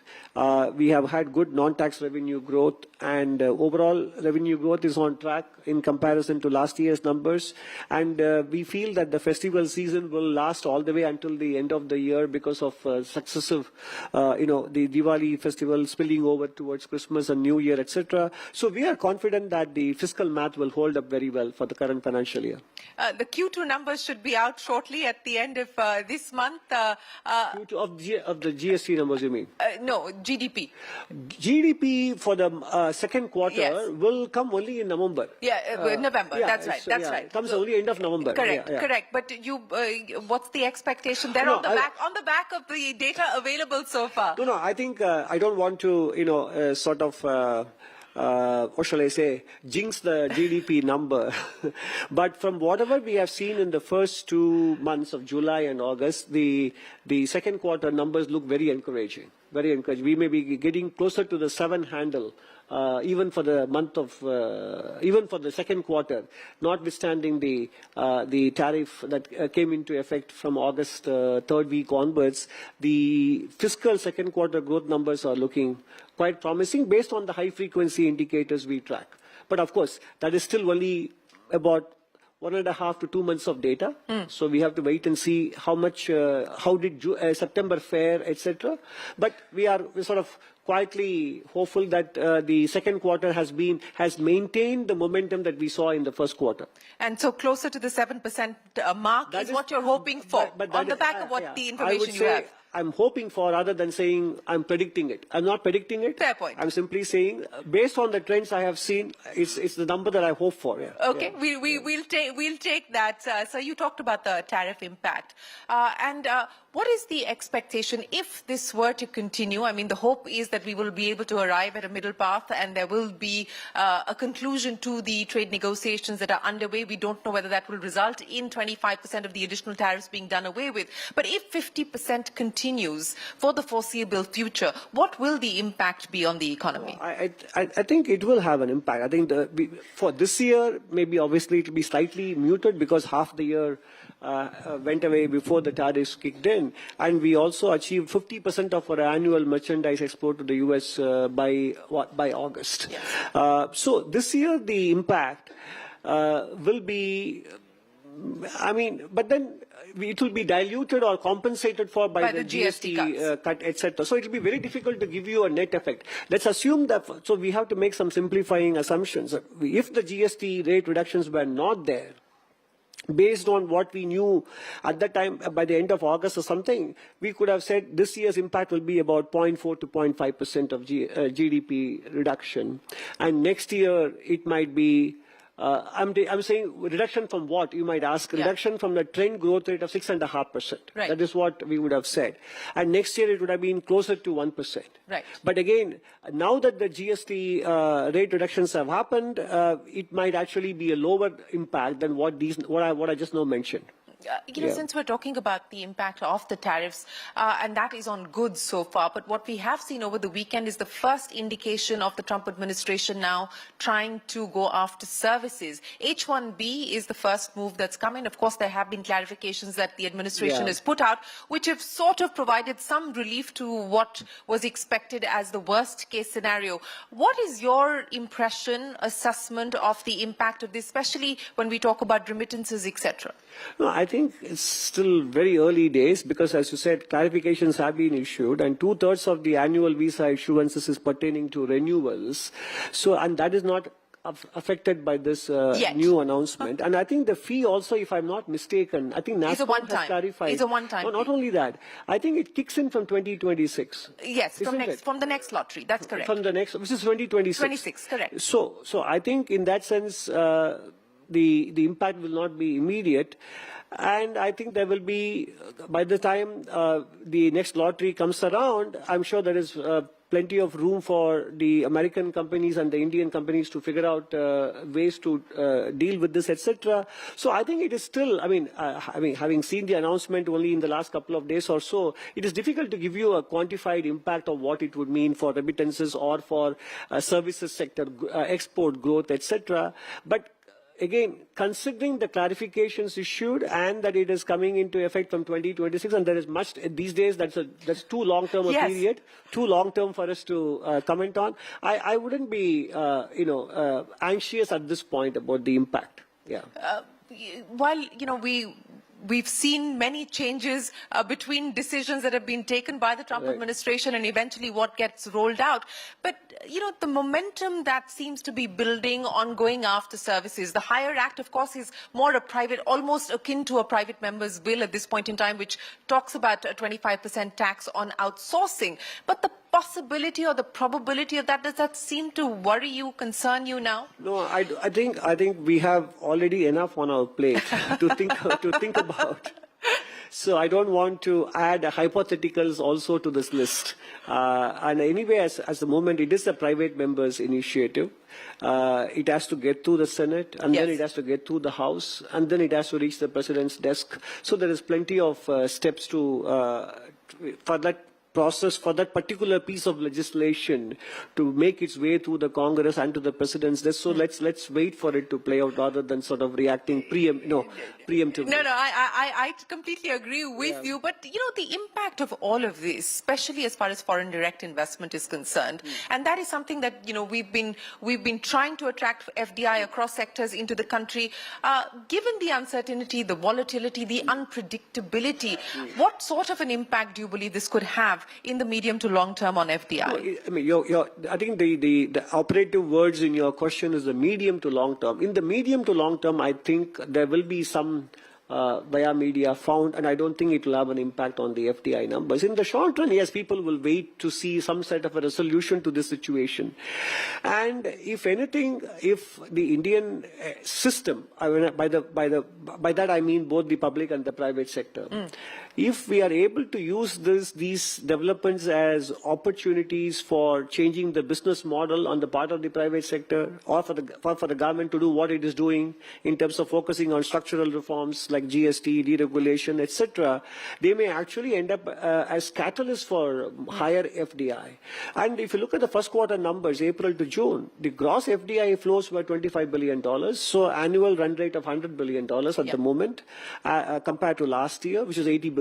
So I think the investment interest from whatever I have seen, people who have visited us from other countries or even from the United States themselves, the picture of attractiveness of India as an investment destination or a manufacturing destination as an alternative to in the overall China Plus One framework, I haven't seen any diminishing of that interest. Even with the 50%? Even with the tariffs, yeah, even with the additional tariff, etc., the medium to long, that's why I said the operative part of your question was the medium to long term. The medium to long term plans or the attractiveness of India, in the conversations I have had in the last 1 month, I haven't seen, it has been very unhesitating, very unambiguous in what they said. India remains a top investment destination for them.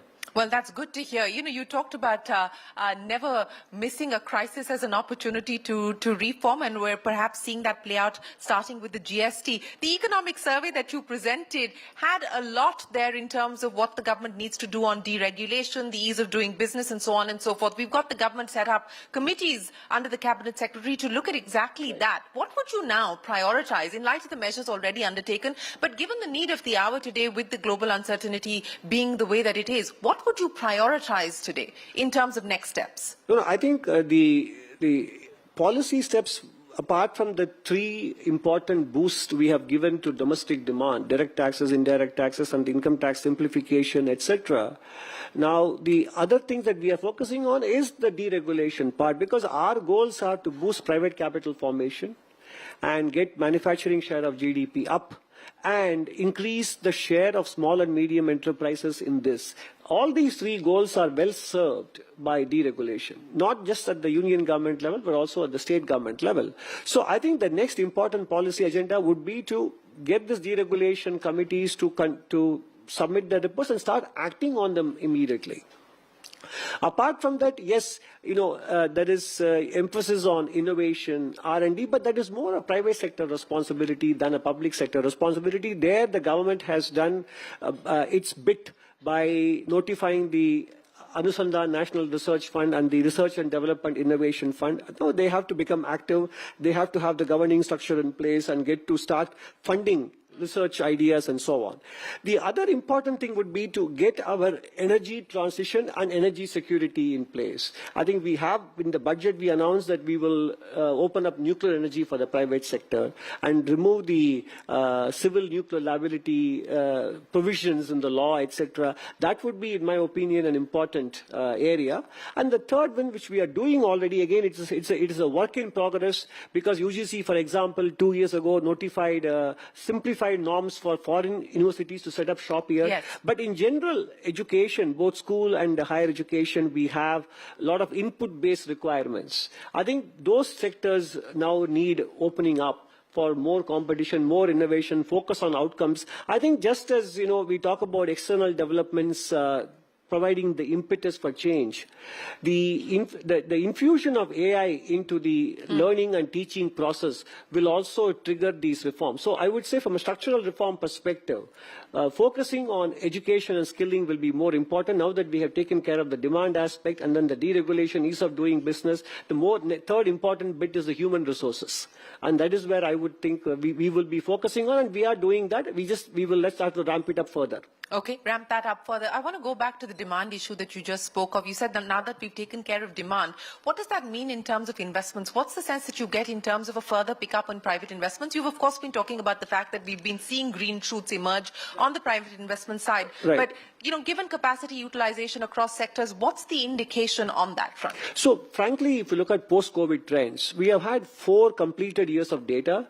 21-22, very big ramp up in private sector spending. Naturally, it was a sort of a bounce from the 2021 contraction. And 22-23 wasn't bad, but obviously a bit lower. It was 23-24 that was disappointing.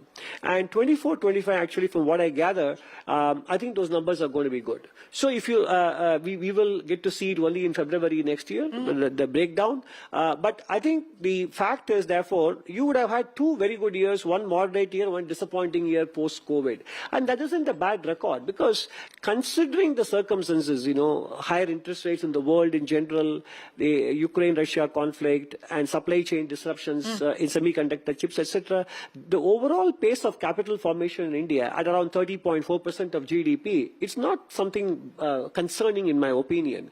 So, and the biggest contribution the government can make for the investment growth are 2. One is to provide a platform for demand to rise, which is what will lead to capacity build-up on the part of the private sector. The second is the fiscal prudence and fiscal stability, because that brings down the interest rates. Yes. And government's borrowing cost has dropped by about 250 to 300 basis points in the last 10 years. And that naturally brings down the private sector's borrowing costs. So basically, making your investments easier to finance and providing the underlying demand conditions.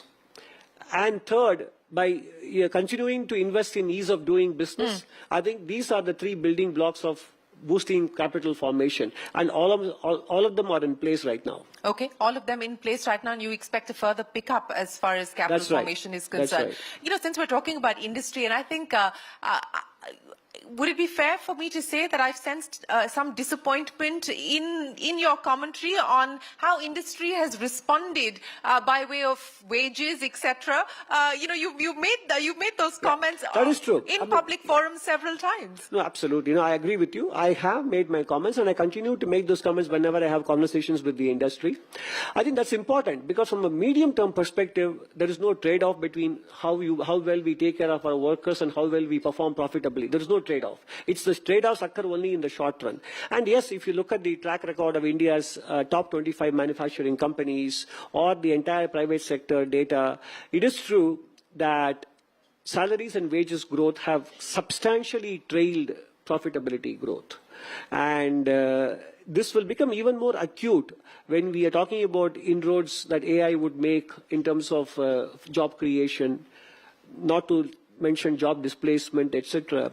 And I think the medium-term social stability is an important consideration for businesses to be profitable as well. So there is no trade-off there. So that issue remains important, along with what I mentioned earlier in terms of innovation, investment in R&D. These are also areas where the industry has its own role to play in catching up. Is that another area of disappointment that you believe Indian industry hasn't risen to the occasion, so to speak, as far as innovation and R&D is concerned? In part, R&D spends? well, I mean, in fact, it's not, I mean, more than me, Mr. Naushad Forbes has been writing about it quite extensively in the last couple of years. But again, I would qualify my observation because my disappointment is in part because if you look at how the Indian pharma industry responded to the TRIPS agreement in 1995, yes, they ramped up their R&D spend quite considerably. So you have a template there. When their operating model was threatened, they did not take shortcuts. They actually ramped up their R&D spend, which is how they managed to retain their global market shares in generic drugs and so on. And that's exactly the same thing we need to repeat. Is it, to take that conversation forward, is this then and a similar inflection point for India's IT services sector? I think so. I think, you know, as is the case with individuals, every crisis actually is the only way we will relook and re-examine the business model. And whatever is happening in the last couple of days or three is a very good, I would say, we will look back 2-3 years from now and say that was actually a good thing that happened because we are now much stronger, more diversified, and have a different operating model. I think that is what we will see 3 years later, although it may look very uncertain right now. Speaking of diversification, I mean, of course, we've got our challenges as far as the India-US partnership is concerned currently. But, you know, we are trying to ink and forge for free trade agreements, whether it's with the EU or other nations. This diversification, how do you see it playing out again in the medium to long term? Look, because in the short term, it will still take time for these agreements to operationalize. I totally agree, because even the agreement signed with the UK has to be ratified by their parliament. Correct. Right? So I understand that. But naturally, this is what we can do and we should be doing, which we are doing, which is to sort of open up geographies for our exporters. And it will definitely have an impact. In fact, if anything, we should remember that if most of these markets already have a very low import duties in their markets. So all that India is getting is access to these markets, because as a country which imposes a higher duty, we are the ones who make more concessions in these negotiations than they make. In general, their average MFN rate is much lower than ours. So in that sense, Indian exporters will get an opportunity to compete in those markets. It doesn't mean that it's sort of a freeway for Indian exporters into these markets, that they're going to come in and immediately get their market share up. We have got these agreements get our exporters as a leg inside the door, inside the hall. And how we compete there depends on not only industry's investment in competitiveness, R&D, but also in how we, from the policy perspective, make the cost of manufacturing more affordable in the country. That requires not only deregulation, but also look at our duty structure on input materials, intermediate materials, etc. So that is also something that the policy will have to contribute to make the overall cost of production lower. That is how we will translate these free trade agreements into actual export growth numbers. You know, since we're talking about decisions that policymakers will have to make, the Prime Minister's comments yesterday in his address to the nation on Atmanirbharta as well as Swadeshi. Now, as far as Atmanirbharta or self-reliance is concerned, we've seen the government act on several measures, including, for instance, in the defense sector, where there has been now a concerted attempt at indigenization. That's right. But what do we understand Swadeshi to mean, and what will that result in terms of policy changes, if any, if at all? No, I think what he meant, and in fact, he has said it even in recent past also, as long as the money could be coming from anywhere, but as long as the good is made with the sweat of the Indian, then he calls it a Swadeshi or an India-made good. So in that sense, this signifies a certain openness to foreign direct investment. As long as it is manufactured here, then he calls it a Swadeshi, which is, I think, is an important statement to understand that it is not an anti-foreign investment position at all. Now, with respect to buying Indian goods, yes, I think the important thing is to also make it easier, as I said, to manufacture those goods in India. And right now, for example, if you look at the kind of the components that the categories of goods we import from China, predominantly it is intermediate goods and capital goods, which are necessary for our own industry to become self-reliant in manufacturing. So there are areas where we need to sequence our made in India. We need to make sure that for our finished goods to be made in India, we need to have these supplies of intermediate goods and capital goods. Therefore, getting into the global value chain still is an important priority for Make in India to become a very viable long-term reality. Well, speaking of global supply chains, it was again the economic survey last year that talked about the need to re-engage with China. We've now seen the government, as well as the Chinese government, make steps to further the cause of economic re-engagement.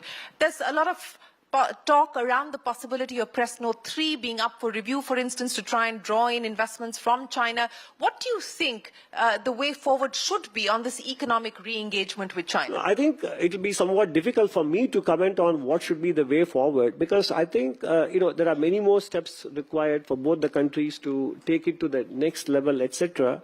But the important point is we need to figure out a way to improve our own resilience in terms of supply chain, because right now it is skewed in favor of more imports, which is what I wrote about in the economic survey. That still remains the case. But in what manner and shape this will evolve in the coming months and years, because a lot of water has flowed under the bridge since I wrote this last July in 2024. But how exactly it will move forward is still very difficult to sort of visualize. But I think there will be some movement along these lines, I suppose. Well, speaking of movement, let me get your take on the movement of the rupee and what you make of that, as well as the moves in the bond markets, global as well as here in India, and the interest rate trajectory as well. I know the MPC's meeting, you won't comment on that, but at least as far as the rupee and the bond market is concerned. No, I think I'm not too concerned about the rupee's current sort of recent weakness or the current levels per se. It's all right. Obviously, we have ample foreign exchange reserves and we have very low external debt. So it's not that the rupee is vulnerable in any particular manner.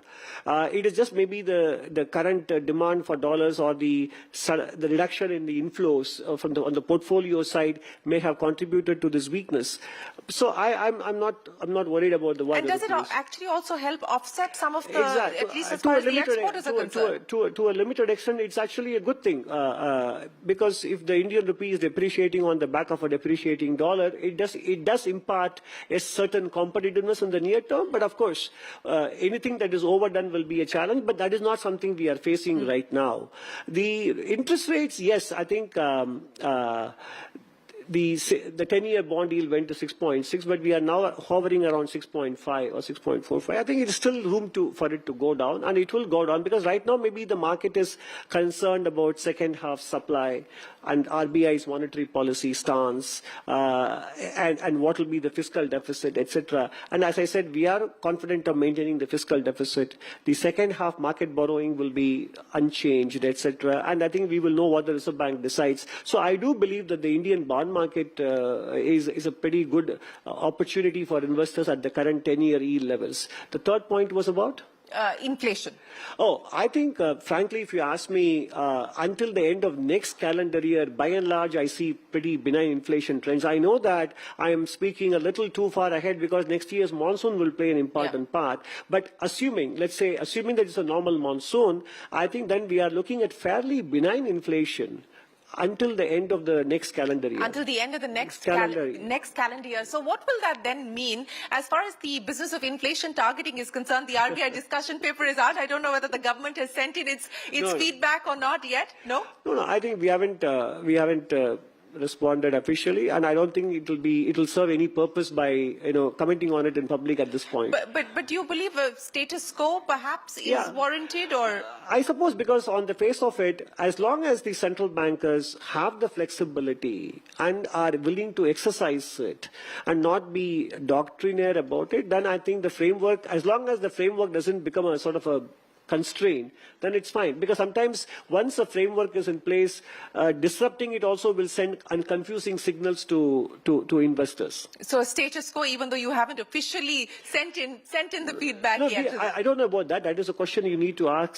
Secretary Economic Affairs. It's not my prerogative. I mean, we did write about it in the economic survey last year in a conceptual manner, discussing the pros and cons of inflation targeting for a developing country like India. But having returned that, I would also acknowledge the fact that once a framework is in place, you have to be very careful about disrupting it also.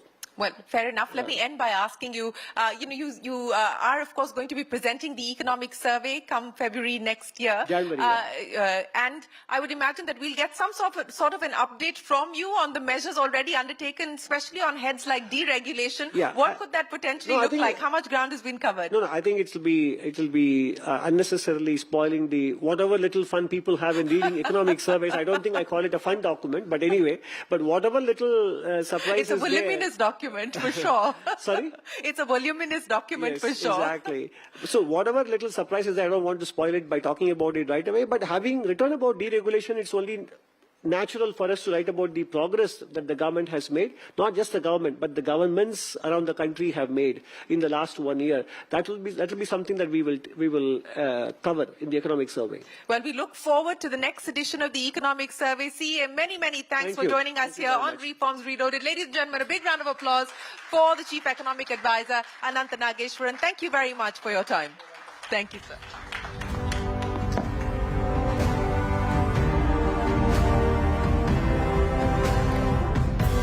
Thank you, Dr. Nageshwaran, and thank you, Shireen, for a very engaging conversation. We do hope that there is status quo in the market which prevails, and that the government will be able to also create opportunities for industries to, in fact, bring in investment. And there is also enough economic oiling as far as our economy is concerned for the machinery to operate, as Mr. Sanyal was also highlighting earlier.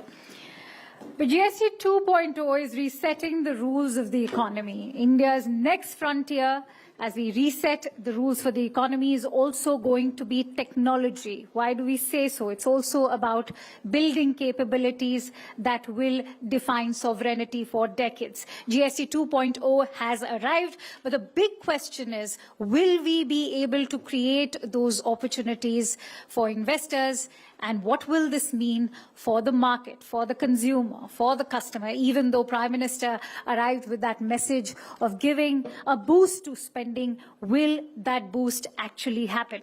So from semiconductors worth over 1.6 lakh crore rupees in projects to, in fact, sovereign AI models supported by government grants to defense tech innovations in UAVs and aerospace, we are looking at 1.6 lakh crore rupees worth investment. So Bharat is, of course, making these bold moves to reduce external dependence and secure its future. At the same time, input tax reforms under GST 2.0 are giving deep tech manufacturers and hardware startups a much needed boost. However, the big question that still remains, whether we can build those capabilities at scale and on our own terms. That's a question we have been posing. To explore this, please welcome Rahul Seth, Director, Industrial 47, who will take this conversation with leaders shaping India's deep tech roadmap. Shashi Shekhar Vempati, who's the co-founder of Deep Tech for Bharat. Vivek Mishra, who's the co-founder and CEO at Rafi M Fiber. And Rishi Balu is the Executive VP at Bharat Gen. Thank you, gentlemen, for joining us over here today at Reforms Reloaded. The stage is all yours. And Can we have Shivang Luthra join us as well, Director, RK Electro? Thank you so much, Shivang. Sorry. Hi. Super folks, we'll quickly get started. Thank you so much to everyone for being here and taking the time out. I know a lot needs to be done in deep tech in India. So we'll quickly dive in. Something I want to interestingly point out today, we discovered this in the conversation, is out of the 4 gentlemen on the panel today, 3 of them studied abroad and came back to India to build in India. Given the kind of context that we're living in today, it's incredible to see that happen, and I hope more and more people come back. So just a round of applause for the gentlemen here. All right, Shashi, we'll get started with you. So, Shashi, you've spoken a lot about tech sovereignty. Would love to understand, just as opening remarks, how do we think about tech sovereignty, and how does that look like, especially within deep tech sovereignty for India? What do you think that means? So, before I start answering that question, I think 4 of us have come back. I didn't study abroad, but I still came back. So, fair. So, I mean, how do we think of sovereignty in the context of tech or even deep tech? I think the best way to understand it is look at what happened, 4 years back, right, when COVID hit us out of the blue. The entire world was, uncertainty. A lot of things that the government did in the years prior actually came to help, because you don't want to wait for a crisis to figure out that you don't have control on certain elements within your supply chain or within your manufacturing sector and so on. The fact that the government took the steps to create a cashless economy with UPI became a huge godsend during COVID. Similarly, the fact that back in 2003, the government decided that we should have a free-to-air, direct-to-home television platform called DD Free Dish actually became very useful during COVID, because when the schools were shut, when a large part of the population didn't have computers at home, didn't have broadband access at home, you were able to deliver classrooms right into their homes through the television, right? So unless you have these sovereign platforms where you have control over it, when the situation changes, when the circumstances change, when the environment changes, you wouldn't want to then, start figuring this out. And today we are already seeing it with the kind of geopolitical environment that has emerged. There's a lot of uncertainty globally.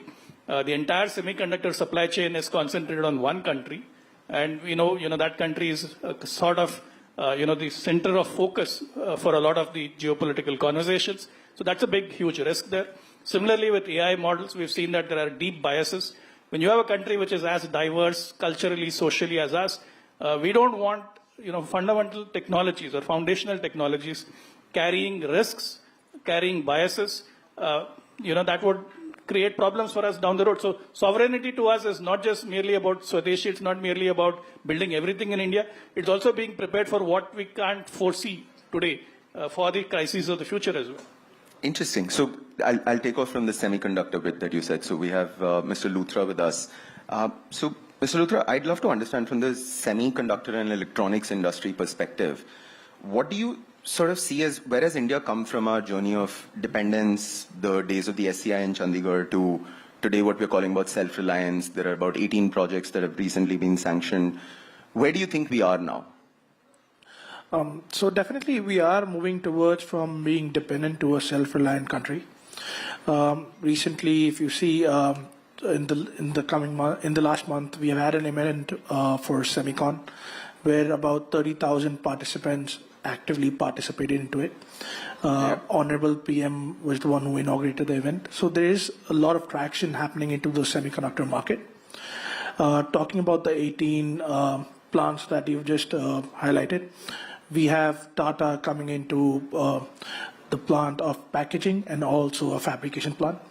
Another, we have a lot of private investment happening into this ecosystem, where partners like Keynes and the foreign partners are investing into Indian ecosystem. And there's a lot of foreign investment happening into the R&D. So if I may ask, as a follow-up question to this, right, there's a lot of good stuff that's been happening, and that's very great and heartening to see in many ways. I'd love to see, what do you think, given the flux, given the dependence on singular countries on this, what can India do to position itself to be the choice for anybody setting up? We recently heard about the ARM thing as well. So would love your thoughts on that. So what we have done in the last couple of years is something extraordinary. The policies that have been implemented, like India's semiconductor mission, design link incentive, these are something that has become groundbreaking. And that is why if you see a lot of foreign investments have inflowed into the country with the high numbers. But there are some challenges, but these are small challenges like custom problems or custom regulations or some skilled manpower. So I think with the time moving, we are changing into policies with, I think, the new policy of ISM 2.0. When that comes into play, I think that challenges will be sorted out. But I think we are on that road of changing from a dependent to a self-reliant country. Interesting. So I'll come back to you specifically on what is one thing that you'd want us to change, especially with ISM2 coming in. But I'll shift focus now to another very critical area, which is AI. We have Rishi Bal with us, who was with Google Research earlier. Rishi, you head Bharat Gen, which is building a model for India. You folks are based out of IIT Bombay itself. You were at Google when the transformer revolution was happening in some ways back then. I'd love to understand from you, one, about what are the kind of challenges and opportunities that you're seeing in building something this foundational for India over the time that you've spent here, maybe contrasted with your experience earlier. Would love your thoughts on that. Yeah, for sure. Thanks for that question. I think the challenges are enormous, but in terms of, in terms of data, in terms of talent, but the opportunity is also huge. And the good news for us is that everyone else around the world faces the same set of challenges, right? There's only a handful of countries that are producing the kind of talent that's needed to be able to produce these LLMs at scale. There's only a handful of countries that actually have sufficient data. So there's a shared set of challenges, and I feel like if we're able to solve for that set of challenges, we can not only be producing for India, but we could also be a global producer of AI and talent for AI. So I'm curious to understand this here. Given our innovation pipeline, you're now on the academia side, you were on the industry side a little prior to this. Do you see more and more lab scale work translating into products today? Like, what has that looked like? And I would love, if you have any thoughts about, as you said, talent is a concern. How do we solve for that in some ways? Like, for example, from last year's International Mathematical Olympiad finalists, there are only, out of the 30 that made it from India, there are about 3 or 4 who continue to remain in India. What can we do to solve this? So take Bharat Gen as an example of how we've approached this challenge. We, at the outset, recognized that talent was going to be an issue. So instead of just taking a purely academic route or a purely industrial route, what we've done is we've created a consortium. So we've created a Section 8 non-profit company which operates functionally like a regular company would. We have over 45 full-time employees. The company is growing. At the same time, we have over 7 academic partners. So we've tapped into the top IITs. We have IIT Bombay, Madras, Kanpur, Mandi, Hyderabad, IIIT Hyderabad, IIM Indore. And that consortium continues to grow. And so what we've done is we've tapped the top talent in AI in India. We're continuing to bring on more people. And part of our approach here is it's not just about the professors and their labs, it's all of their students. So we have over 75 BTechs, MTechs, and PhDs that are interning at Bharat Gen alongside the engineering team. And what that does is it allows us to create talent at scale.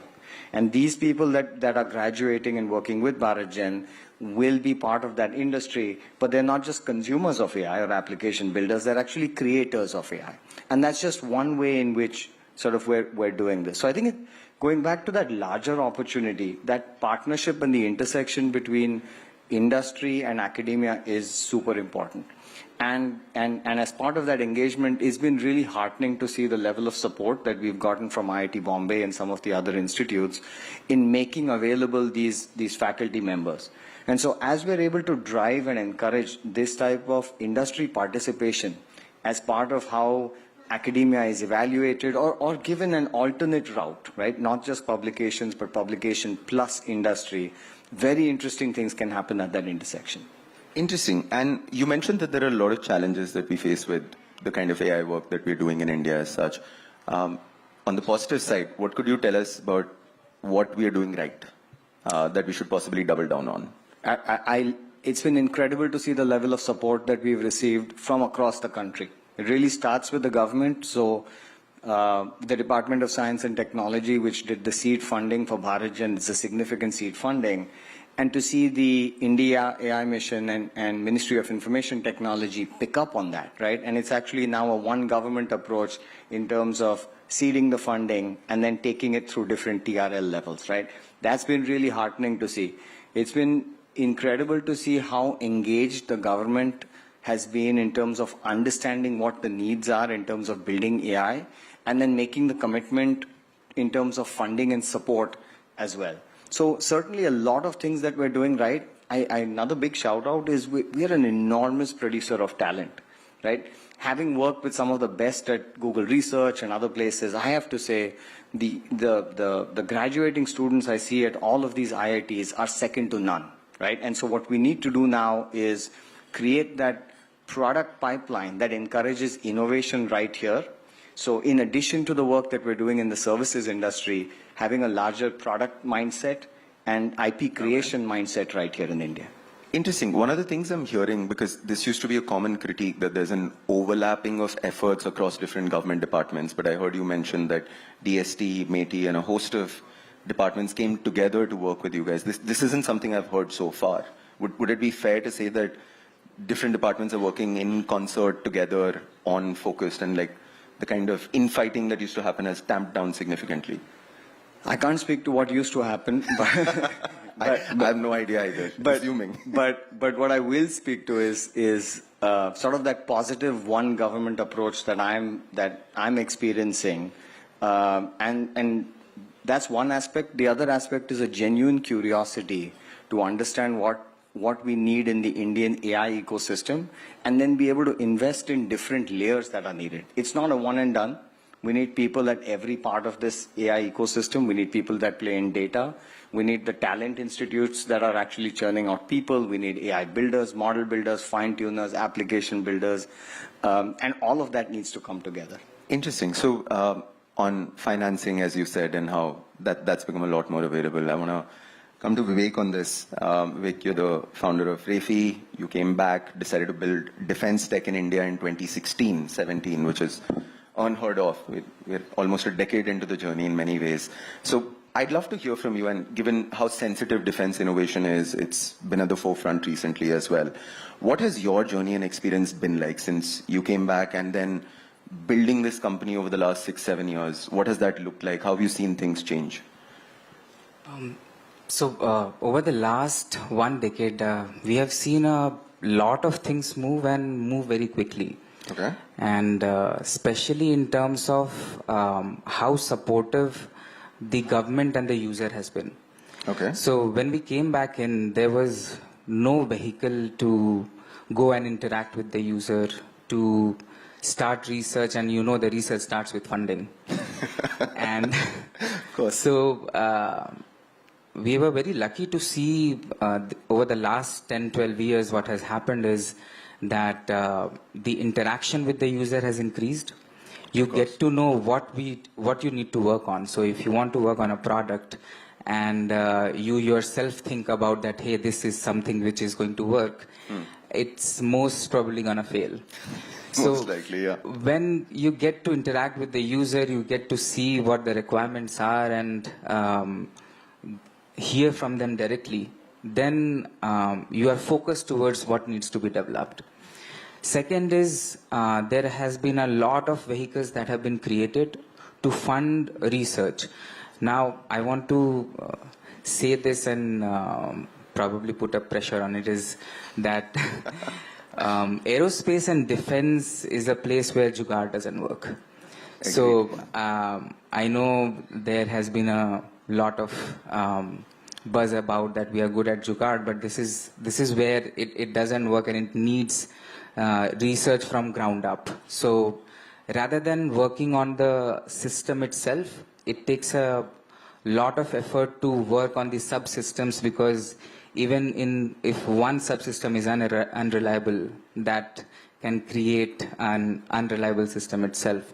So we have seen a lot of movement towards funding of these basic subsystems, wherein the requirement comes directly from the user, and then you can get funds from the government allocated funds and work on these systems, and you get to integrate and see whether it works or not.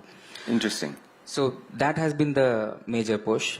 What I've not seen is the change in the mindset when it comes to private investments. Okay. So, research is hard, manufacturing is slightly harder, and mass manufacturing is at least 10x harder. Agreed. And what it needs as an input is a lot of money, which comes from the private investment. And it needs a lot of patience. Research needs patience. Building mass manufacturing setup needs patience. And that is something still to be seen at a larger scale when it comes to private investment, where you support industry in niche areas, not at the system level, subsystem levels, wait for an output, let them do research, come up with the state-of-the-art or even crossing the state-of-the-art research and manufacturing setup to move forward. No, I absolutely agree with you. It's a glaring stat on R&D funding where 70% of the R&D spend in India is all government spend and only 30% is private sector. While if you compare it to a South Korea, the ratio is reversed. It's almost 80% is private sector investing. So I wish that happens. I agree with you. I hope for the same as well. Which leads to an interesting question around like how institutional mandates can be created to try and do something like this. And Shashi, you're the expert on this. We've heard of the in-space model about how they were fundamentally a regulator and a promoter for the industry. And it's sort of, in many ways, I haven't heard of a model like this globally anywhere. It's reaped a lot for India's space industry. What do you think are other things that we can do? Are there other institutional mechanisms we can create? What are thoughts about it? I think great question. In fact, I'll take off from where he just pointed out. It requires a lot of patience. Right? Unless you have patient capital, we're not going to make significant breakthrough progress in the deep tech areas, be it AI, be it semiconductors, be it quantum, and so on. I think space and drone are two examples where government intervention has made a substantial difference, and it's tangible. We can see it, right? Be it the in-space model that you brought out, or the drone example. What has happened, at least in the last 2-3 years, right? The government has put significant money on the table, be it with the NRF, be it now with this new Research and Development Innovation Fund, be it with the India AI mission. I think it is something that Rishi didn't say out loud enough, that Bharat Jan is a big bet that the government has made. Right? It is, in fact, I would call it, India's Manhattan project for AI. Right? So the government has made that big step. What about the private sector? And I think that's a big question. Maybe it is understandable that an individual private enterprise in India may find it too risky. Okay, that is understandable. What if you come together as a group, as a consortium, or as an industry, and then participate in these high-tech, high-risk research projects, right? So I think we need an innovative model here, where, for example, I'll give you one example from the broadcasting industry because I've been involved in that. There is, this entity called BARC, which does television ratings. And what is unique about BARC is that it is actually 3 industry bodies that have come together to create it. So understandable, there are issues with it. Understandable, there are differences of opinion across, each stakeholder. But at least what is unique is that what any one industry could not do, all of them came together and did, right? What if we could do something similar for some of these other deep tech areas? So that is perhaps one way of looking at it. But I think coming back to government itself, I think what Rishi pointed out and what you were highlighting, have the silos come down? I think they've come down in a decent way. But a lot more can be done on that. I think a lot more can be done by, looking at international best practices. For example, how DARPA does it, right? How do we create, mission mode dedicated program managers who take these high-risk projects all the way through their life cycle, handhold them. Because I think handholding is a very important thing in a country where you have a spaghetti of rules, you have GFR, you have audits, you have all sorts of barriers, right? And these barriers will not go away overnight, even if, the Prime Minister is after your life, which is probably why, the drone projects have moved or the space projects have moved. But for everything else, right, you can't expect one individual, top down to push everything, right? So one way to solve that is to have these mission mode program managers who understand these risks, who understand these barriers, and are able to, handhold these deep tech projects all through their life cycle. I think once that happens, I think we will see significant progress on all these areas. No, I think that's a very interesting thought process, that having these mission mode program managers, I'm going to use that somewhere else on this. This is interesting. I'd love to hear from the semiconductor electronics industry as such. What would a mission mode program manager like this look like for you guys? What do you think you'd want? And this is the original question where I came back to Ki. In the next 12 months, for example, if there'd be one man ki murad that you may have, what would it be? So there has been a lot of investments, right, in the last couple of years. What has happened is that we need to really understand the ecosystem of semiconductor. The business of investing into manufacturing of semiconductor is highly capital intensive. It is not a short-term capital yield project. The bare minimum investment of even a packaging plant start from a couple of 100 crores. Agreed. So when we have these mission enablers, this will really help the private investors to get these results out in the long term. Okay. And success rate can be much higher. Okay. What I also think that right now the pool that we have, the think pool, what I call is, we have one of the highest designers all over the world. We have 20% of the manpower for designers that are invested throughout the world. Agreed. If we can design semiconductors, we can manufacture it beautifully, and the results can be outstanding. What we really need is the will to do it. We have the will to do it now, and in the next couple of years, we'll see that India is just not a designer, it'll be a manufacturer of semiconductor, and the biggest one.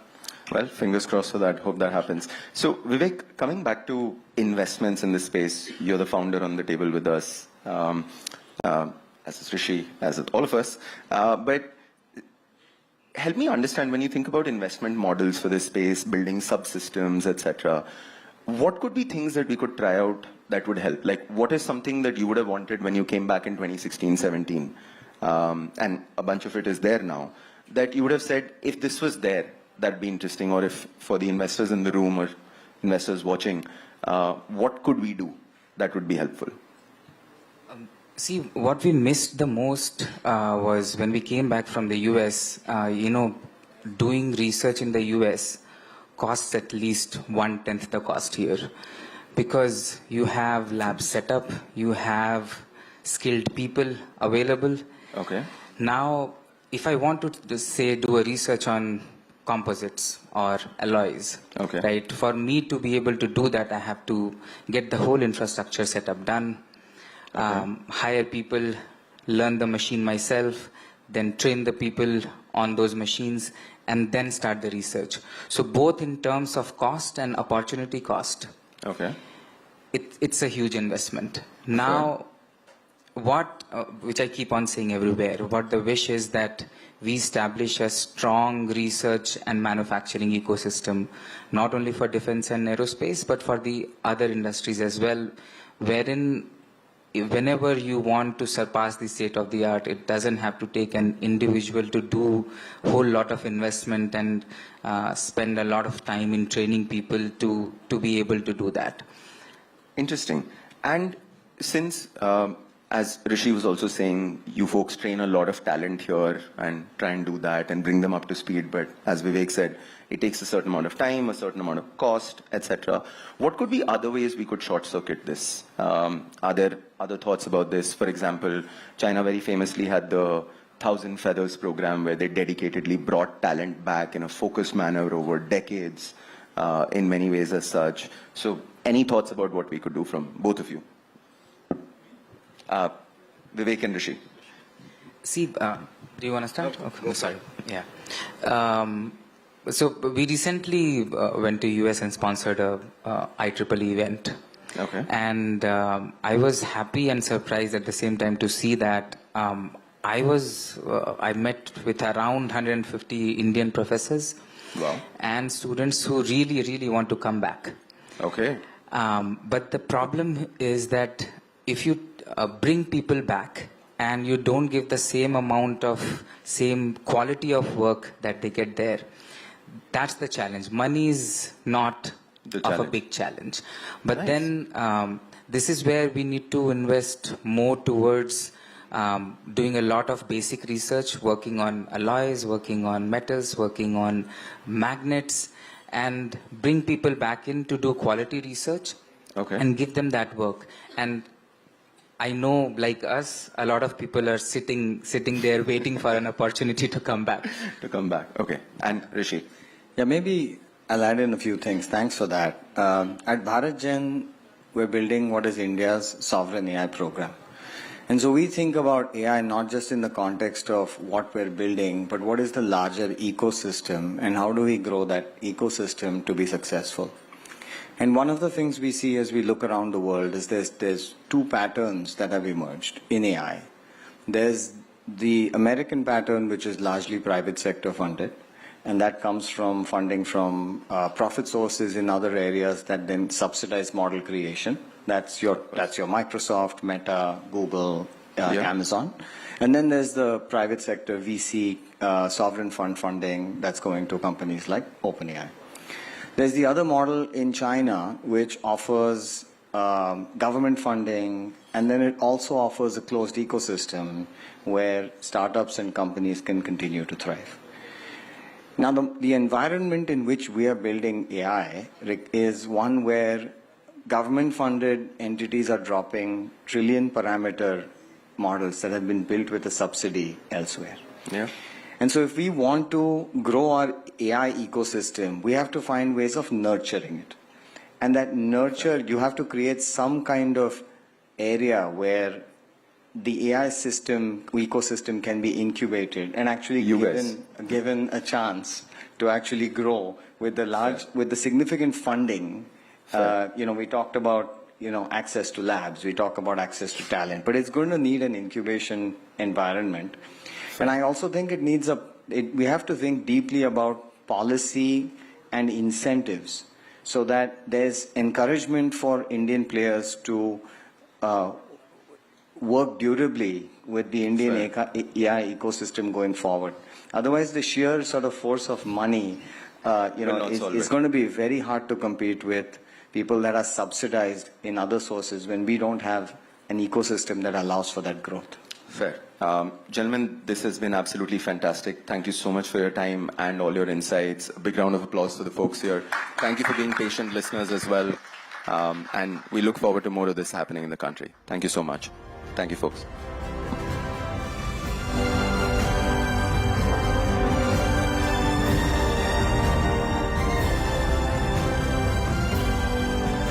Thank you so much, gentlemen, for that very insightful conversation. I'm sure our audiences also enjoyed it a lot. With that, we will in fact now also be turning our attention to the global stage. As far as GST 2.0 is concerned, it is indeed strengthening India's domestic economy, and how we leverage these reforms will shape our competitiveness and engagement globally as well. To unpack these changes, please welcome Parikshit Luthra of Network18. And may I please invite upon stage three distinguished diplomats to share their perspectives. Please welcome Ambassador Benedict Hoskulson, who's the Ambassador of Iceland to India. Ambassador Kamal Sibal, who's a former Foreign Secretary and former Indian Ambassador to the US. And Ambassador Anil Suklal, who's the High Commissioner of South Africa to India. With a huge round of applause, ladies and gentlemen, let's please welcome the three distinguished diplomats. Thank you so much, Akanksha, and thank you everyone in the audience for joining us. It's been an entertaining day. We've had some great discussions on GST 2.0, but now let's focus on the geopolitics of it all. Today, there is a lot of uncertainty around the world regarding trade, supply chains, and also weaponization of natural resources. I'm sure every morning when you pick up your phone, you look at your WhatsApp or X or Facebook, there is a bit of shock as to what has happened with regard to global trade and geopolitics, especially with the United States. The H-1B news over the weekend took us with a lot of surprise and shock, but thankfully there is certainty that this will not be affecting current H-1B visa holders. It only applies from the next lottery cycle. Having said that, India definitely is a bright spot in all of this uncertainty. Lots of things going for India, but what more do we need after GST 2.0? So let's begin this panel today, and I'm going to put this first question to Ambassador Hoskulson. Ambassador Hoskulson, this couldn't have come at a better time. GST 2.0, rate rationalization, rate reduction, 2 rates only in the country. Just a few days ahead of the EFTA. Ladies and gentlemen, EFTA is the European Free Trade Association, the 4-nation grouping comprising of Iceland, Norway, Liechtenstein, and Switzerland. So India has signed a trade deal with them last year, and the trade deal comes into effect on the 1st of October, a very important trade agreement. So how does this help EFTA investors and especially Iceland now? Thank you for the question. It's quite important, and it is something that we are quite happy to see happening today, that the GST reform takes place. The Trade and Economic Partnership Agreement between EFTA and India goes into force 1st of October, so that's 8 days from now. This is important in the sense that, you know, the reform basically unifies India as a market, so that we see straight away that, you know, the interstate economy will grow. That's positive for when the investors are looking into, you know, if they should come into India for investments. Secondly, the reform marks really important characteristics for the investors, in the sense that, you know, this becomes a transparent way in which they will comply when it comes to taxes. That's important.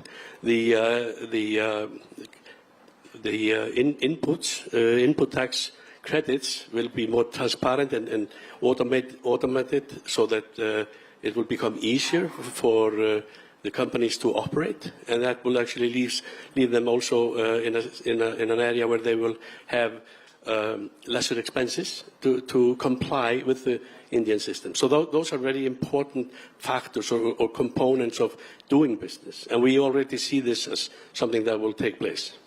Right, and one point that Ambassador was telling us a short while back and off stage is that there is a commitment from EFTA nations to make $100 billion in FDI investment in the country in the next 10 to 15 years. So that's a big amount, ladies and gentlemen. So lots riding on that relationship. Well, it's very important, and it should be pointed out that the TEPA, as we call the Trade and Economic Partnership Agreement, is a new generation of free trade agreements, in the sense that we, the 4 countries who sign on to it, have pledged and committed to actually invest over $100 billion worth in the next 10 to 15 years, and thereby creating some 1 million jobs. So this is significant, and I'm very happy, actually. I can tell you that already now, today, we already have positive investments coming from Iceland into India on this basis. Right, and Ambassador, let's move on to the other big topic of attention, that something Donald Trump has been speaking about ever since he took over, and that is BRICS. So he has raised concerns about de-dollarization that the BRICS is going to indulge in, how BRICS will undermine the dollar, how they'll have their own currency that they will be trading in. None of that is really true. But Ambassador Suklal, if you can give us your view, South Africa, a key member of the BRICS, and BRICS, ladies and gentlemen, is almost 24-25% of global trade right now. Does the GST 2.0 reform in India, will BRICS double down on India as a result of this reform? Well, I don't think there'll be any doubling down.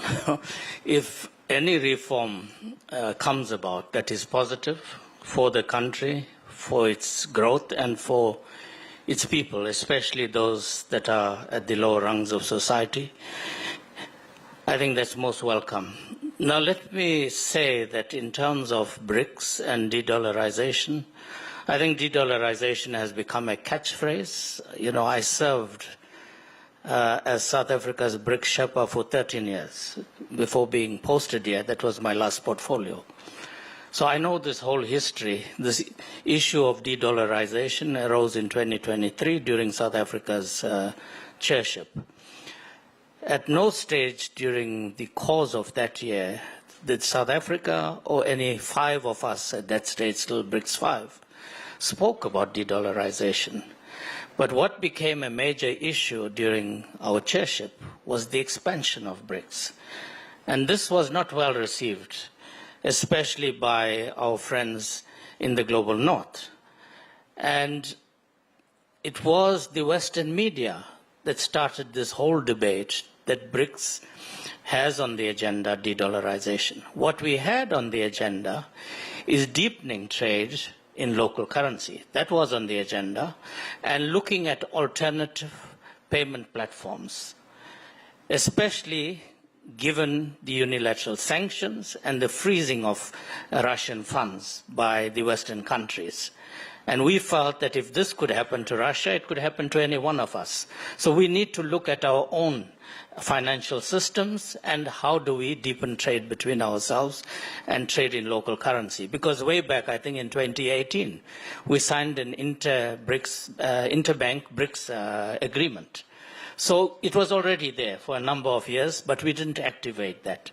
And unfortunately, this was taken out of context and the whole focus went on de-dollarization. And up to the present time, I think your foreign minister earlier this year also mentioned that at no stage have we discussed de-dollarization in BRICS. I think India is an important member of the BRICS community. And the reforms that are taking place in India are welcome. Firstly, I'd like to say from a South African perspective and an African perspective, we welcome this because India is not, let me be very frank, not an easy trading environment. For our companies to enter this market, you have multiple layers of regulations and taxes and custom duties at national level, state level. So simplifying this is going to help us better understand, and I think it will also help boost India-African trade. I mean, Africa is an important trading partner for India. We have a modest trade between Africa and India. It's around $100 billion. I know India is very keen to double that. I think we have all the ingredients to do that. We are two major markets, Africa 1.5 billion, you are 1.45 billion. So I think for African businesses, especially the MSME sector, that is very keen to enter the Indian market, these kind of reforms are welcome. Right, very important points there. And ladies and gentlemen, I missed, and bad on my part, I should have also introduced Ambassador Nilistra Suklal, who is with us here in the audience, Ambassador Suklal's wife. And she's someone who's been a distinguished ambassador to Nepal, India, and Bangladesh, and both them together contributing to India-South Africa relations in a very big way. And they have very strong Indian origins. Ambassador Suklal hails from a village near Varanasi, and you've got Ambassador Nilistra, who has been from both Ayodhya and Varanasi, if I'm not wrong. So, ladies and gentlemen, big round of applause to both of them as well. Now, just coming back, Ambassador Civil, I'd like to ask you about the United States. And that's a question I'm sure rattling a lot of us in the audience. I guess the only thing that is certain about the India-US relationship right now is that nothing is certain. Is it time for India to strengthen other relationships with BRICS, with South Africa, with the African continent, with the European Union for that matter? I think our longer-term interest lies in that, and the effort should be made in that direction. But this can't happen overnight. Our biggest trading partner is United States of America, if you take both goods and services.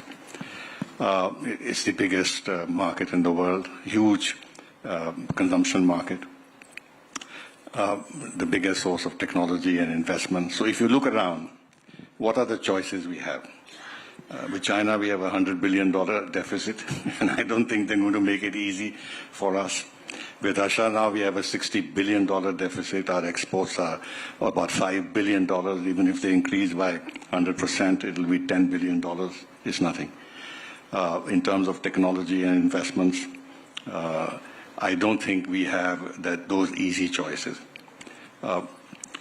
So we have to look at somehow maintaining our market share in the United States and find every possible way, despite Trump and his idiosyncrasies, to nurture this relationship.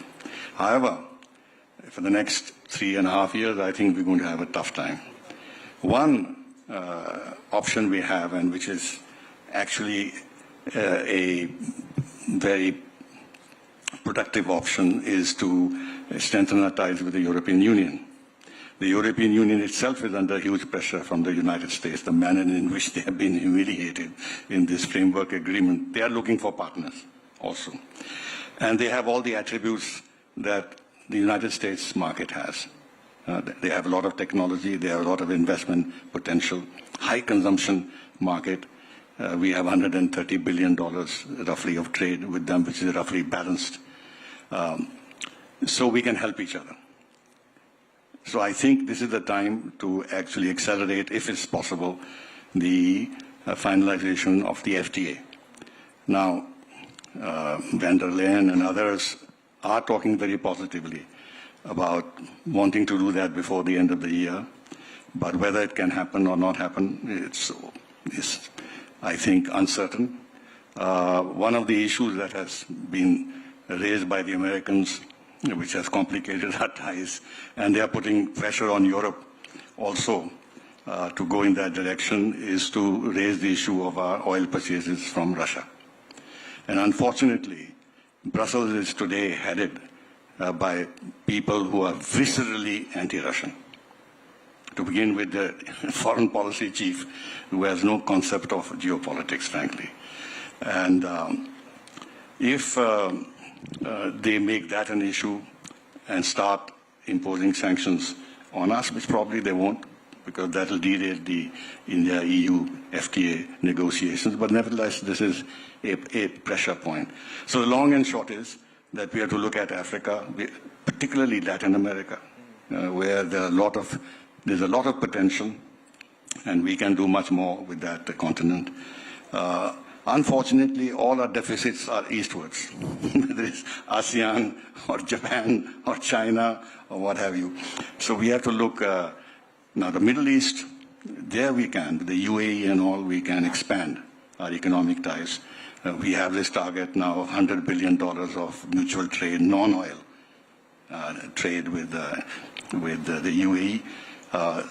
So with the GCC area, there's a lot of potential. To answer your question, we have to look for alternative partners, and there are some readily on the horizon, with the Europeans and the GCC states, the Gulf states being the most obvious ones. Right. You know, Ambassador, you're absolutely right. We need to diversify our exports, but also continue the reform push. We can't end at GST as well. And that's a question I'd like to put to you, Ambassador Oskulson. GST was a big reform that companies had been demanding, even foreign investors had been asking for. But if we had to utilize the EFTA completely, if the India-EU agreement happens by the end of the year and we want to make full use of that, what more reforms, according to you, are needed in India for ease of doing business, for making India a more attractive place to do business? What could be done? You're right. You're absolutely right. So the GST reform is maybe the first step in a much longer road ahead. And what the investors looked for are reforms in the labor market, for example, land acquisitions. So there are a host of issues that the investors look to then will need to be addressed in India sooner than later. It also comes to, like in our case, we do think that it's extremely important that, India's work on improving relations with other blocs, such as the EU and others, needs to take place. For us, that supports our efforts because, as you may know, Iceland and Norway particularly are very integrated into the EU economy as a part of the internal market. So it's really important that the pathway forward, actually the reform doesn't stop here but actually continues. And there are a host of other issues that need to be addressed, but those would be the most, at least for the foreign direct investments. That's where you need the improvements. But then also the complications. If you talk to our companies and Norwegians, which we tend to be small and medium-sized companies, it's the bureaucracy, it's the the time it takes to do transactions with India that sort of hinders them in a way to do the business. So we need to see those sorts of reforms take place, because for small and medium-sized companies, you know, they don't have the time or the manpower to dwell on these things. Either we do it or they turn their attention to something new. Or some other country for that matter. Yes, exactly. You know, because when they speak about a China plus one opportunity, which we started hearing Ambassador Sukla and Ambassador Sibbal during COVID-19, that is an opportunity that is not going to last forever. There are 4 or 5 countries which are competing, and in some labor-intensive areas, some countries like Vietnam, Indonesia are already ahead of India, including Bangladesh. But Ambassador Suklal, if you spoke about the importance of India-South Africa business relations, also the larger India-Africa relations. It is a very big market for the future. China is already making very big inroads there. What more does India need to do in order to step up India-Africa ties, get India-South Africa closer together, and what could be the next phase of reforms that could probably usher that phase? Well, you know, if you look historically in the recent past, India had a larger footprint on the African continent than China. But somewhere along the line, China overtook India. And one of the things I've been saying to my colleagues at MEA and to Indian businesses, India has a massive footprint throughout the African continent. You have an Indian diaspora of about 3.5 million on the African continent. That's substantial. But there's no visibility about what India is doing on the African continent, be it on the trade front, be it on the cultural front. On education, you just opened up an IIT in Zanzibar about 2 years ago, and you're looking at the second one now in Tanzania. And also in terms of the development front, India is quite involved with Africa's development, but we never hear of it. It's so quiet. And this day and age, quietness doesn't help you. You need to also bring visibility so that we as Africans know that India is present in Africa. They are partnering with Africa on all of these different areas. And also the Indian populace. What I have found in the just under a year that I've been here, there's very, very little knowledge on both sides. In India about the African continent, and the opportunities that Africa provides. Africa is rising. 9 of the fastest growing economies of the top 20 in the world today are from Africa. Small economies, but the fastest growing. So I think the last time India had an India-Africa Forum Summit was 10 years ago, in 2015. I was here as part of South Africa's delegation. It can't be that you wait for 10 years to have a summit with the continent. I'm glad that they are now talking about a summit early next year. I think it's very important. Having this strong government-to-government relations between the African continent and India is important. I was very pleased to see President Murmu was in Africa last year, several countries that she visited. Prime Minister Modi was recently in Ghana and Namibia. I think these are important initiatives. But in terms of the private sector, you have a large number. There's about 150 Indian companies, as I said, in South Africa. And I have found that there's a great appetite from the Indian companies wanting to do business with India, and likewise African companies wanting to interact with India. But I think you lose also a valuable opportunity. There are 45 African countries that have embassies here in Delhi. And I've been saying to my MEA colleagues, why don't you interact with us as a collective? In this 1 year I've been here, we haven't had a collective meeting. Just if you take our own region as SADC, the Southern African Development Community, 15 of us. 14 of us have embassies here. We meet on a regular basis. We've been trying to get a collective engagement with MEA, and it's not materialized. So I think it's lost opportunities. Yes, it's important to talk about the will to increase interaction between Africa and India. Prime Minister Nehru referred to Africa as the sister continent. But you need to see action on the ground. And I believe that there is not sufficient there. And I believe both sides are poorer for this. So we need to see how we scale up this and how we bring visibility to the major interactions that are taking place and the vast potential. I mean, $100 billion of trade between Africa and India is a drop in the ocean. That should be 300-400 billion. China is 340 billion. That's what's China's total trade with Africa at the moment. You have a total investment from India and Africa around 75 billion. Right. That could be doubled easily. And as I've said, you have major multinationals of India in the African continent and doing very well. And I think the other important point that I'd like to make is that India has a trust positive factor with the African continent. It's a historical partnership. It's a historical partnership, but you don't have some of the fault line and challenges that some of the others have, be it through colonialism or new partners that are coming there and exploiting the African continent. You need to actually capitalize on this trust positive identity that you have with the African continent and capitalize on that. Very important. You need to capitalize on the trust positive environment and that you enjoy in South Africa. Let me get in Ambassador Sybil once again. Ambassador Sybil, help our audience understand, where did this H-1B change, this $100,000 fee, come out of the blue? Yes, there were some MAGA activists who had been calling for this change, but coming so soon after Donald Trump and Prime Minister Modi shared those very positive synchronized messages on social media, why do you think this happened? And how should we see this India-US relationship, especially when it comes to mobility of professionals? Would you advise Indian professionals, Indian companies to start looking elsewhere? Well, firstly, you shouldn't take President Trump at his word, because he can contradict himself anytime. So whether he sent soft messages and that meant that there was a change of heart with regard to his relationship with India would have been a total misinterpretation of his past personality and his character.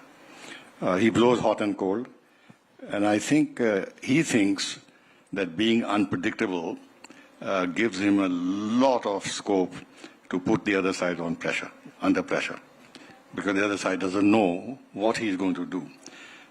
And unlike in our case, if the government starts contradicting itself or the Prime Minister starts contradicting himself, the opposition will get at his throat. But in the United States, Trump can contradict himself, and there is no backlash. He's become very, very powerful within his country, unfortunately. This H-1B visa business has been troubling many of, as you said, rightly said, his base, the MAGA base, and the myth has been created that they are stealing jobs. And this is part of the general feeling that Trump and his and those around him have all felt that there's been job losses in the United States. Now, whether they have occurred because of China or whether because of H-1B visas, I think this is highly disputable. Those jobs that they really lost are manufacturing jobs. In the IT sector, in fact, whatever we've done is a plus for the US high-tech companies, and they need our skilled people. So this was an absolutely wrong step they took, and they realized immediately that they took a wrong step, and they have backtracked. Because this is not only the high-tech sector, it's also the health sector. And that would be a huge problem if that sector started collapsing. So they have stepped back, rightly so, but that's not the end of the story, because he's been hitting us in various ways. 50% tariffs, we are the most tariffed country in the world. Frankly, he's been telling us that we are the tariff king. Now, United States has become the tariff king, if you really look at the tariffs they've imposed on every country. The other interesting thing is that they've always criticized us when we raised our tariffs a couple of years ago, that why are you doing this? You are discouraging American companies from coming in. And what was our rationale for doing so? That we will force them to invest in our country. Precisely what Trump is trying to do by raising tariffs. So, you know, there's no consistency in the American position. He has now imposed sanctions on the Chabahar project, which actually is in no way hurts American interests in any way, in any sense. But he may have given a win to China. In fact, indirectly? Indirectly, he's building up China's strategic interest in our region by not targeting Gwadar. Yeah. And it is through Gwadar that China is increasing its links with the Gulf countries, where the United States has strategic interests. He's weakening us on that score also. Right. There's so many other things that we have done, but we have to ride it out. We have to ride it out. We have to ride it out. The Somehow, relationship is very important. Yeah. And we cannot act as erratically. or knee-jerk. And I think that's the sense, Ambassador, a lot of people in the foreign ministry also say that we are not going to retaliate. We'll do everything that's possible to keep this relationship intact. But Ambassador Hoskulson, coming to you right now, in this period of immense global uncertainty and US-imposed trade uncertainty, how do you see India vis-a-vis China, vis-a-vis Vietnam, Indonesia? Does the US crisis make India look more positive, make Iceland or the European Union look more positively at India? I think I would go back to the reforms and what's needed. That will make India more sort of positive. So just, everybody is now dealing with the fact that there is a risk premium to the US economic policies. Okay, that means that everybody's scrambling. He threw up the global trade network, so everybody's now looking for new partners. India is for sure, absolutely, an important partner for all of the others. What we're looking for is a stable, reliable partners whom you can trust.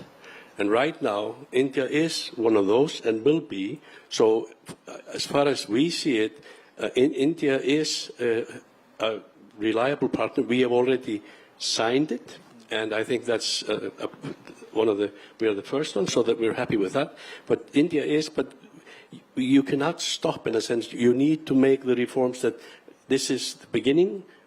More needs to follow. More needs to follow. Ambassador Suklal, the US wants us to reduce relations between BRICS nations because they think that this is an anti-US alliance. We've been repeatedly saying we're not an anti-US alliance. But do you think the BRICS will work even more closely together in this period of uncertainty? There is an economic roadmap that was renewed in the last BRICS summit. What do you think is the thinking within BRICS nations? What is the kind of economic partnership and trade we are going to see over the next 5 years? Well, I think it's larger than BRICS. The reality is the global south is rising.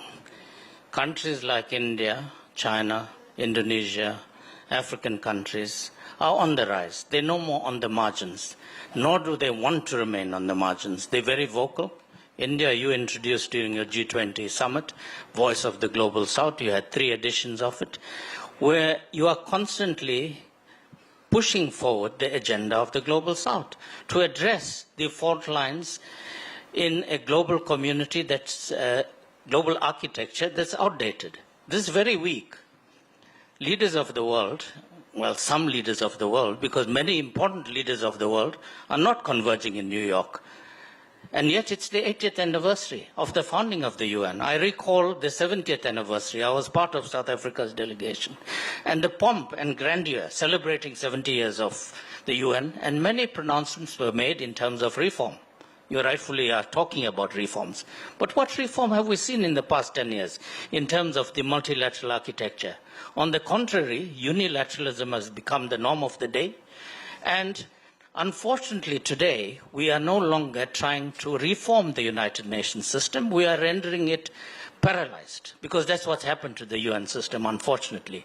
So we have to constantly, as global south countries, safeguard the multilateral system. It has to be reformed and be fit for purpose for the global reality of today and not 1945. And I think the last point is, all of these measures that are being taken by the Trump administration, be it against India, we also as South Africa have been hit with 30% tariff that's impacting on us quite severely. It's part of the US policy, not just under Trump, of containment. As soon as you see the global south, countries of the global south rising, they tried it with Japan. When Japan started growing double digits in the 1960s, they made sure they stopped that. Japan went into stagnation. They've tried it with China, they still continue with China. Now they can see a rising India, and all predictions are in the next 10, 20 years where India will be.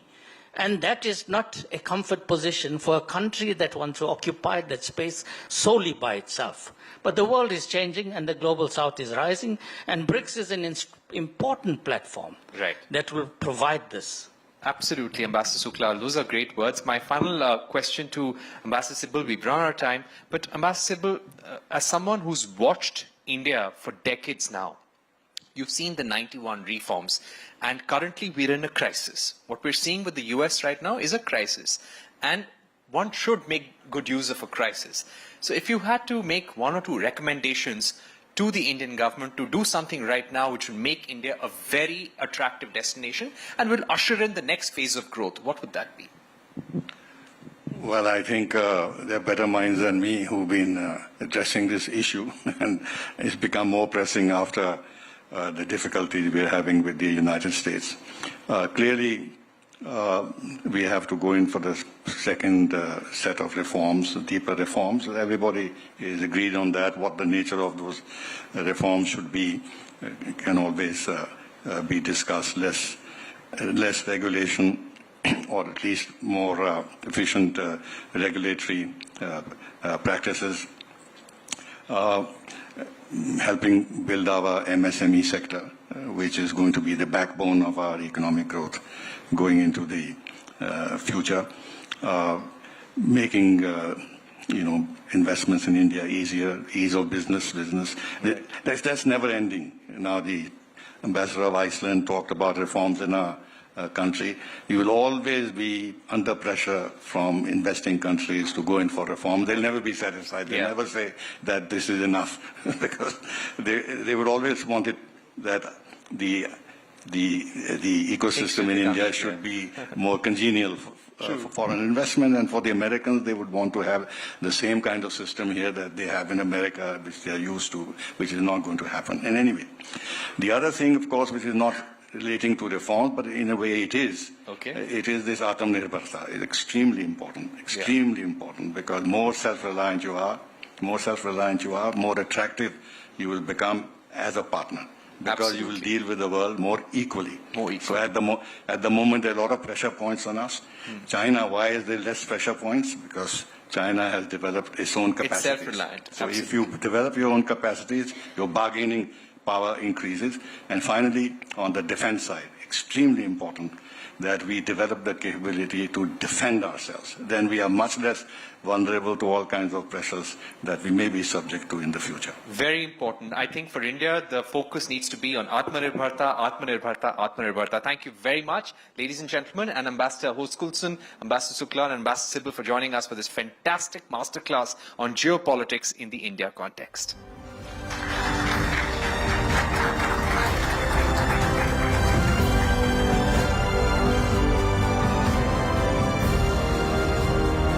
Thank you, Ambassador Hoskulson. Thank you, Ambassador Suklal and Ambassador Sibal, for your perspectives, very precious ones, especially on the future of globalization, as Parikshit said, from the India context. And thank you so much, Parikshit, for that very engaging conversation. With that, we'll now pause the discussions for a quick break. Let's now join back in 20 minutes to explore the next set of conversations shaping India. Enjoy your tea and coffee break. Investment, boosting regional economies and positioning India as a global travel destination. Let's take this conversation forward, and for that, let me also welcome Amish Devgan of Network18. Let's have a huge round of applause, ladies and gentlemen. Thank you. And to share insights from the front line of this transformation, we are honored to have Shri Gajendra Shekhawat, Union Minister of Tourism, Government of India. Ladies and gentlemen, let's please welcome him with a huge round of applause.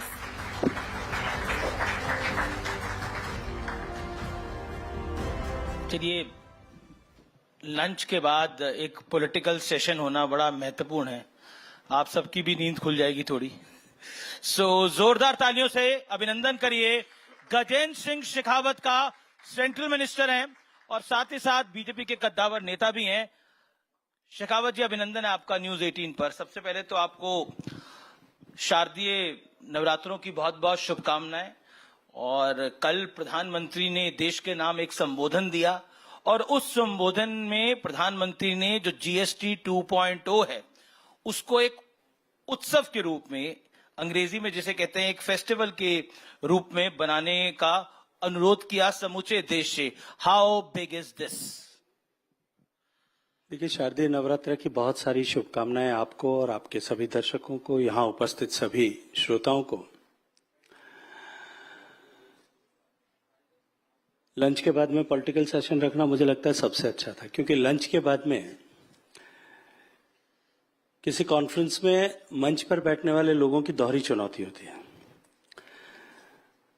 मैं जब student leader था उससे पहले भी बहुत बार बहुत सारी conferences में, प्रोग्राम्स में मुझे मंच के सामने बैठने का अवसर मिला। तब एक ही चुनौती होती थी कि अपने आप को जगाए रखना, ताकि कैमरा कहीं घूमे और आप सोते हुए कैद न हो जाओ। लेकिन अब जब मंच पे होते हो तब खुद को भी जगाए रखना होता है और सामने वालों के ऊपर भी। और मुझे एक बात याद आई, पार्लियामेंट में किसी को आप लोगों ने पकड़ लिया था सोते हुए। तो देखिए, पार्लियामेंट में स्वाभाविक है, एक सांसद, मैं जानता हूं एक लोकसभा का सांसद होने के नाते कितना काम करना पड़ता है, शायद मुझे लगता है कि सामान्य लोग उसकी कल्पना नहीं कर सकते। मैं यदि मेरा कहूं तो मैं साल में लगभग 150 से ज्यादा रात मेरे शहर और दिल्ली के बीच में जो ट्रेन चलती है उसमें गुजारता हूं।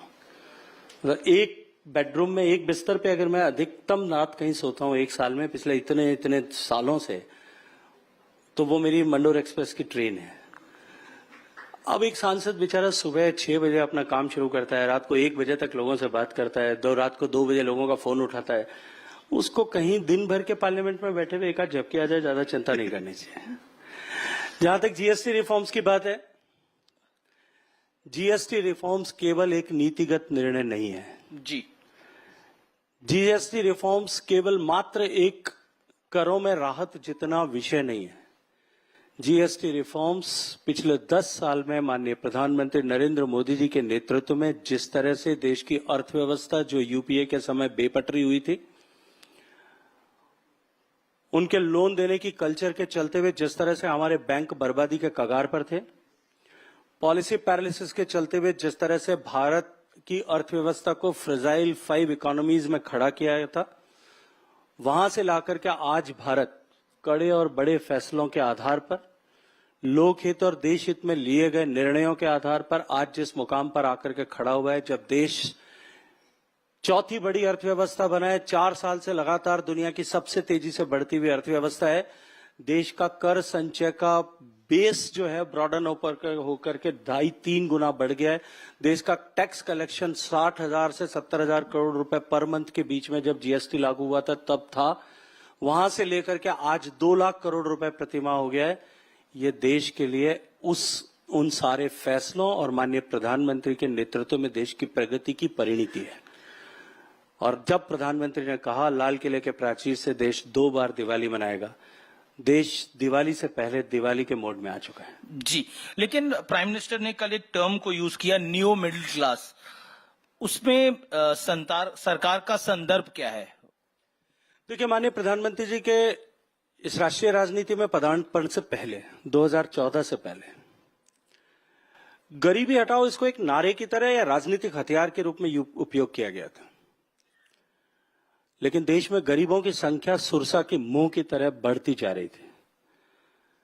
पहली बार किसी ने व्यावहारिक तौर पर काम करते हुए देश में गरीबी और गरीबी से जुड़े हुए विषयों को एड्रेस करने पर काम किया। योजनाओं का ही केवल निर्माण की नहीं किया, अपितु योजनाओं को 100% सैचुरेशन के दृष्टिकोण से धरातल पर उतारा जी। मूलभूत आवश्यकताओं की, मूलभूत विषयों की चुनौती से जूझते हुए समाज को उनसे बाहर निकाल करके देश के लिए एक असेट साइड में ला करके खड़ा किया। और उसका परिणाम था, नीति आयोग के आंकड़े उठा करके देख लें, वर्ल्ड बैंक के आंकड़े उठा करके देख लें, देश की दुनिया के दूसरे इकोनॉमी का एनालिसिस करने वाले ऐसे सारे ऑर्गेनाइजेशंस और इंस्टीट्यूट्स के आंकड़ों को उठा करके देख लें, मीडिया के वर्टिकल्स पे उठा करके देख लें, कुछ आंकड़ों में अंतर हो सकता है। कहीं 20 करोड़ होगा, कहीं 22 करोड़ होगा, कहीं 25 करोड़ होगा, कोई 30 करोड़ की बात कर रहा होगा, लेकिन इतना बड़ा तबका ऐसा है जो गरीबी की रेखा से बाहर निकल करके अब मध्यम वर्ग का जीवन जीने का सौभाग्य प्राप्त कर चुका है। वो न्यू मिडिल क्लास है। तो that is aspiring class of our country. Okay, आप कह रहे हैं जो मिडिल क्लास और एक दूसरी क्लास के बीच में वो न्यू मिडिल क्लास है? नहीं जी, नई कोई क्लास नहीं है। मिडिल क्लास में जो नए लोग एंटर हुए that is new middle class. अच्छा, एक इसकी पॉलिटिकल साइड है, और पॉलिटिकल साइड ये है कि बीजेपी का जब से बीजेपी का जन्म हुआ तब से मिडिल क्लास जो है वो बीजेपी का बहुत बड़ा सपोर्ट बेस रहा है नेशन वाइड, स्पेशली अगर हम पूरे देश की बात करें अटल जी, अडवाणी जी के युग से।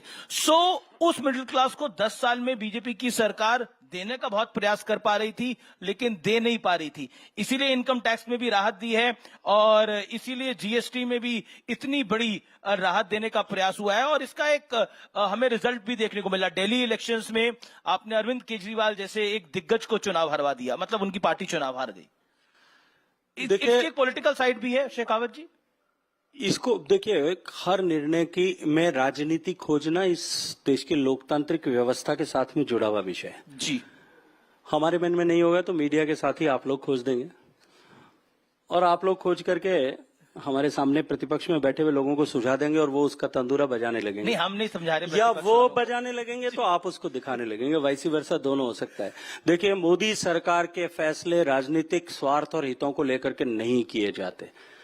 वहां मंत्र है देश हित सर्वोपरि, दल का हित उसके बाद में, और उसके बाद में कहीं व्यक्ति या कहीं किसी और का हित आता है। इसलिए देश का हित लेकर के जब फैसले करते हैं, देश की जनता प्रतिसाद के रूप में जो है वो राजनीतिक दायित्व देती है, सफलताएं देती है, वो इनडायरेक्ट बेनिफिट है। लेकिन डायरेक्ट राजनीतिक के लाभ से और राजनीतिक दृष्टिकोण से फैसले जिन्होंने किए थे वो आज देश की राजनीति में हाशिए पर सिमट करके खड़े हो गए। नहीं, जब ऑपोजिशन के नेता बोलते हैं, बड़े बड़े नेता बोलते हैं, मैं सबका नाम लेना चाहूंगा तो समय निकल जाएगा सवाल में, वो कहते हैं कि टैरिफ से ध्यान हटाने के लिए ये पूरा खेल खेला गया है। That's another version.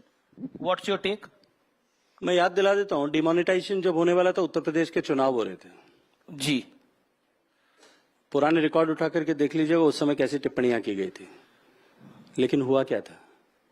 मैं फिर कहूंगा, हर विषय को राजनीतिक दृष्टि से देखने की कोशिश करना, उस लेंस से देखने की कोशिश करना, और माइक्रोस्कोप लगा करके उसमें राजनीति ढूंढना और उसकी आलोचना करके अपने राजनीतिक स्वार्थों या महत्वाकांक्षा की पूर्ति करने के प्रयास पहले भी होते रहे।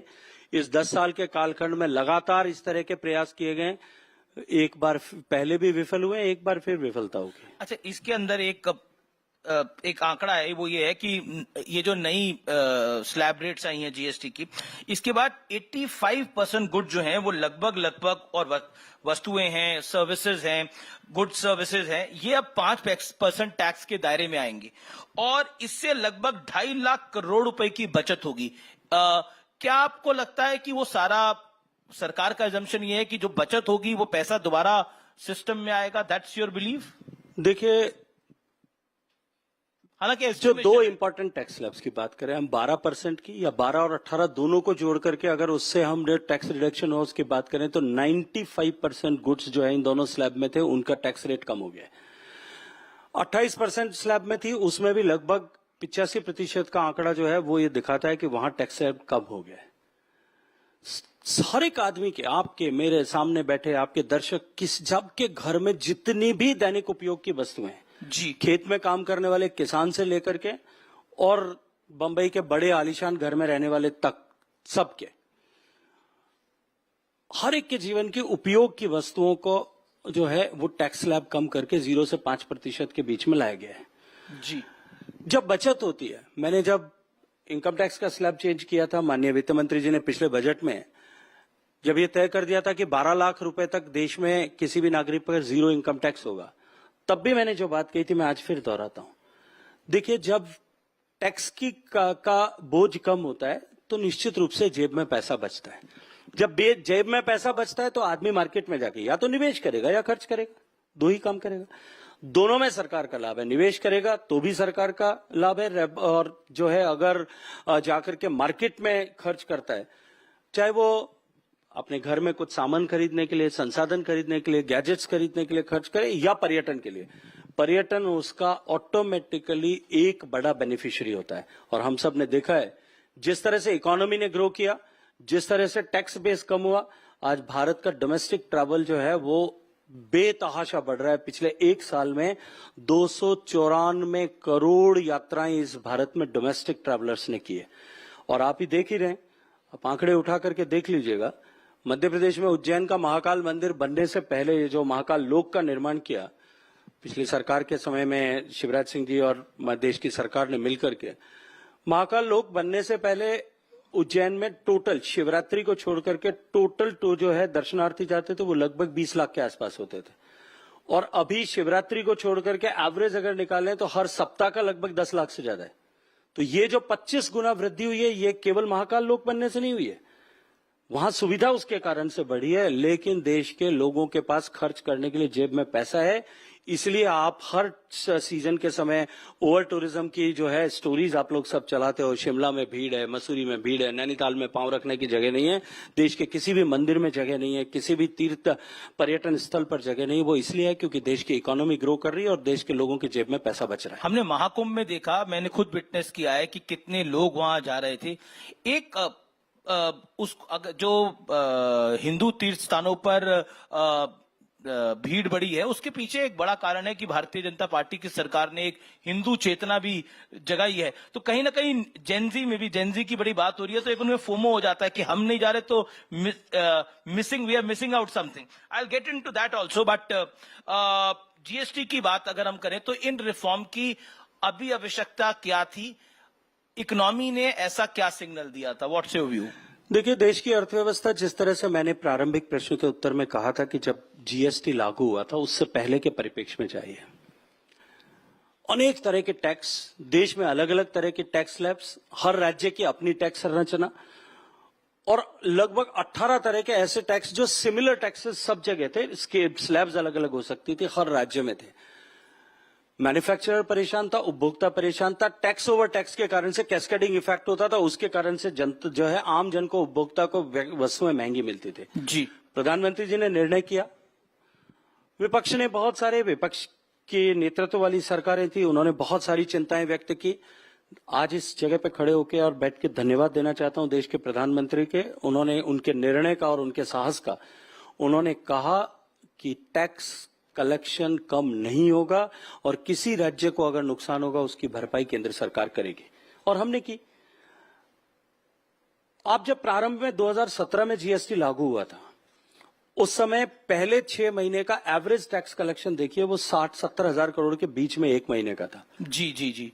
ऑल टाइम हाई 2,34,000 करोड़ को छोड़ दूं, लेकिन अभी भी पिछले 6 महीने का टैक्स कलेक्शन उसी जो है रेस्पेक्टिव 6 महीनों का ही अगर मैं निकालूंगा तो 2 लाख करोड़ रुपए। ये जो इकोनॉमी ने ग्रोथ की, क्योंकि हमने टैक्स एक किया, मार कम हुई, लोगों के पास पैसा पड़ा, हमने साहसिक निर्णय लिए, देश की इकोनॉमी को सपोर्ट करने वाले निर्णय लिए, हमने देश में करदाताओं के बेस को ब्रॉडन अप किया। लेकिन पहले थोड़े से करदाता बहुत सारा बोझ उठाते थे, अब बहुत सारे करदाता मिलकर के थोड़ा थोड़ा बोझ उठाते हैं।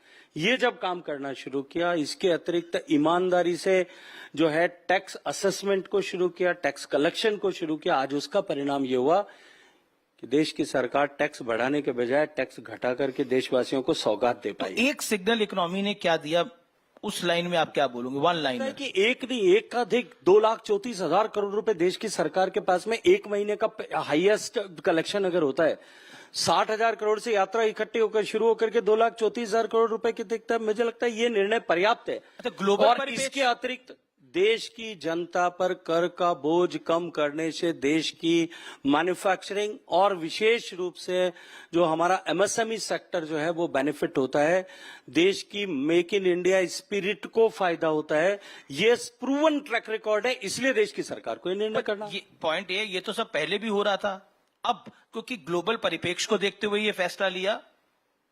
कोई आदमी अगर दौड़ना शुरू करे 400 मीटर की रेस में जी, और वो 400 मीटर की फिनिश लाइन पे जाकर के बहुत तेजी के साथ में 3-4 कदम भर के दौड़े और फिनिश लाइन पे जीत जाए, क्या आप उससे ये प्रश्न करोगे कि दौड़ तो आप पहले भी तेज रहे थे, आज अभी लास्ट में जाकर के आपको 4 कदम क्यों दौड़ना पड़ा? तो आप तय कर दीजिए सब। तो चलिए मैं जीएसटी की पॉलिटिक्स पे बात करता हूं। कांग्रेस पार्टी कह रही है कि ये सब कुछ राहुल गांधी ने करवाया है, राहुल गांधी की वजह से सब कुछ हुआ है। फाइनली मोदी जी को राहुल गांधी की सुननी पड़ी, मोदी कैबिनेट को सुननी पड़ी। आपने ठीक से तो सुना था? नहीं, यही बोला है, जो बोला है मैं बता रहा हूं। क्योंकि कांग्रेस के अधिकांश नेता आजकल ऑफ द कैमरा तो ये कहते हैं कि ये सब राहुल गांधी का किया धरा है, ये जो दुर्दशा है, दुर्गति है, ऐसा कहते हैं। जितने मेरे मित्र हैं, मैं जब ऑफ द रिकॉर्ड बात करता हूं तो वो ऐसी बात करते हैं। कहीं ऐसा तो नहीं सुना है आपने? वरना जीएसटी को लेकर के, जब जीएसटी लागू हुई तब से लेकर के आज तक हर मंच पे खड़े होकर के उन्होंने इसको गब्बर सिंह टैक्स कहा था। उन्होंने ये कहा था कि ये गब्बर सिंह टैक्स जो है ये देश का शोषण है। उन्होंने कहा था कि देश की अर्थव्यवस्था को बर्बाद कर देगा, देश के उपभोक्ताओं के जेब खाली कर देगा। उन्होंने ये कहा था कि जब कभी भी हमारी सरकार बनेगी, उनको भी पता है कि नहीं बनेगी, लेकिन जब कभी भी बनेगी तो हम इसको समाप्त कर देंगे। अब जब देश की जनता दिवाली मना रही है, खुशियों के चरम पर है, तब अपनी खींच मिटाने के लिए वो राहुल गांधी जी को श्रेय देने का कोशिश कर रहे हैं। देखिए वैसे तो सोर्स बताना चाहिए, लेकिन मैं सोर्स बता देता हूं। जयराम रमेश लिखते हैं, ही राइट्स कि हमने जुलाई 2017 से ही जीएसटी 2.0 की मांग कर दी थी। ये लोकसभा चुनाव 2024 के लिए हमारे न्याय पत्र का में भी प्रमुख वादा था। आज उसी वादे को निभाया गया है। आप 2024 के उनके पॉलिटिकल भाषण हर मंच के उठा करके देख लीजिए। उन्होंने कहा था कि हमारी सरकार बनेगी, हम जीएसटी खत्म कर देंगे। जो खत्म करने की बात थी वो राहत की चाव के ऊपर क्रेडिट लेने की कोशिश कैसे कर सकते हैं? कांग्रेस अध्यक्ष मल्लिकार्जुन खड़गे कहते हैं 900 चूहे खाके बिल्ली हज को चली। आज ही सुबह का है। अमीश भाई, मल्लिकार्जुन खड़गे साहब के पास में गांधी परिवार की तारीफ करने के अलावा या उनको हर चीज का क्रेडिट देने के अलावा उनके पास में और है भी क्या? कांग्रेस के अध्यक्ष हैं वो, तो तभी तो उनके पास में और कुछ नहीं है इसके अतिरिक्त। तो आप कह रहे हैं उनकी अपनी कोई क्षमता ताकत नहीं है? ये आप मुझे मत पूछिए। मैं पूछ रहा हूं आपसे। देश के 140 करोड़ लोगों से नींद में से उठा करके पूछोगे, वो भी बता देंगे, चाहे वो किसी भी पॉलिटिकल आइडियोलॉजी का होगा। जी, लेकिन उन्होंने क्या कहा? सरकार ने कांग्रेस के सरल और कुशल जीएसटी की बजाय अलग अलग 9 स्लैब से वसूली करके गब्बर सिंह टैक्स लगाया था। 8 साल में 55 लाख करोड़ रुपए से ज्यादा वसूले हैं। अब फाइनली इन्होंने बात मानी है, वो भी यही लिख रहे हैं। मैं आपसे एक बात पूछना चाहता हूं, आपके दर्शकों के सामने भी, किस 2017 से लेकर 2025 तक सारे टैक्स को एक साथ इकट्ठा करके जी एक जीएसटी लागू किया गया था 2017 में। उससे पहले 10 साल तक उनकी सरकार थी। अलग अलग टैक्सेस लगते थे। 18 तरह का इंस्पेक्टर जो है वो ट्रेडर और मैन्युफैक्चरर की छाती पे, उसके घर पे घुसा रहता था। कैस्केडिंग इफेक्ट की मार जो है उपभोक्ता झेलता था। जिन लोगों ने 10 साल तक सरकार में ये सब जनता को दंश दिया था, वो उस सुधार पर टिप्पणी करने का अधिकार कहां से प्राप्त करते हैं? और देश की जनता ने इसको देखा है। लोकतंत्र में देखिए सबसे बड़ा पैमाना क्या होता है? चुनाव होता है। अगर माननीय मोदी जी का निर्णय देश के हित में और देशवासियों के अनुकूल नहीं होता ना, तो तीसरी बार लगातार इतने बड़े बहुमत के साथ में देश की जनता जो है उनको आशीर्वाद देकर के प्रधानमंत्री नहीं बनाते। जी, लेकिन कांग्रेस को लग रहा है कि उनका आइडिया, आजकल उनको बहुत चीजें लग रहा है चोरी हो रही हैं, लेकिन उनको लग रहा है आइडिया भी चोरी हो रहा है उनका। देखिए कोई आइडिया, मैं आपके सामने एक बात और रखना चाहता हूं। उन्हीं की रिजीव में प्रधानमंत्री, देश के प्रधानमंत्री ने यह कहा था कि हम 100 रुपया दिल्ली से भेजते हैं, वो धरातल पर पहुंचते पहुंचते 15 रुपए बच जाता है।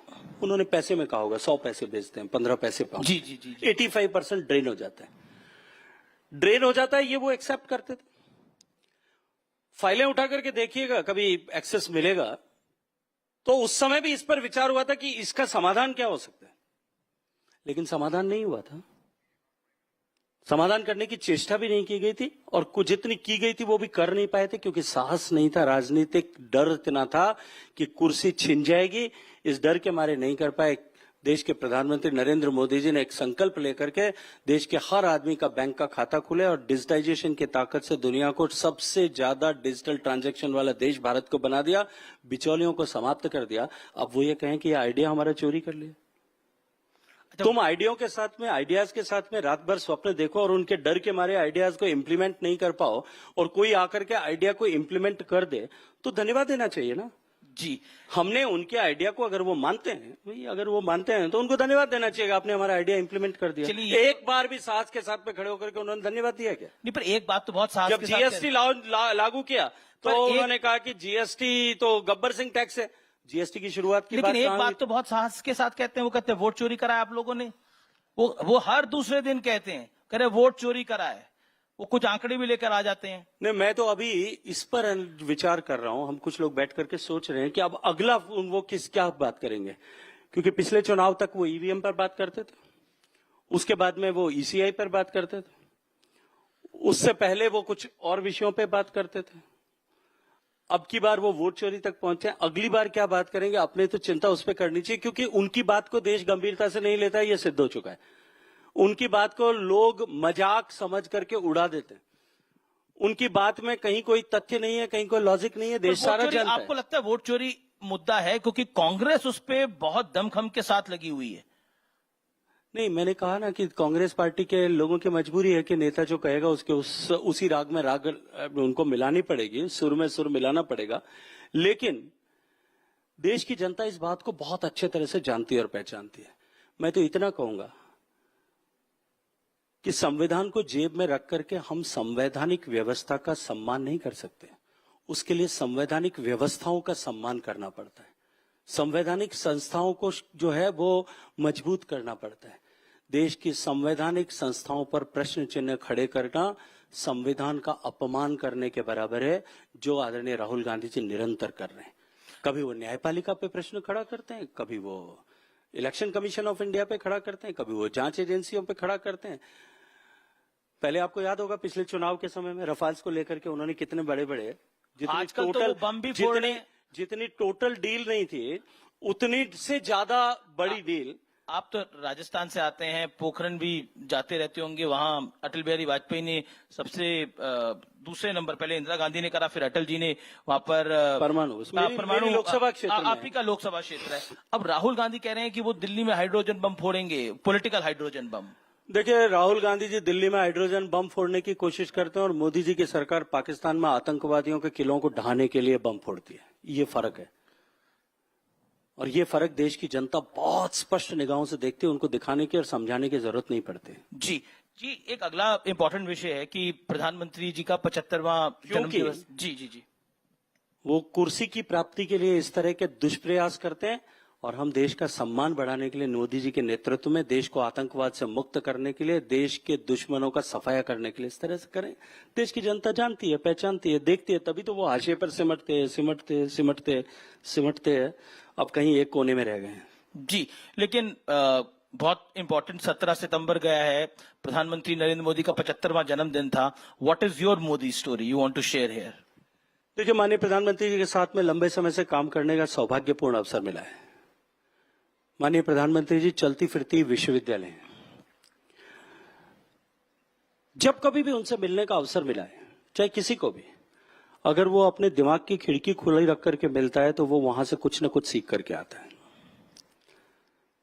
वो अपने हर वाक्य से, अपने हर सुझाव से, अपनी हर समीक्षा से, कोई इंटरेस्टिंग किस्सा और अपने हर बातचीत से वो कुछ न कुछ आपको अवश्य रूप से सिखाएंगे। अनेक विषय हो सकते हैं, लेकिन किसी विषय को वो कितनी गंभीरता के साथ में पकड़ते हैं। मैं जब सांसद था, एक बार उनके पास में अपने लोकसभा क्षेत्र के किसी विषय को लेकर के गया था। मैंने विषय एयरपोर्ट के एक्सपेंशन से जुड़ा हुआ विषय था, मैंने विषय उनके सामने रखा। उन्होंने कहा ठीक है, इसकी मुझे क्रोनोलॉजिकली ये सब चीज लिख करके दे दो। 10 मिनट का समय था, मेरी बात तो लगभग 45 सेकंड में समाप्त हो गई थी। उठने लगा तो उन्होंने मुझे कहा कि बैठो, और क्या कर रहे हो? मैं उस समय एक सोशल मीडिया प्लेटफॉर्म पर मैंने एक जो है इंटर्नशिप प्रोग्राम शुरू किया था, जिसमें हम लोग कुछ विषयों को लेकर के शोध करना चाहते थे। और हमने देश के दुनिया भर के ऐसे बच्चों से, जो लोग पढ़ाई कर रहे हैं डिफरेंट ऑर्गेनाइजेशंस में, इंस्टीट्यूट्स में पढ़ रहे हैं, उनसे कहा था कि देश की सरकार और प्रदेशों की सरकारें जो डिफरेंट स्कीम्स चलाती हैं, योजनाएं चलाती है, उन योजनाओं को आपस में जोड़ करके बेटर तरीके से सिंक्रोनाइज करके अच्छे रिजल्ट्स कैसे प्राप्त किए जा सकते हैं, इस पर हम स्टडी करें। जी, हमने शॉर्टलिस्ट करके लगभग 2000 लोग जिन्होंने अप्लाई किया था, उसमें से 350 लोगों को हमने साथ जोड़ा, जिसमें देश के हर IIT, हर IIM, हर एम्स, हर NLU, हर प्रदेश और देश के फ्लैगशिप इंस्टीट्यूट्स के विद्यार्थी थे। सब लोगों ने उस पर काम किया, 3-4 महीने एक्सरसाइज की। हमने डिफरेंट सेक्टर्स आइडेंटिफाई किए थे, उस सेक्टर्स पे लोगों ने काम किया, उन्होंने जो है और अपनी तरफ से उस पर आइडिएट किया, उसको आगे बढ़ाया।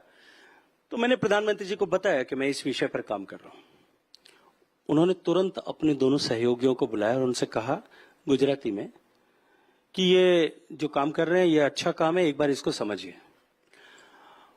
मुझे लगा, मैं नया नया संसद में आया था, मुझे भी लगा कि प्रधानमंत्री ने कहा समझिए, PM ऑफिस में कभी 5-10 दिन बाद इनको याद आएगी। मैं अपना बाहर निकल के भोजन करने जा रहा था, मुझे फोन आया कि आप कहाँ चले गए। मैंने कहा साहब रोटी खाने जा रहा हूँ। तो उन्होंने कहा नहीं पहले आप वापस आओ। तो मैंने कहा मेरे पास कंप्यूटर लैपटॉप कुछ भी नहीं है, मैं क्या बताऊंगा। कि नहीं आप आकर के ऐसे ही एक्सप्लेन करो। मैंने एक्सप्लेन किया 1 मिनट 10-15 मिनट में। तो उन्होंने कहा इसको आप मुझे लिख करके भेजो, भेज दिया। और उसके बाद में दूसरे दिन मुझे सूचना मिलती है कि प्रधानमंत्री जी का आदेश है कि आपको पार्लियामेंट्री पार्टी की मीटिंग, जहां बीजेपी के सारे लोकसभा राज्यसभा के सांसद होते हैं, उन सब के साथ में आपको प्रेजेंटेशन करना है। मैंने प्रेजेंटेशन किया, प्रधानमंत्री ने खुद उस प्रेजेंटेशन पर अपना वक्तव्य 10 मिनट तक उसकी भूमिका रखी। उसके बाद में उसको कंक्लूड उन्होंने खुद ने किया। एक नए सांसद जिसकी दिल्ली में कोई पहचान नहीं है, उसके किए हुए काम को किस तरह से महत्ता देना और उसकी उपयोगिता को पूरी संसद के सारे सदस्यों के सामने सिद्ध करना। सब अपने व्यक्ति की कैपेसिटी बिल्डिंग करने की जो हुनर उनका है, उन्होंने उनको नरेंद्र मोदी बनाया है। जी जी जी, बिल्कुल आखिरी राउंड है और समय भी बिल्कुल समाप्त हो गया। तो एक लाइन में आपका जवाब चाहूंगा। रैपिड फायर राउंड है और आपके लिए बिल्कुल कठिन नहीं है, सरल सवाल है आपके लिए बिल्कुल। बड़ा नेता कौन है, राहुल गांधी है या तेजस्वी यादव है आपकी राय में? Choose one. निश्चित रूप से तेजस्वी यादव है। ओके, राहुल गांधी जी बेचारे हो गए। अब बिहार के परिप्रेक्ष्य में बात कर रहा हूँ, बिहार के परिप्रेक्ष्य में सीट डिवाइड होंगी तब देख लेना कौन है। जी जी जी, GST रिफॉर्म जरूरी या मजबूरी, चुनावी मजबूरी बिहार की? देश के लिए आवश्यक है। देश के लिए आवश्यक है। और आखिरी पॉइंट, जेनजी पर आप क्या कहना चाहते हैं, क्योंकि बहुत कुछ कहा जा रहा है, नेपाल जैसे हालात यहां ना बन जाए। देश का भविष्य और भारत का जेनजी जिस तरह से देश के विषयों को लेकर के जिम्मेदार है, पंजाब यूनिवर्सिटी का चुनाव, दिल्ली यूनिवर्सिटी का चुनाव, हैदराबाद यूनिवर्सिटी का चुनाव, ये इस बात का परिचायक है। पर राहुल जी को जेनजी से ही उम्मीद है। उसके परिणाम इस बात से परिचायक हैं कि देश का युवा देश के परिवर्तन और देश के विकास और विकसित भारत के संकल्प के साथ पूरी ताकत के साथ जुड़ा और खड़ा है। देश का, पर राहुल गांधी को जेनजी से उम्मीद है काफी। हाँ, लेकिन राहुल गांधी जी से कांग्रेस पार्टी के नेताओं को और उनके कार्यकर्ताओं को कितनी उम्मीद बची है, समीक्षा इस पर करनी चाहिए। शुक्रिया, बहुत बहुत धन्यवाद आपका हमारे साथ जुड़ने के लिए, इस मंच पे आने के लिए। जोरदार तालियों से धन्यवाद करिए गजेंद्र सिंह शेखावत का, केंद्रीय मंत्री।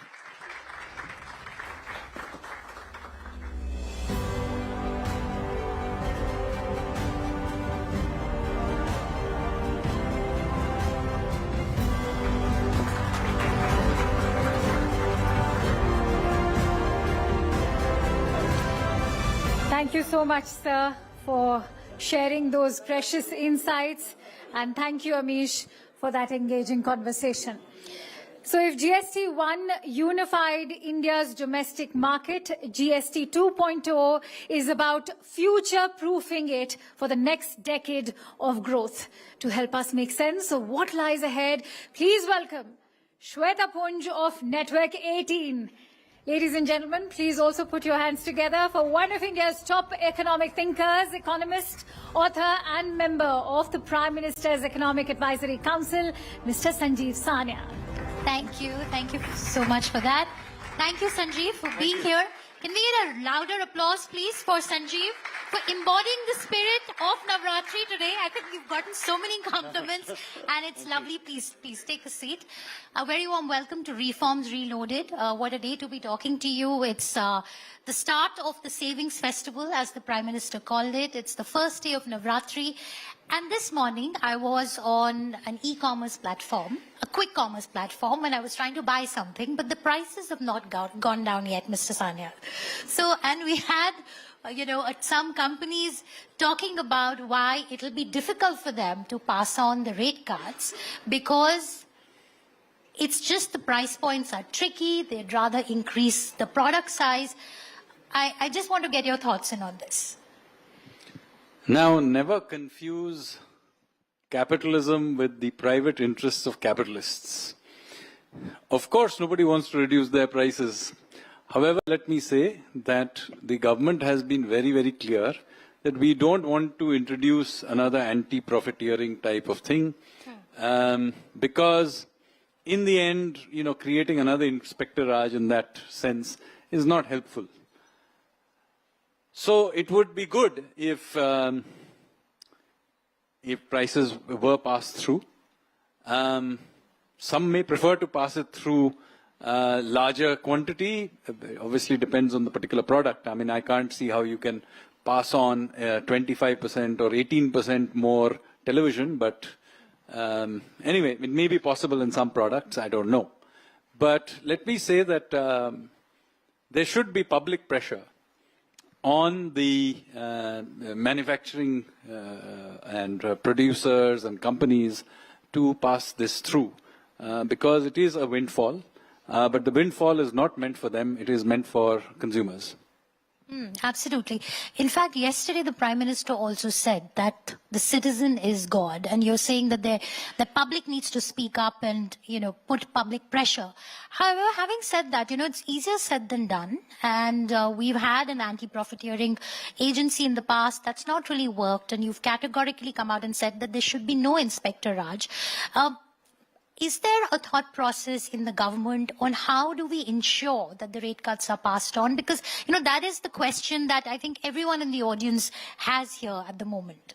Look, I think business needs to understand that they are as much citizens as anyone else. So as a country, we do expect good behavior. Now, some of this has to come from social pressure. As I said, giving additional powers to the bureaucracy has its own connotations. Therefore, that is not something that I'm very keen on pushing for. So this is something that hopefully will, over time, I'm not saying it may need to happen immediately, but over the next few months, it would be important to see this pass through. And maybe it will. I mean, that's why you need competitive markets. Some people will pass it through, their prices will fall, and presumably they will, therefore, their market share will go up and so on. So to some extent, the market may force it through anyway. All right. In terms of a consumption push, there are various estimates, that have been doing the rounds. How soon do you expect the consumption to pick up, and what are the estimates that you are working with? So first of all, it's impossible to put a number to this. So there are some people trying to put number to this, but let me tell you as a person who trained economist, it is not possible to draw those demand and supply graphs. So, because it's not just at one point, right? It's across the entire supply chain that you have reduced prices. So it's impossible to try and guess how much that will be. So I would say that it would be significant. But let me say one more thing. I think thinking of the benefit from just this one-time, demand boost during Navratra, whatever you think, is in fact the wrong way to think about it in the first place. You have to understand that the real benefit from this is to make the economic machinery more efficient.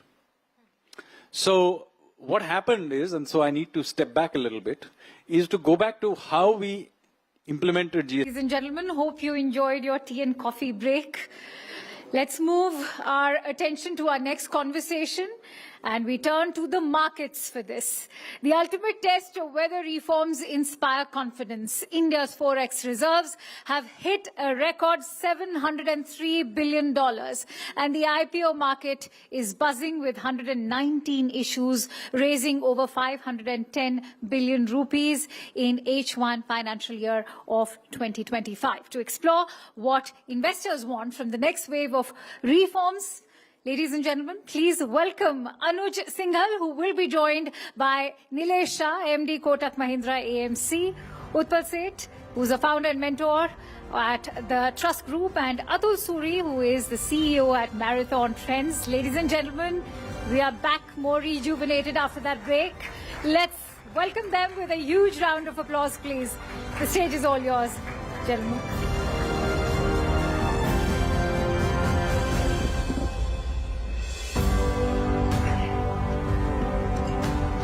Thank you, and well, good to see everyone settled back.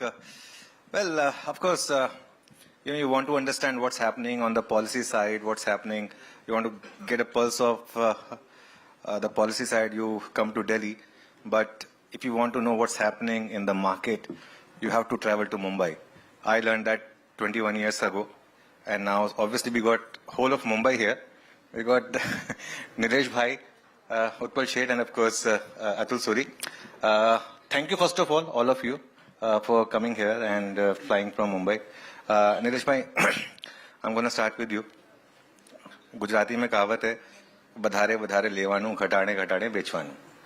For those of you who don't understand, buy in a rising market, sell in a falling market. That used to be the trading principle. एक साल से most of the people are trying to understand, is this a rising market or is this a falling market? Your thoughts on that? So very tough question, Anuj Bhai. Because, after 5 years of 25% plus return in small and mid cap, everyone's expectation is that 25% return to ban hi jayega. Now, obviously, when those expectations are not felt, confusion arises whether it's a rising market or a falling market. I will say for an investor, this is a great opportunity to invest. And for a trader, it's a very, very difficult market. Nilesh Bhai said 25%. There was a time when people would say कि sir 25% बन जाए, we'll be happy. मैं कहा 25% बहुत ज़्यादा है, थोड़ा सा कम करो. बोले अच्छा चलो ठीक है, 15% बन जाए काफ़ी है. मैं कहा 15% बन सकता है, थोड़ी सी मेहनत करनी होगी, म्यूचुअल फंड्स में थोड़ा सा. बोले नहीं सर गलत समझ रहे हो, 15% साल का नहीं, 15% महीने का चाहिए. So we have seen that kind of phase in the market, right? Utpal, of course, you've been a legendary investor. You worked with, you've been the right-hand man. You were the right-hand man of Rakesh Jhunjhunwala. You've seen so many market cycles. You've seen so many reforms. How do you rate this particular reform, the GST cut? How big is that? Many people are comparing it with 91, many people with 96, the dream budget. To your mind, how big a reform is this for the market? Thank you, Anuj. Before I start my response to that, let me extend what Nilesh Bhai said. So Rakesh ji used to always say, vadhare vadhare levanu, gatade gatade vechwanu. But he also used to say that trading and investing are two different things. When you say vadhare vadhare levanu and vadhare vadhare vechwanu, gatade gatade vechwanu, for trading, you are referring to price. That as price goes up, you buy more. As price go down, you reduce exposure. But when you're talking about investing, it is still vadhare vadhare levanu, still ghatade ghatade vechwanu, but you buy as the value goes up and sell as the value goes down. So in one case, you are following price. In the other case, you are following value. Okay. So since Nilesh Bhai made that distinction, I thought I'll... See, that's the advantage that you had of working with Rakesh Jhunjhunwala, which none of us had, right? Yes, I'm blessed. Thank you. Okay, coming to your question. See, I think it is a very material reform. Much needed. Because over the recent years, we were definitely seeing consumption struggling.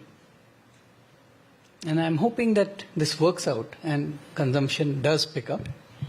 Consumption is 60% plus of our economy. Yeah. It is imperative for consumption to do well.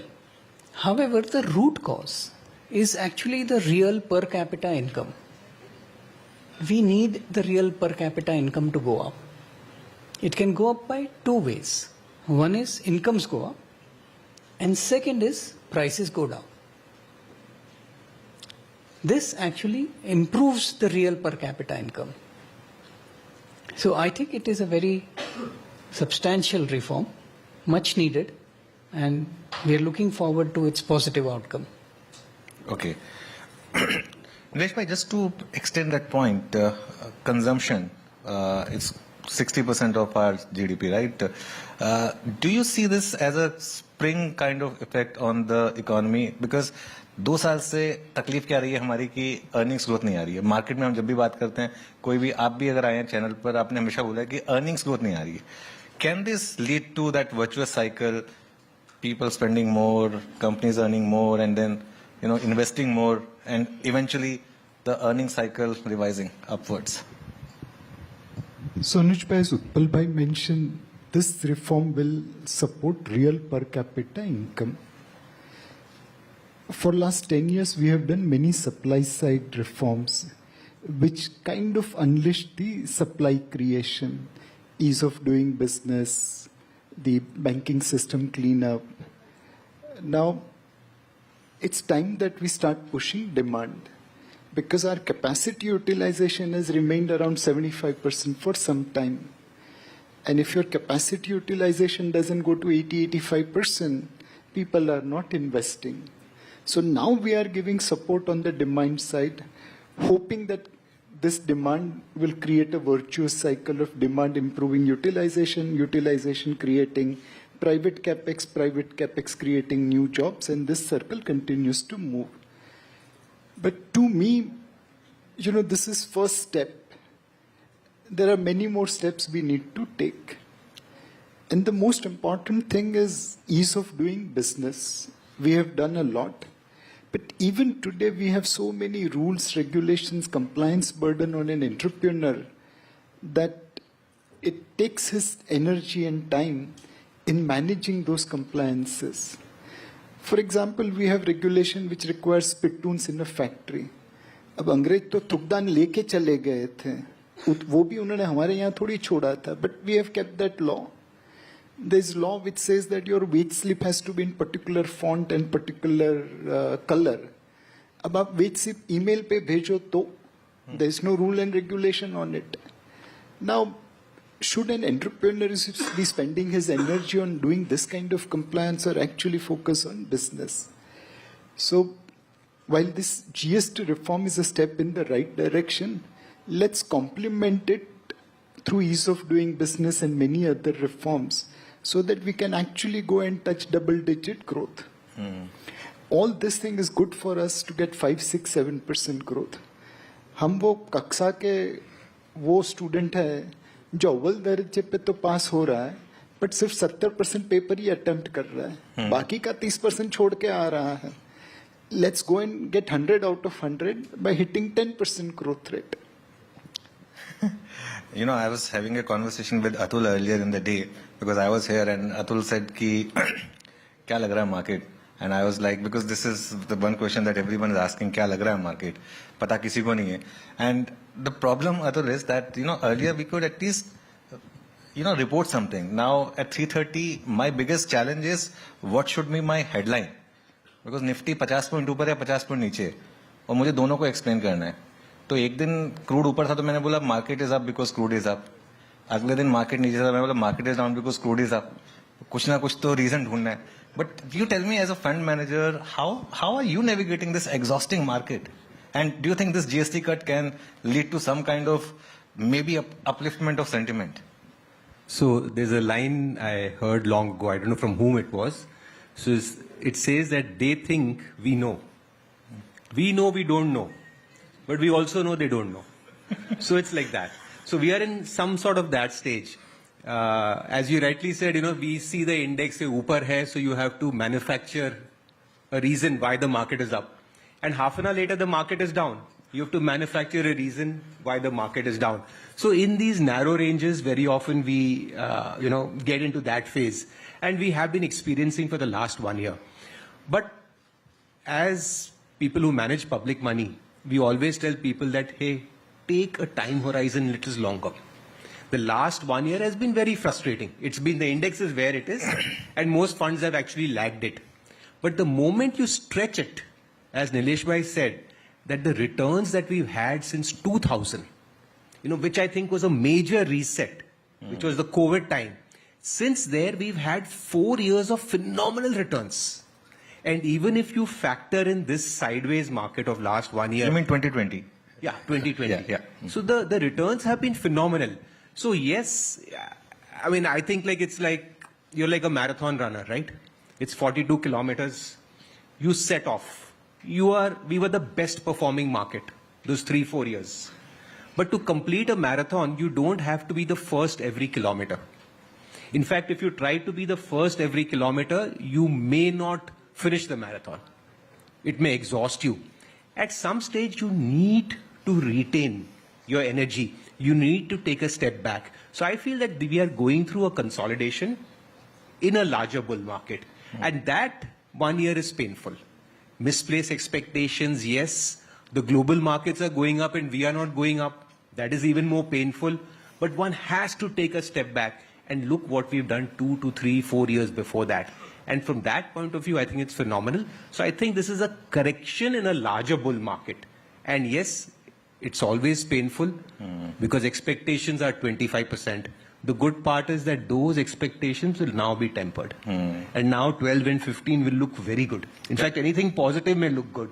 And that is the real mindset you need as investors. You made some really good points. And especially the point on the fact that from 2020 we have done really well.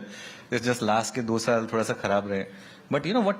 Post 2020 ke baad one more change has happened. When I started my career, long term was 5 years, medium term was 2 years, short term was 6 months. Now long term is BTST, medium term is 5 hours, and short term is कि मैंने सौदा डाला पैसा नहीं बना. So this set of new investors, Nilesh Bhai, who has come in the market post 2020, this is the first year in which they haven't made money. What's your message to them? Because they saw big returns being generated from 20. A lot of people left their full-time jobs and started trading as a career, trading or investment. I met some of them outside actually. So, I mean, what do you tell them in this kind of market? So, Anuj Bhai, if making money was so easy, all of us would have become billionaire. You already are. So the point is that even in last 5 years, where markets by and large has gone up except last 1 year, how many retail speculators have lost money? As per SEBI's own research, 9 out of 10 people trading in FNO has lost money. And that number is amounting to somewhere around 1 lakh crore plus. The profit of Jane Street is real. The profit of retail speculators might just be a show-off. So my only recommendation to speculators will be, trading is a very, very difficult way to make money. Investment is far simpler way to make money. Yes, investment birbal ki khichdi hai to samay chahiye. But trading, making money is very, very difficult. And you have to be right every time. The day you go wrong, you end up losing whatever you have created. I mean, look at long-term capital management. It had the brain power of Nobel laureates. It's being described as one of the best congregation of intelligence. For a few years, it ran very well. There was no dip. And one day, it just collapsed. Long-term capital management became history. If Nobel laureates couldn't succeed in trading, how the hell an individual speculator will succeed? Now, since you've raised this point, do you think the solution is to ban weekly expiry, which is where we seem to be heading, or is there something else? Just since you brought this topic up. So my preference as a purist will be to ban weekly expiry. It doesn't serve much purpose. But then we are living in a not so ideal world. So saap mare nahi aur lathi toote nahi jaisa solution hai. Let weekly expiry be only among individual traders. Let no institution play into it. There will be no Jane Street, there will be no mutual fund. We'll be fine with it. Then within retail speculators, someone will make money, someone will lose money. Manipulations will be far less. Exchange will be happy. Broker will be happy. Speculators को एक जगह मिल जाएगी खेलने के लिए, and exchequer will be happy, STT चलता रहेगा. It's like poker table, एक शार्क के लिए एक फिश के लिए. So, Utpal, last time when we had a big reform, a tax reform for the market, and market loves tax cuts, right? 2019, corporate tax was cut. I think the market was going through the similar funk at that time. We used to be bored of the market daily, and then one fine day, the finance minister announced that we are cutting corporate tax. For half an hour, market didn't move because market didn't believe that, something like this could happen. And then we had 9% rally in 2 days in Nifty. इस बार क्यों नहीं आई वो rally इतने बड़े GST cut के बाद? एक आध सेक्टर को छोड़ दें तो इतना बड़ा कट जीएसटी का आया. See, the most important driver for equity prices is corporate earnings. When you have a tax cut for corporates, it has an impact immediately, fully traceable, right? Now, when you cut indirect taxes, that takes a long time to play out and reflect in corporate earnings. Earlier, there was a direct tax cut as well in budget. So if you combine them, it's like you were talking about 2 lakh crores savings. Direct tax cut was not for corporates. For individuals. For individuals, yeah. Right? So it's not for corporates. What we are talking about, the September 19 cut, was for corporates. So when you have interest rate cut combined with direct tax cut for corporates, the impact on corporate profitability is immediate, and the impact on valuations is immediate. This time you've had a rate cut, but longer term yields have not come down. You have an indirect tax cut, but not a corporate tax cut. So I feel that it will take a longer time to play out for corporate earnings and reflect in corporate earnings. Okay. How long do you think? Just if I can add to what Utpal Bhai said, there are certain industry where you have gone from 18 or 12 to 0, but they were getting input tax credit of 5%, 7%. Yes. Now, ideally 18 minus 5, they would have passed 13 to consumer. But right now they are passing full 18. That means they have to take a hit on the profitability of 5%. Yes. So market is not very sure of input tax credit coming to the corporate. So in some sectors, there is actual loss of earning rather than increase of earning because of this. Like insurance, like insurance sector. Like insurance. Okay. You're making another point, Utpal Bhai, on that. No, I was not making another point. I was just saying, bringing out the difference between now and September 19. Okay. Okay. So it will take another 2 years maybe. Hopefully 12 to 18 months. 12 to 18 months. Okay. I'm just trying to find out when the Nifty will hit new high. Because, much before. Yeah, that makes my life a bit easier. No, I know. So, but, you also mentioned that this is a boring market. And no, I can never say that. That's the first thing my editor told me when I started my career. He said, never say this is a boring market, because then why will anyone watch you?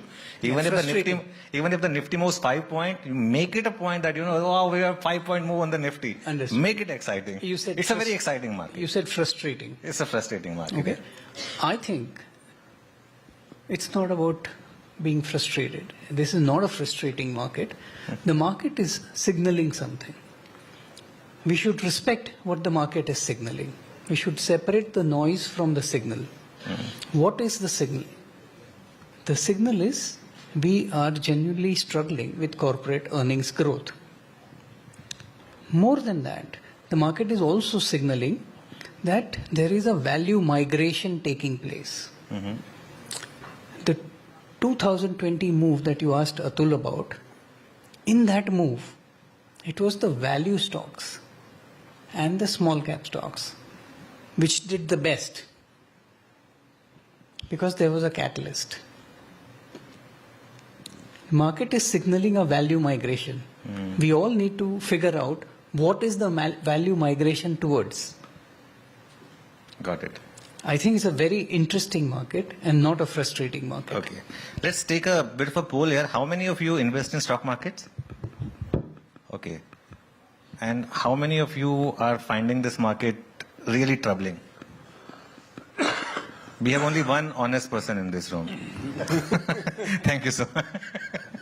Atul, we have been the worst performing market this year. Facts. You know, you can argue that over a 20-year period, we've been the best performing market. You could argue that from 2020, if you look at things, we are among the best performing market.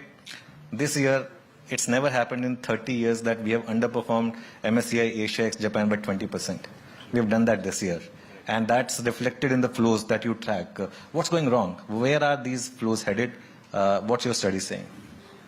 As I said, that we ran up to new highs in September, exactly a year ago. In fact, the new high happened exactly a year ago, last week of September 24. So the index is where it was. Post that, we had a fall to 22,000 Nifty. That was the first hit. I think that was a time when people suddenly started realizing that earnings is not what is being priced in. And that whole argument that FI selling came in, we are overvalued, etc. came in. So we had a very big sharp drift, and the world was doing pretty good at that stage. Then we tried to recover. Then we had the India-Pakistan border and the market gap down. We took a second hit. Then again, as the world continued to rally, we again attempted. And now we've had this tariff issue. So we've had three very big hits as far as the index goes.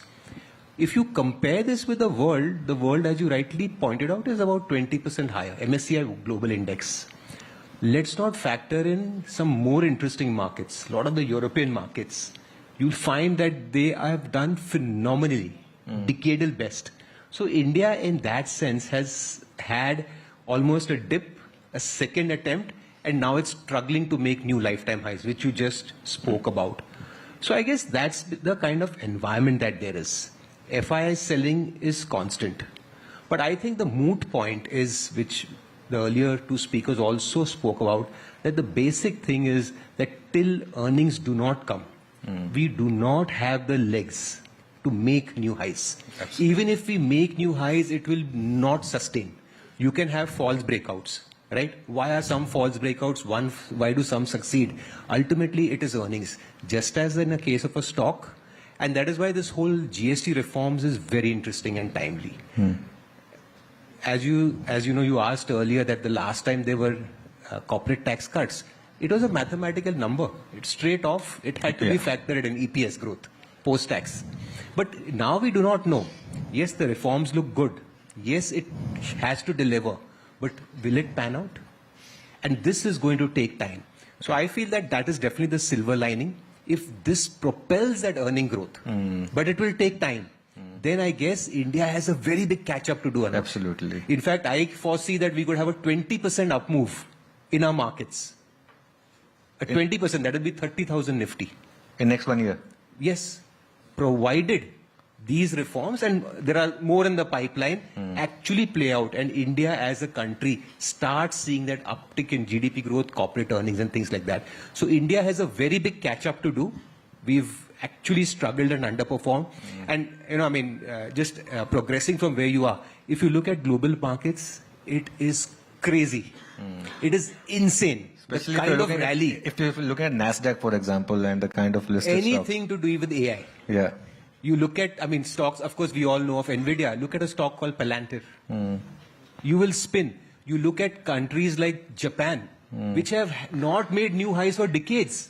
But when you go into the Japanese market and you see what's driving Japan, it's not those old Nissan, etc. They are the AI plays. It's AI play. Go to Korea. Go to Taiwan. So you realize that, as Utpal said, that there is a new theme emerging. In fact, what I am seeing, even in our markets, Anuj, there are very dramatic new themes emerging. We are still stuck with that HDFC, TCS, Infosys, Reliance. They've done nothing for 5 years. But look at what Eternal has done. Yeah. It's created record from listing day to index. Absolutely. I think it's been the fastest journey. So I feel that there are a lot of things happening, but ultimately markets are slaves of earnings. Absolutely. No, you made a very good point. Actually, I was now going to bring that up. When we talk about reforms, Nilesh bhai, let's also talk about the reforms that private sector should do. I mean, why should we only look at the government? Now, you know, why can't... I remember reading a very good headline. It struck me. That Oracle buys the future, Infosys buys back the past. You know, in one day, Oracle added entire market cap of Indian IT. I mean, what have we done? As someone said, I mean, it was said in a very funny manner. I mean, it was a bit of a sarcasm that, it's good that, US is banning H1B because now at least the good Indian people will stop going and becoming CEOs of Google and start something good here instead of just, providing the outsourcing model. So you think if we can also get, if Taiwan can do it, why can't we do it? So I can answer your question in a lighter vein or in a serious manner. In a lighter vein, please. Lighter vein. Okay. So all our IT company CEOs should line up before Xerox and ask them to invest in their company. Because Xerox is the creator of all the digital ecosystem of the world. We all know Xerox is a copier. But Xerox invested into Palo Alto Research Center to invent future. It invented graphic user interface which converted a blank laptop screen, computer screen into live with icons and mouse. It invented mouse. It invented laser printing. It invented Ethernet through which one computer started talking to another. It invented modular programming through which complex software programming was possible. It invented Alto, which was world's first personal computer. And Xerox had invested in Apple. So they invited Steve Jobs to visit their Palo Alto Research Center. Steve Jobs looked at Alto, graphic user interface, mouse, Ethernet, and Macintosh was born. Apparently, Bill Gates also picked up something from Xerox. So we need to find out a company like Xerox who will invent future and allow us to copy. That's the best way to success. Okay, we have about 4 or 5 minutes. We will take some questions. If you have, please raise your hand. Yeah, one question over there. Please, mic there. Please specify who this question is for out of the 3. So my question is for all of you. Okay. So I'm CA Shivashish Kannani, practicing as an advocate, but I have a lot of interest in stock markets because I am a CA also. So, जैसे sir ने बताया कि stock markets में तो जो earnings लग रही है वो तो 12-15% अभी लग रहा है, तो बेटर ये नहीं है कि हम गोल्ड सिल्वर और कॉपर में अभी लगा दें. गोल्ड सिल्वर एंड कॉपर मुझे स्पेसिफिक एडवाइस अगर हम लोगों को मिल जाए, that would be better, and it is not covered by SEBI guidelines also that you cannot advise on those items. Thank you. Who wants to take this? Utpal, you want to take it? Yeah, so, हमारा एक recency bias बहुत होता है. Like we're all talking about gold. In fact, a lot of people have been talking about gold. But if you look at gold, before this current rise, it probably did nothing for a decade. So क्या होता है कि there is always a recency bias to an asset class that's moving. The question you got to ask yourself is that, do I have that time? Just as an equity, time is a factor. So what I feel is that just because gold is moving up or copper is moving up, I guess you will have to take, it's a trade is a different thing. They are great places to trade. In fact, why do this and why not do crypto?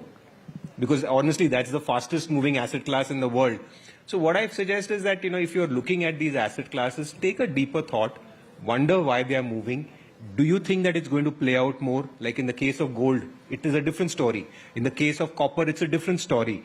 Gold-silver ratio, should you invest in gold or silver? That's a different story. So I think that commodities, each has a certain play. I guess understand that. And if you think the play out is large, it's big enough, then get into it. But just don't go with recency bias, because everyone's talking about gold, gold, gold. The question is that, are you really convinced? Is it going to be something so big? If the answer is yes, play for it. Because only when you have the conviction can you strand drawdowns price and time wise. Any asset class you invest in, उसमें correction तो आना ही है, price या time wise. That is when your conviction gets tested. And if you're investing just because of recency bias, that correction will throw you out. You will make a loss. It is only if you have conviction. So I think take a deeper thought. Okay. These are very interesting asset classes, but not just because they are moving, we should get into them. What is your advice on this? Final advice. I would say trade crypto. Invest or not? Crypto. Okay. Crypto. Okay. Okay, we have about 55 seconds. I'm going to ask a quick question to all 3 of you. Nesh bhai, I'm going to start with you. For next 12 to 24 months, what's the one best sector or one best market to invest in right now? If you had 10 lakh rupees to invest, where would you invest? Kotak Multi-Asset Allocation Fund. Shiv भाई आपको भी answer मिल गया, समझ लेना जरा. You know, Utpal, you can't say that because you don't manage public money. So at least that advantage I have. Where do you see the most opportunities in next 1 to 2 years?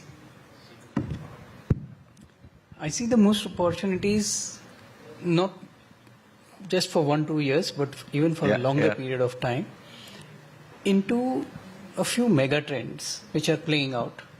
Like he mentioned, AI is one mega trend. We have to think through where that will take us.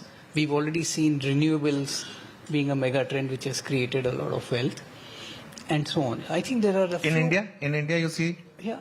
Okay. Look at the green energy companies. I don't want to mention any specific companies. Look at the green energy companies, what has happened. So the problem is you won't name those specific companies. That's what everyone wants to. So, but I think the whole AI play is ahead of us, and it's a very long play. Okay. So, okay. Atul, crypto you already said, but something else. No, so I would you can tell a stock. It's okay. Yeah, it's okay. Bata do ek stock. No, so I would just actually extend what Utpal is saying, that ultimately, you know, if you are able to identify the mega trend, 70-80% of your work is done. Then you have to find a thik-thak company. And, you know, George Soros said that if you identify a mega trend, invest in 2 stocks in that trend. Invest in the best, because obviously if it plays out, it will play out great. And invest in the worst, because the alpha that you will receive will be the highest. Okay. So that was something that George Soros said. But the 3 trends or 4 trends that even I think AI is a very big play.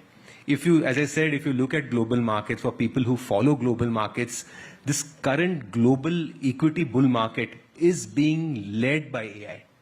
Even in the US, the Russell 2000, which is a broad-based index of the mid-cap and gives you a sense of the US economy as a whole, just made a lifetime high from 2021. So what I'm trying to say is that a lot of American companies are lagging. It is the few who are making a lot of money and contributing to this rally. Country-wise also that is happening. In each country also the stocks that are moving are AI related. So this rally that is happening globally is very, very driven by AI.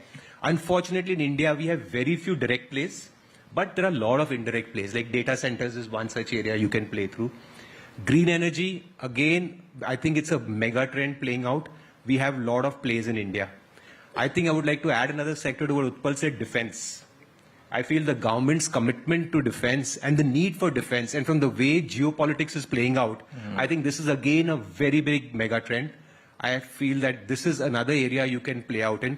There are very few listed companies because most of them are PSUs, but a lot of unlisted plays will also play out. And that is going to be a mega trend. Okay. So I feel identify 3 or 4 big mega trends, and that will take care of 70 to 80% of your challenge of investment. Yeah, defense is a big one, and we'll soon have a discussion on that as well. And of course, you need defense because, you know, when you have neighbors like the ones we have, you can choose your friends, but you can't choose your neighbors, right? So thank you so much, Atul, Utpal, Nilesh.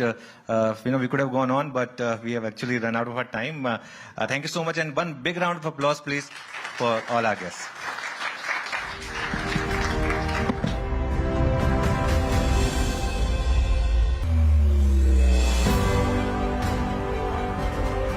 We do hope our audiences enjoyed that insightful conversation, and we also hope that it gives you some insight into how investments are going to shape up, in fact, with the new GST reforms 2.0.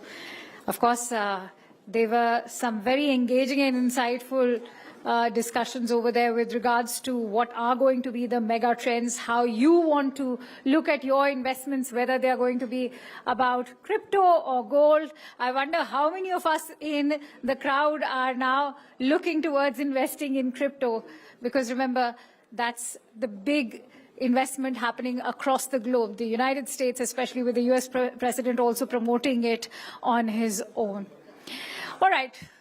Let me, in fact, thank our gentlemen also for a very engaging discussion that was. Let's now turn to defense.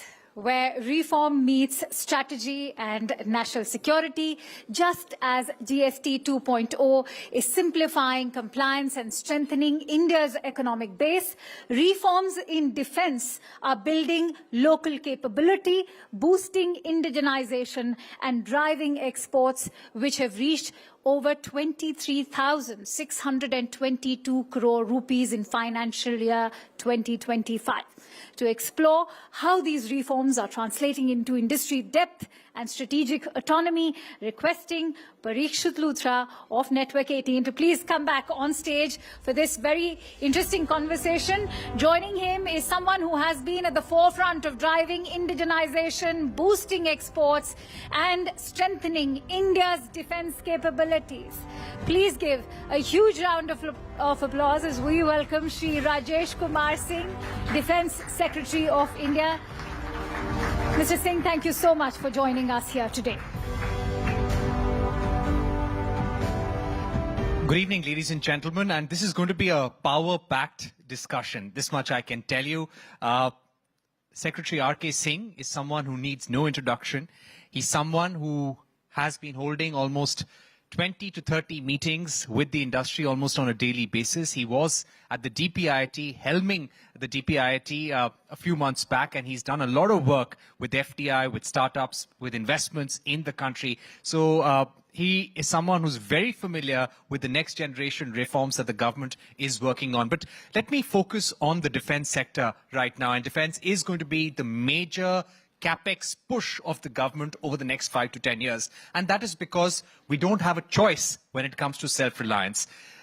It is something that we realized the importance of more during Operation Sindoor. And since then, there have been regular meetings at the Defense Ministry to how to make sure we can bridge those gaps in our defense setup. Secretary R.K. Singh, let me begin by asking you about the very important 15-year defense technology and innovation roadmap that the Defense Ministry recently came up with.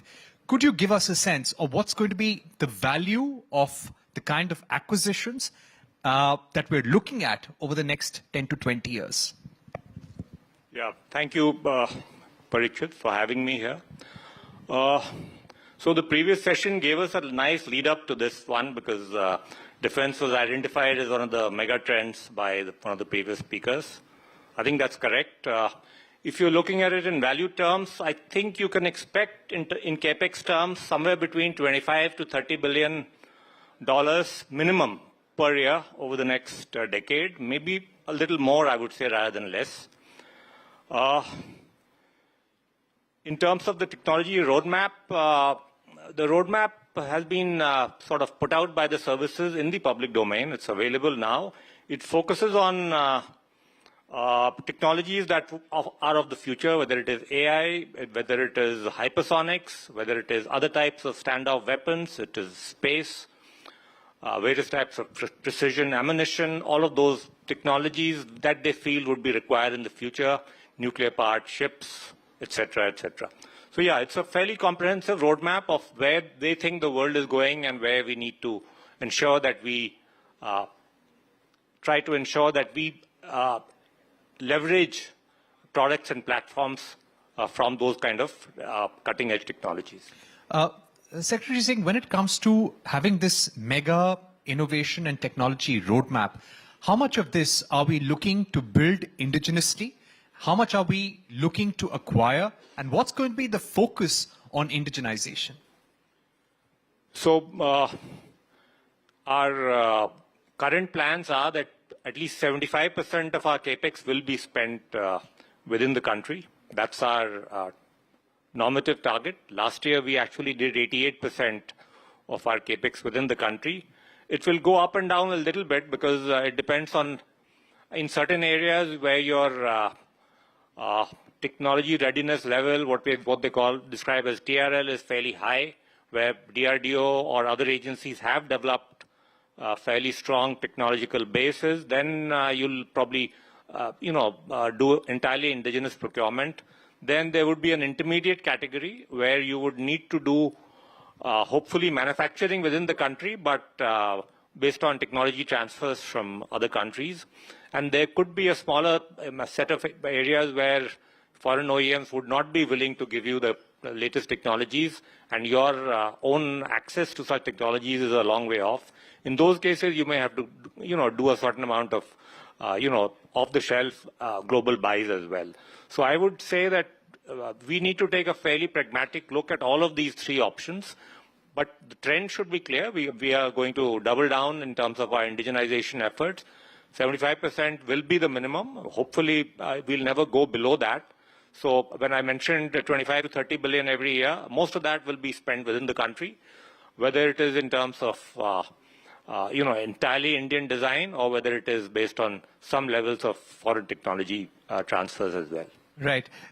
Just to put this into context for members of the industry sitting with us right now, investors from India and abroad, when it comes to building the capacity for new age warfare in the country, what is it that's really taking away the most of your time? What's going to be the 3 or 4 big focus area of the government when it comes to spending money on new age warfare and new age warfare capabilities?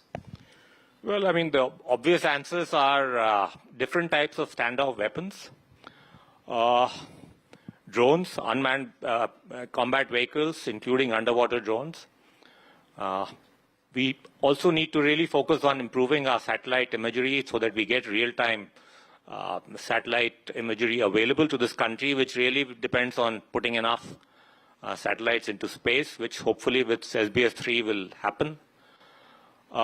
In all of these areas, then there are, of course, various types of precision munitions that you need. All of these are areas where, India doesn't always have the technology. And in those are the areas where, including MALE and HAIL category drones, where we will need to do some kind of technology transfer, but insist on manufacturing within the country. And I'm mentioning drones because we are just about to release an RFP for about 30,000 crores worth of MALE category drones, which will be made in India. And we would hope that perhaps there could be an Indian design element there. But we are open to either Indian design or Indian manufacturing with foreign technology. But either way, it will be made within the country. Those are the kind of areas where we'll be doing more and more. And just to give you another example, we've, for example, whether it is missiles or whether it is different kinds of munitions, for a long time we've essentially ensured within this country that missiles are made by BDL, one public sector company. Munitions are largely made by MIL, which is another public sector company. The private sector is unable to invest partly because you've created almost a de facto reservation, or you've allowed essentially nominations to be given to these companies. The problem is that their capacity to produce is quite limited. So for long duration wars, you'll need to have much greater surge capacity. And for that purpose, we've now tried to sort of ensure that we move away from nominations, we move away from product reservations, and we create enough incentives on the basis of order visibility for the private sector to invest in all of these spaces. Right. Could you give us a sense of what will be the requirement when it comes to having ballistic missiles, supersonic missiles in the arsenal over the next 15 to 20 years, sir? And why would you need, and explain us the need, why you would need more manufacturers in this space? Essentially, if you see what has been happening in the recent wars, you will find that the number of missiles being fired are quite huge. India, of course, followed a different path. We used it in a very calibrated way, and we achieved termination of the conflict with calibrated use of our standoff missiles. But you cannot assume that every time the duration of the conflict can be curtailed. And if it is not curtailed, then you will start running out of stocks if you don't have enough wide industrial capacity to make missiles. If you're making only 100 missiles in a year, for example, you will obviously run short in a few, after a few months if there's a long duration conflict. So that's the kind of thing where we need to build up that very diversified, large public and private industrial base. And that is what we are aiming to do through our period of reforms. combining, supply side reforms in terms of ease of doing business with buying side, demand side reforms in terms of providing orders on a level playing field to the private and the public sectors. You recently modified the Defense Procurement Manual, giving more visibility of orders, giving more power to the armed forces to buy and maintain their platforms and to address their needs quickly. But what would be the next phase of reforms that we can expect from the Defense Ministry? So, as you mentioned, Parikshit, the Revenue Procurement Manual deals with the consumables that the armed forces need in terms of ammunitions, different types of spares, things like that. There, the reform is on the lines of what I mentioned, that we, where items are available, for example, on the government e-marketplace, they don't have to run around, taking approvals. They can straight away buy from GEM. Where both private and public sector capacity exists, or we want to induce private sector capacity, we remove dereservation and do things through open bidding. And here I'm talking about different types of ammunitions and artillery shells. In general, the idea is to go from any kind of nomination-based cost-plus type of contracts to much more open competitive bidding with full price discovery. And you mentioned the decentralization and the delegation of authority. Also for startups, we are trying to create in this new manual a separate section where if a startup in association with the services develops a particular product which is essentially tailored to meet the needs of the armed forces, we need to give him some assurance in terms of orders. And the idea is to give him at least a 5-year period during which he has, is allowed to sort of meet those requirements directly. After 5 years, we'll open it up because you can't tie yourself down to one guy too much. It leads to, too much of market power and thereafter some level of, price gouging as well. The Defense Acquisition Procedure 2020, this has been under review. This was said to be the big reform of 2025. By when can we expect that? And what do you think will be the thrust of reform in the DAP rules? Yeah, so I mentioned, I don't know if I mentioned, but in the Revenue Procurement Manual, you're talking about an annual budget of about 1 lakh crore. The capital procedure, which is the Defense Acquisition Procedure, is much bigger. It's almost double that size. It's about 1,80,000 crore. I'm sure it will, hit 2 lakh crores in the next couple of years. That reform process is now underway. Consultations, including with industry, is ongoing. And the target we have set ourselves is that by the end of the year, that is by December, in the year of reforms and in line with the other reforms that government is doing in terms of ease of doing business, in terms of decriminalization, in terms of other steps to reduce the compliance burden, we will, in the same light, we will make this document for capex much more simple, much more friendly to the private sector and to the startups, and sort of compress some of the process timelines to make it, to use technology to cut down, delays in areas like field evaluation trials, cost negotiations, those kind of things. So the intent is you'll have the new DAP 20 hopefully by the new year of next year, by the first day of the next year, and that will be a kind of a follow-up to the revenue procurement reform that we've just completed. Right.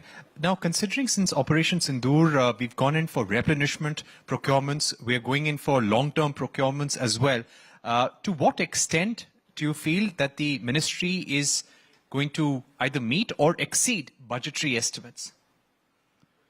Well, last year for the first time we exhausted our budget. I think it is challenging to spend money in the Indian context given the, the very elongated sort of fail-safe type of procedures that we follow in terms of collegiate decision-making, approvals at the highest level, involving, a lot of interministerial consultations. Last year we did it, and I'm sure this year also we'll do it. It really depends on how many contracts you end up signing. And last year we did a record number. This year we've already hit 3/4 of that, 1,50,000 crores worth of contracts we've already signed, or are in the process of signing if you include the LCA program. So we are confident we can do at least 2 lakh plus crores this year. And if we keep this up, then in terms of committed liabilities itself, you will ensure that the budget increasingly gets fully utilized. As you do that, as you show to the Ministry of Finance that you can really start exhausting the budget and not surrendering some of the amount every year as we used to do earlier, I'm sure you can ask for more. So it's a two-way street. Let's start confidently ensuring that we utilize our budget entirely, which I think we will do this year. And then we can, over time, ask for at least a 10 to 15% increase every year. Incidentally, the services, through their capability development plans, which they have a 5-year and a 10-year capability development plan. In all of their estimates, a 10-year increase in capex year on year is adequate to meet their requirements. And I'm pretty confident that Ministry of Finance will have no problems in providing a 10% CAGR on the present capex year to year, because given the fact that in nominal terms our GDP is also growing almost at that rate. Right. So the recommendation from you would be to increase the defense capex in the next union budget, which is not very far, but at least 10%. At least 10% in nominal terms, but if you're asking me for a longer term appraisal, I would say that given the geopolitical turmoil as well as the neighborhood, which is very challenging, in a medium term sense and before the Finance Commission, I'm going to project a bit more.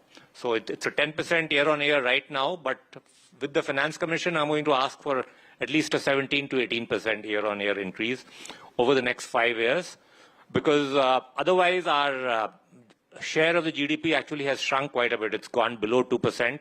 And I think nobody can argue against at least a 2.5% share in GDP in the medium term, and maybe taking it further to 3%,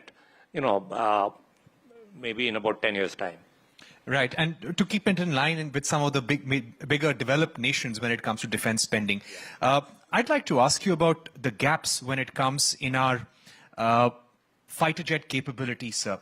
There is a AMCA program that is on. There is a fighter jet engine program that is on simultaneously. You've explained us earlier that these are both programs which have a long 10-year horizon, and somewhere they will meet, they will merge, possibly. But how do we meet our short-term needs? There are two countries there are three countries in the world with fifth-generation fighter capabilities. You've got China, you've got Russia, you've got the United States. What are our options? Our options are only US and Russia. How necessary is it for us to take the decision on acquiring fifth-generation fighter jets immediately? What is the horizon, timeline that you could possibly give us by when the government would have to take a decision? Parikshit, I really don't want to talk about specific platforms or procurements because that leads to too much of speculation, and these are sensitive matters. What I would say is that if you don't have fifth-generation aircraft immediately, or if negotiations are ongoing, you can still make up for it or offset any advantage that the adversary has by creating enough offensive capacity in terms of larger numbers of, say, 4 or 4.5 generation aircraft, and equip them with better weapons. Because besides the platform, it is the weapons that matter. So, yeah, I mean, we will...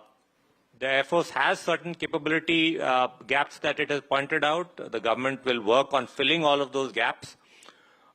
You will find in the coming days, in terms of the procurement cycle, whether it is in terms of multiplier capabilities like refueling aircraft, like AWACS, all of those procurement decisions will be visible to you, and in terms of the 4.5 generation fighter aircraft also, you will see some procurement decisions coming, but I'm not going to sort of second guess the decision making, because that is really not fair at this point of time to start talking about it. We should talk about procurements only at a certain time when it is cleared by the DSC or when it is cleared by the top level in government. Before that, talking about it creates too much noise, and we shouldn't have so much noise in procurements. Procurement should be done on on the basis of requirements and technological assessments, techno-commercial assessments by the services and by the acquisition wing. Important points there, sir. Now, as you've spoken about 4.5 generation fighters, there have been reports in the media how the Indian Air Force has made a proposal to acquire 114 Rafale fighters. What stage of discussion is this? And is the Defense Ministry, is the government likely to take a decision on acquiring a large set of 4.5 generation fighters in this fiscal itself? Again, I can't talk about specific platforms. I don't think it's appropriate because it's, it's not something that we should be discussing on a daily basis. I would only say that when the last Air Force Commanders Conference took place, after that the Raksha Mantri asked me to create an important roadmap, capability enhancement roadmap for the Air Force. We've done that. Based on that roadmap, we've started various types of procurement activities. All of those will become visible to you in the coming days. I would love to say that it can be done within this financial year, but the decision making is not entirely only at my level. But yes, I'm sure you'll see visibility on all of those items I mentioned: 4.5 generation aircraft, refuelers, AWACS, weapons, all of those. But individual decisions I will not, discuss too prematurely. Right. I would also like to ask you how we are balancing our relationship with the United States and Russia. Russia has been a long-standing defense supplier to India. The well-known notion is that 60 to 70% of our equipment is still of Russian origin. We are trying to expand our relationship with the US, with France, with European countries, and other nations as well. During this time of trade volatility and trade talks with the US, how are we going to balance this and make sure our needs are met over the next 3 years or so? Well, I think the Honorable Prime Minister has made it clear that the balancing is on the fringes. The main trend is actually for indigenization. And ultimately, we will either design and make our own, or we will take TOT but make within the country. And whichever country meets our requirements of this type, that means they are willing to at least technology transfer and make in India, or they are willing to, ensure that critical technologies are shared, or at least designs are shared for manufacturing. So between the two, I would say that we will take a call for individual platforms and weapons depending on, on the cost-benefit ratio for us for each of these systems. And you use the word balance, that is correct. We will balance our requirements. But at the end of the day, we will go by our service requirements of what we need. I'm sure there will be adequate opportunities in our defense budget or capex outlays for both of the countries that you mentioned. All of them have niche capabilities that the other may not have. And we will continue to display strategic autonomy in our procurement decisions by turning to both of them depending on our actual requirements. Right. My final question, sir. You mentioned that we're looking to acquire AWACS and more future technology, including 4.5 generation aircraft. So within this fiscal, if you can just broadly tell us what would be the quantum or value of orders that can still be placed that you would be looking at? Well, as I said, we've already signed up or are about to sign contracts worth 1.5 lakh crores this year. I would say we can probably do another 75,000 odd crores of contracts. Again, I will not discuss individual platforms, but so last year we did 2,09,000 crores, which was an all-time record. The highest ever before that was about 1 lakh crores. We'll do at least that much, if not more, this year. And in terms of division, I'm confident that the procurement decisions of this year will meet the requirements of the three services, and all of their, the division of the budget among the three of them, all of that will hopefully get exhausted. Finally, one clarion call to the industry. I think we should be very clear. We should have no hesitation at all. And this again, I'm saying from the Honorable Prime Minister is very clear that there will be a level playing field for the private sector, that we will be doubling down on indigenization. The three words that he used during the Combined Commanders Conference that you mentioned earlier was, he made it out of the three words, Jai Hind, so Jai. Jai, he mentioned jointness, which is something that we didn't really discuss, but jointness, Atmanirbharta, and innovation. So those are the three pillars that we intend to work on. And that, again, ensures that when it comes to our budget, which is our budget spend, which is what most of our, members of the audience may be interested in, you can rest assured that the bulk of it will be spent within the country. And startups will get a leg up if they do, if they invest, if they come up with good products, we will ensure that whether it is private sector or startups, adequate orders will be made available to them.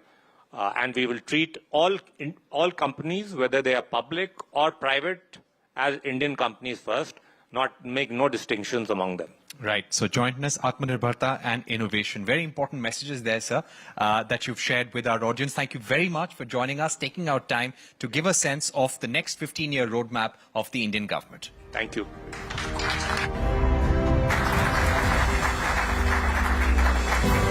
Thank you, Rajesh ji, and thank you, Parikshit, for that very engaging conversation. The fact that India's defense exports exceeded 23,000 crore rupees just last year is an indication of the kind of boost that our indigenous manufacturing, when it comes to defense, has arrived upon. Because remember, as far as reforms and GST 2.0 is concerned, it is not just about strengthening the country's economic base, it is also about strengthening India's defense sector, making it more indigenous and boost it with indigenous manufacturing. And that is what Mr. Rajesh and, of course, Parikshit also highlighted today. Let's now shift our focus over to entrepreneurship and innovation, where GST 2.0 and other reforms are easing compliance, boosting investment, and creating new opportunities for startups to drive India's next wave of growth. India, of course, as we all know, has firmly established itself as the third largest startup ecosystem in the world. The focus now is on how reforms can help founders expand across states, tap rising consumer demand, and build innovations that reach beyond metros into Tier 2 and Tier 3 cities as well. This panel, which we are going to have up next, will explore how the new GST framework, combined with India's entrepreneurial energy, can create globally competitive companies and inclusive growth stories. To guide this conversation, ladies and gentlemen, please let's welcome Shweta Punj, who will be joined by some of India's most dynamic founders and investors, Archana Jahangirdar, who's the founder and managing partner at Rukam Capital, Ankit Gupta, CEO Offline Physics Wala, Ritesh Malik, founder Innov8, and Anshu Sharma, who's the founder and CEO at Magic Pain, will be all joining us on stage shortly. In fact, Anshu will be joining us in a bit. Let's have them with a huge round of applause, ladies and gentlemen. Thank you, Akanksha, for that. Well, we've heard policymakers, we've heard big industry, and now we have entrepreneurs who are rewriting the India story, as it were. And all the people on this panel could have been on an H-1B visa somewhere in America, but they are right here with us, and they have built valuable businesses in the country. They are fostering the spirit of entrepreneurship and innovation. Let me begin with you, Ritesh. We've seen a slew of reforms that have been directed specifically towards ease of doing business. And we have government coming out and talking that the startup ecosystem needs to innovate more. You all are not thinking out of the box, and you're only building what are being considered as safe businesses. So with the reform push that we are seeing, do you feel that there is now a more conducive ecosystem for encouraging innovation? No, first of all, very excited to be here, Shweta. I think these are two separate things. When we talk about the GST reforms, while there's a lot of magic about it, but at the same time, there are a lot of industries that have not been covered well. And I'll give you an example. You talk about the hotel industry, which is 7,500 rupees per night rooms and below. They will be actually increasing their price points by 5% because they will lose their input status, the ITC input. So I think more thoughts need to be given around what kind of GST reforms are to be given to startup founders. And when it comes to innovation, see, it's a very simple thing. In India, we spend close to 0.45% of our GDP to R&D. When you talk about Singapore, the Asian tigers, Taiwan, South Korea, we're talking about 6.5 to 7% of their GDP. I think until and unless R&D spends increase, both by corporations and by government, startup founders we are just 9 years old. If you talk about mainstreaming startups, 2016 is where Startup India was launched. So I think what Startup India has achieved by the able leadership of our Prime Minister is phenomenal. But the next leap of growth will come by more patient and a capital that is driven by innovation, R&D, and that is a very long haul of return appetite versus venture capital. So there, Ritesh has a further wish list. I'm from what I can get a sense of. Archana, when you were talking about how tax breaks are always good, right? And we've seen corporate tax rates getting cut. We have a startup mission which is specifically focused on funding startups. Is there a sense now that the funding winter is behind us and we have an ecosystem in place for startups to raise funds essential for growth? Actually, we are very far away from startup winter being over. So if we just look at what led to startup winter, basically SoftBank, Tiger Global, Sequoia, I mean, these were the big boys in the Indian startup ecosystem who were writing the really large checks. They decided to exit the market for different reasons. SoftBank had its own internal reasons, so did Tiger, and to some extent Sequoia probably also had.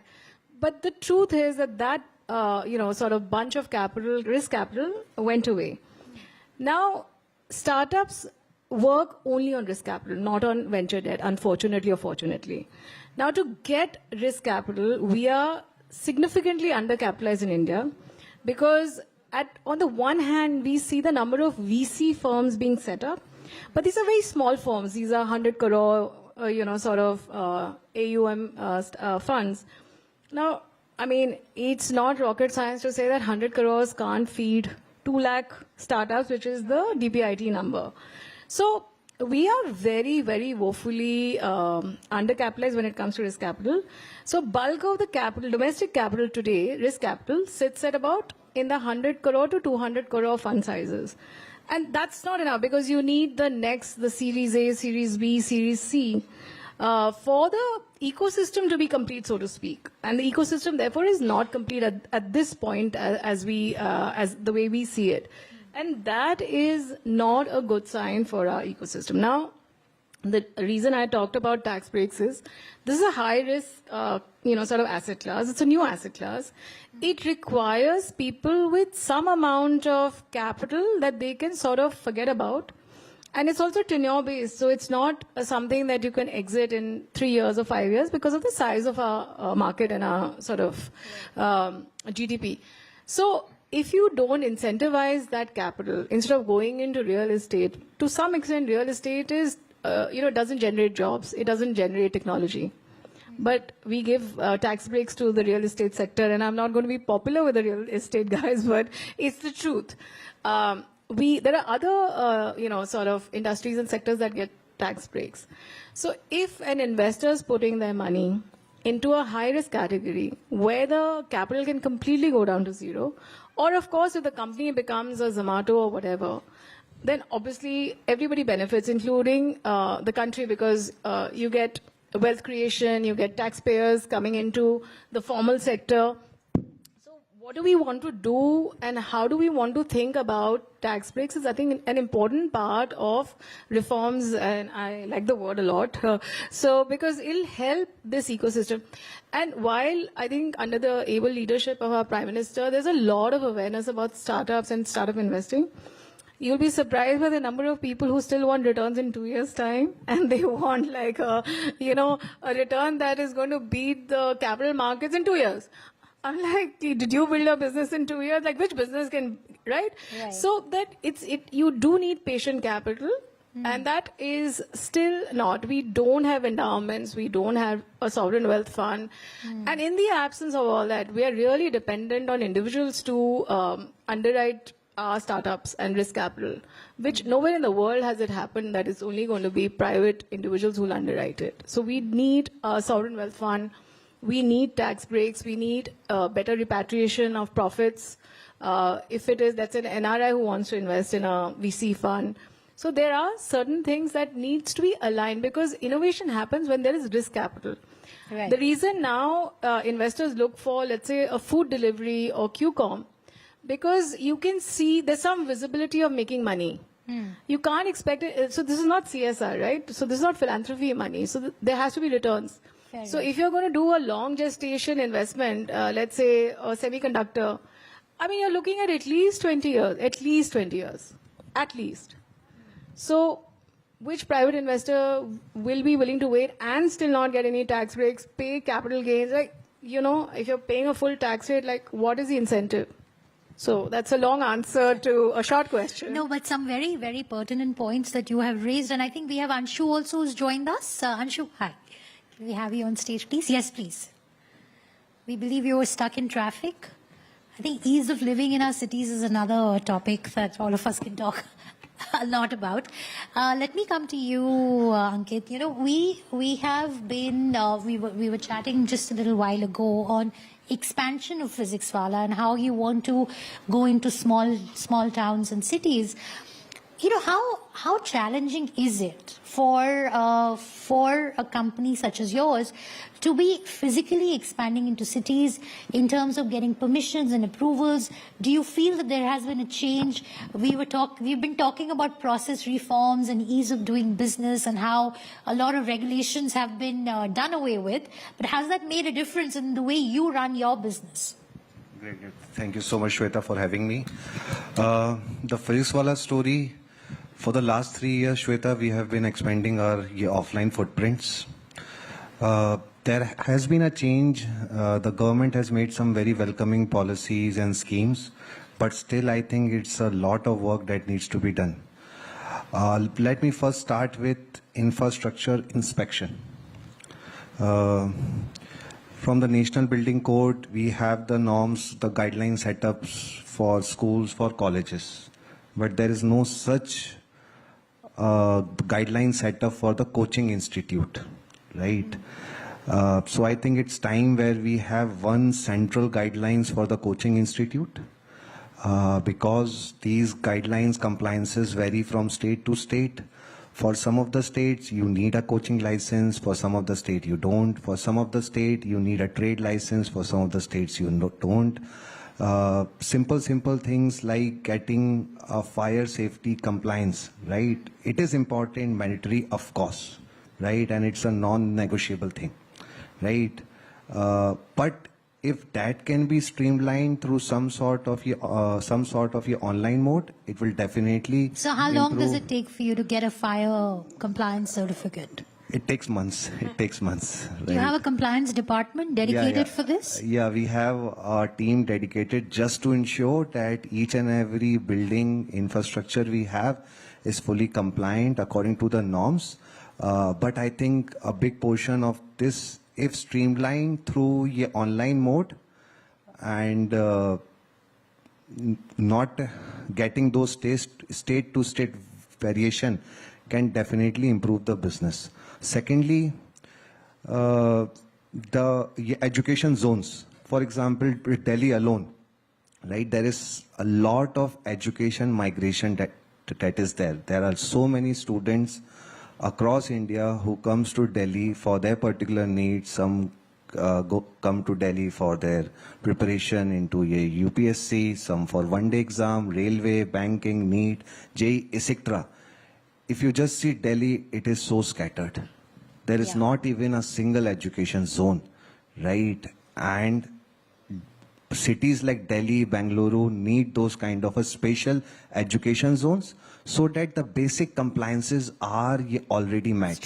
For example, the way we have industrial zones, the way we have IT zones, why not we also have education zones, right? I think these zones will definitely give more speed to the businesses like us, and they can expand better.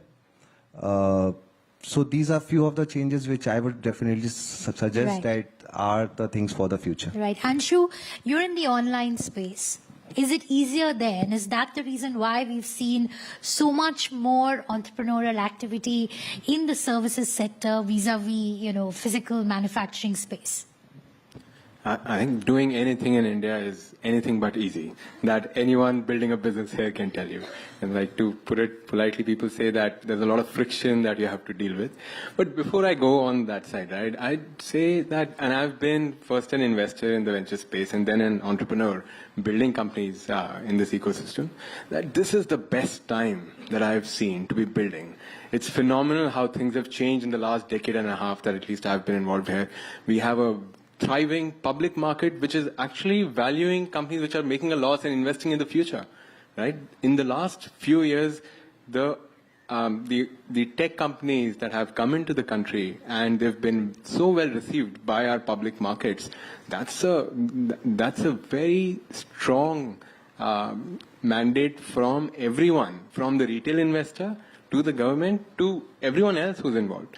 The fact that the government has repeatedly done things to support the ecosystem, whether it is this 2.0 wave of reforms or in the past, UPI or EVs, where they've backed it with incentives to go and build. And we were the early participants in ONDC, which is another similar initiative. And I can see consistently a very forward and long-term view to say what's India going to be in 10 years from now, 20 years from now, 30 years from now. To start to invest in that now and do that in a very open way.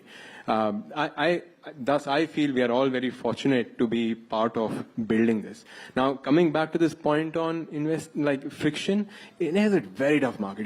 The disposable incomes are really low. If you take any of our numbers converted into dollars, food delivery, for example, that's a core part of what we do. It's like we'd have 300 rupees. You convert that into $3.50. But it's not a fair comparison. Our per capita income is much lower. It's in fact lowest amongst the developing world also. So you cannot draw a comparison with the United States. The point though is the expectation that the consumers have in India is no less, if not higher. But why not? Consumers should get the best. What does that mean? It means that as people who are building the businesses, we have to go the extra mile. But we have high expectations, if you want. Absolutely. Well, absolutely. as we rightfully should.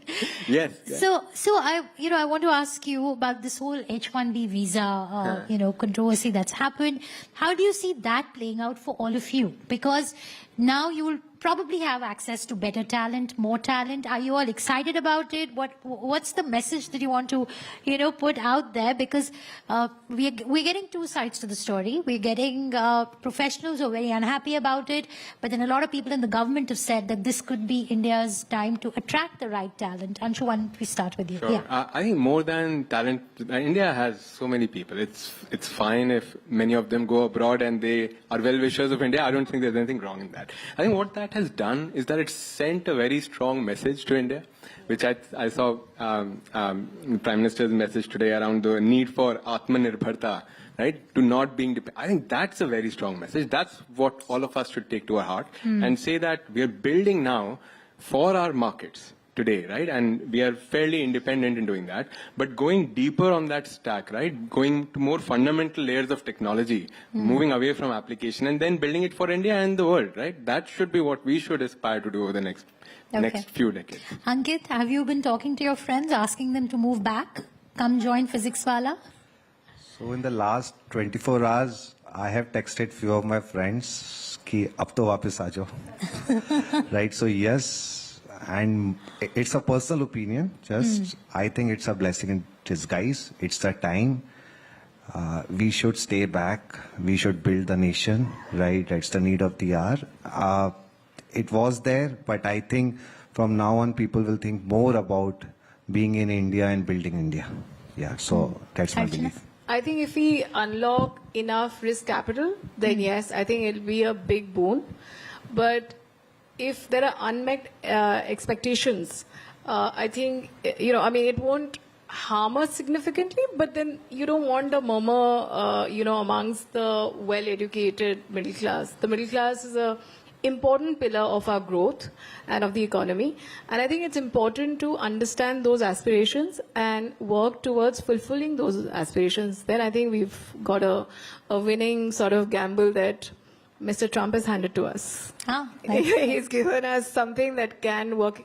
But I think we should quickly unshackle risk capital. And we will then see both great innovation as well as, look, I think in a country the size of India, we need both kinds of companies. We need, of course, highly innovative, deep tech companies, but we also need consumer and consumer tech companies. I mean, we have to feed ourselves, we have to eat, wear clothes. No, absolutely. I mean, there's so many aspects of business, and, we do lose when we give royalty to multinationals for their brand name, various things that is part and parcel of them servicing the Indian consumer.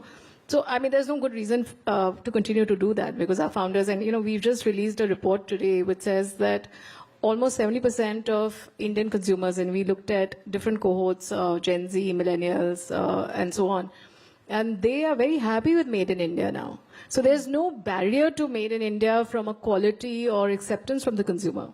We just need much more risk capital for them to be able to scale up and, take care of some of the friction that I think this panel has talked a little bit about. And I think we can build very, very large companies in India. We are lucky to have a large cohesive market. And we are lucky to have a large aspirational consumer in India, and we should absolutely cater to them.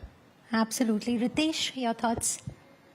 I think Bharat Bhagya Vidhata, I think what Donald Trump has handed to us is one of the biggest opportunities in the last century. We will see an ecosystem is built by capital, talent and infrastructure. We have decent capital, we have great infrastructure. The challenge is talent. We are seeing a lot of people moving out of India because of various reasons. I think once these people come back, we are going to see a lot of these deep tech companies thriving, and I'm personally very bullish about the idea of Bharat Bhagya Vidhata with a golden visa in Dubai is what we are going to see. 9 months people spending in India, 3 months in Dubai, especially. But why Dubai, Ritesh? Why Dubai? What's that? I'll tell you. Example, I have a gold visa. I do not want to settle in Dubai, but during pollution months, I do not want my daughter to have lung cancer, God forbid. See, it will take a decade, so till that, hopefully.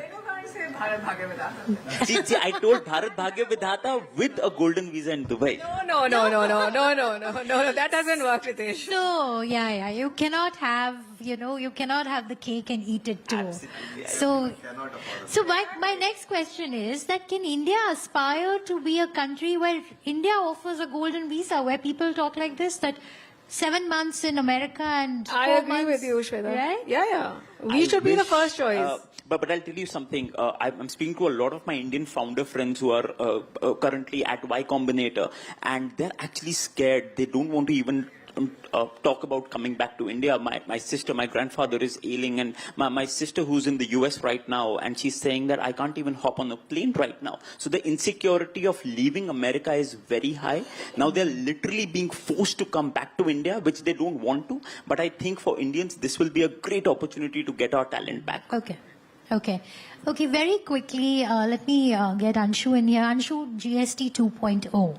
And now we are looking at a next generation of reforms being implemented, being reloaded. One, what's your expectation of this new streamlined tax structure in terms of boosting consumption? And second, what would be on your wish list, one thing in the next generation reforms that the government is working on? On the first generation, more than the substance and the numbers and the production price, I think the signal to say that the government is interested in boosting consumption in the country and will do all the right things, I think that itself is a big win. Building further in that direction, as we spoke of this friction, right? The intent at the topmost level of the government, around through which all of these reforms roll out, to the last level of executive, right? We all, as we are building the company, there are all of these issues around licenses, tax queries, all of these different... Are tax queries a really big issue? Yeah?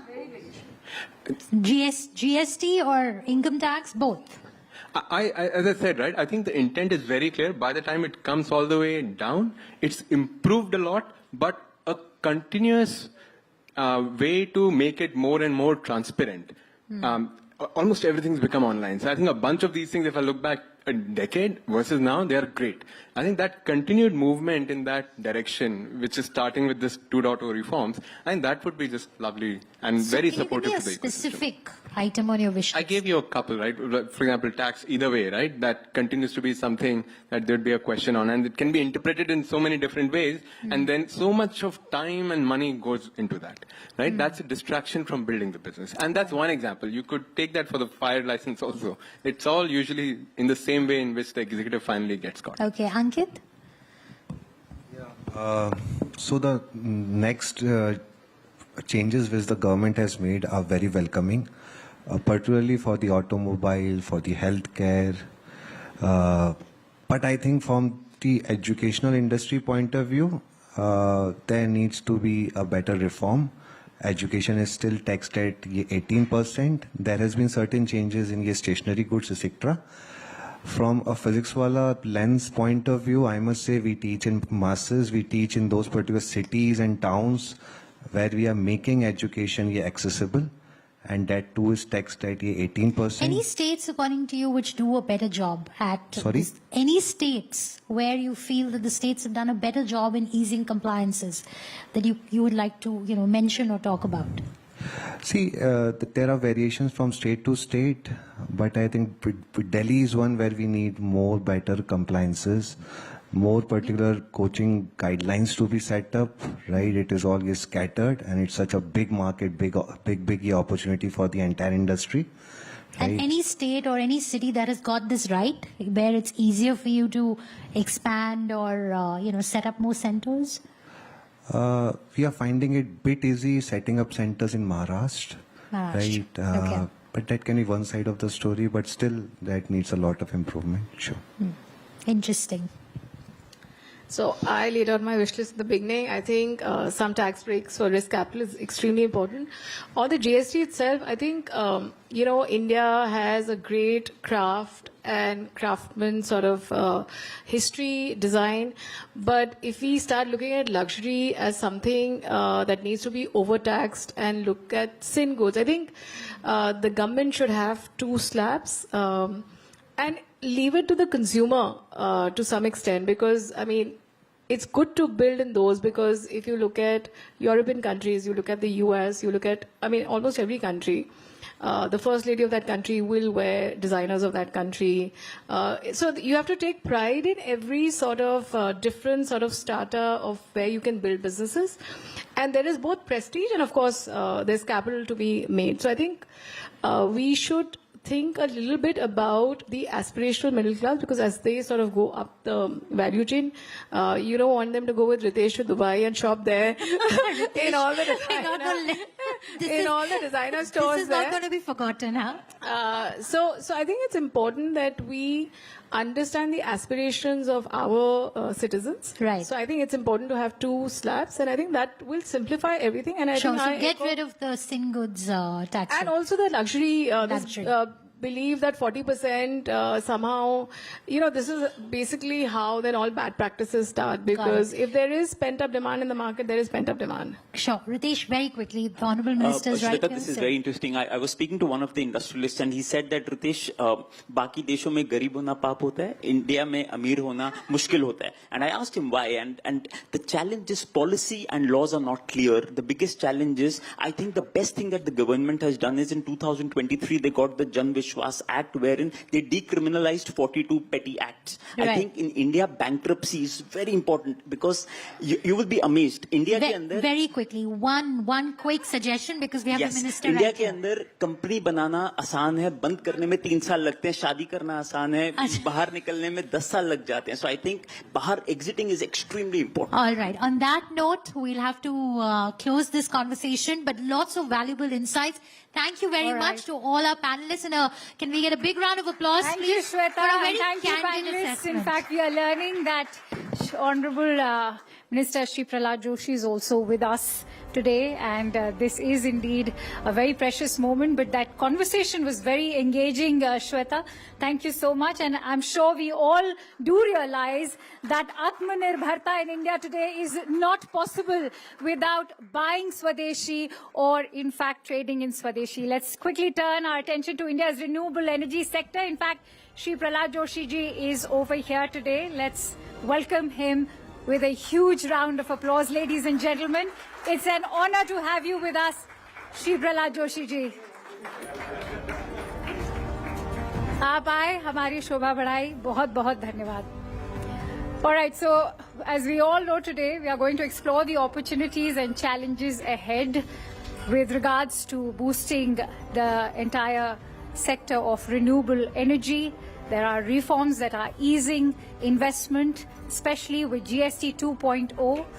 And let's also welcome Shri Prahlad Joshi ji, who is the Union Minister of Consumer Affairs, the New and Renewable Energy, Food and Public Distribution at Government of India. He will be joined in just a bit with Anna Narasimhan of Network 18. Ladies and gentlemen, let's please welcome them as they will be now discussing the GST 2.0 reforms and how they will be impacting the sector of renewable energy from solar to wind, and how this will also help households to perhaps purchase better devices. It's over to you, Anand. Thank you.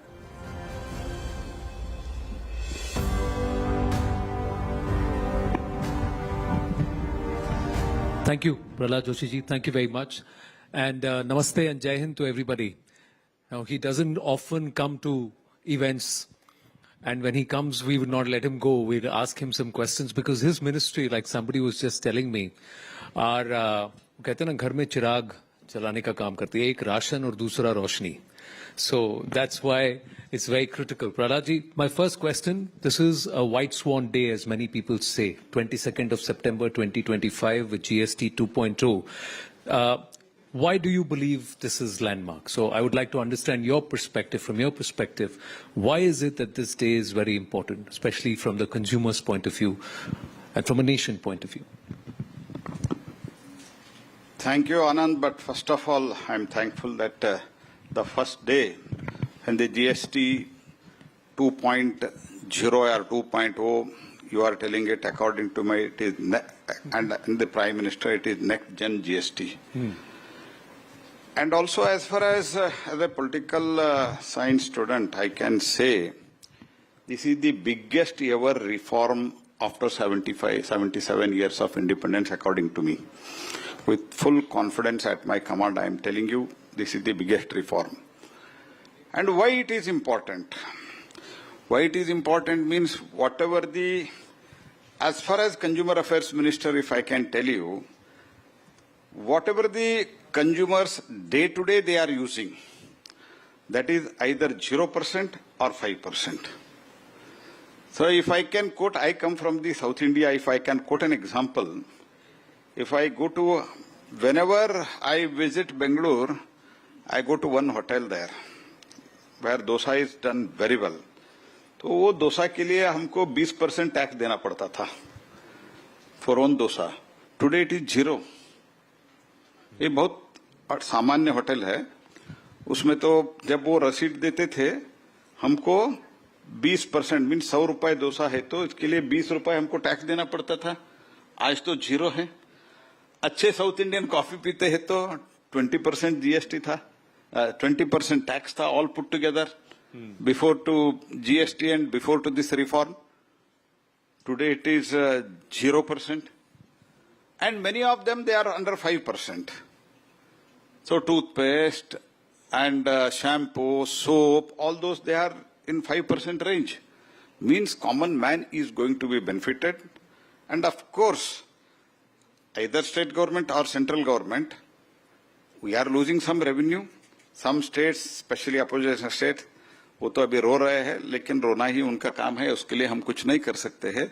लेकिन question क्या है, जब जनता को इतने बड़ी मात्रा में savings होता है, जन परचेजिंग पावर, उनका जो कैपेसिटी है वो कैपेसिटी बढ़ता है. जब मार्केट में बिजनेस ज्यादा होता है, जब बिजनेस ज्यादा होता है, नेचुरली रेवेन्यू भी ज्यादा होता है, लेकिन उसके लिए थोड़ा पेशेंस रखना है और पहले जनता को सुविधा देना चाहिए.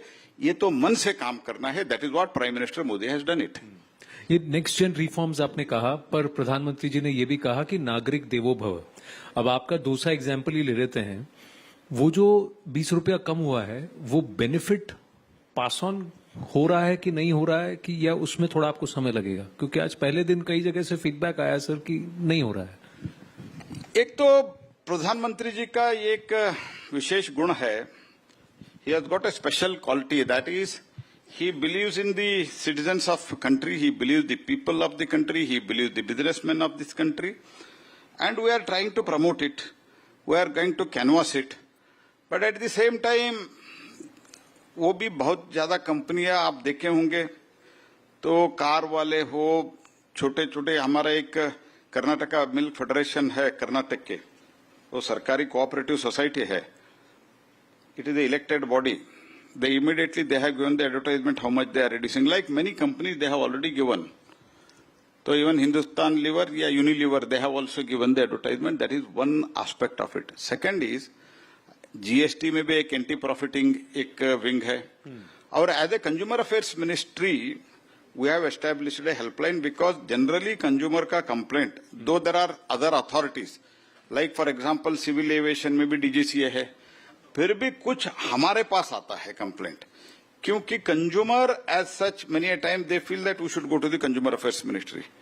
सो we have also made up a system that pre litigation में ही हम तो कुछ हल करने का कोशिश करने के लिए हमने ऑलरेडी किया है.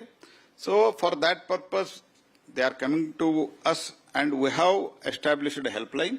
We are also monitoring and as a prime ministry line ministry the Finance Ministry is also doing necessary follow-up, and we see to it that it is passed on to the consumers.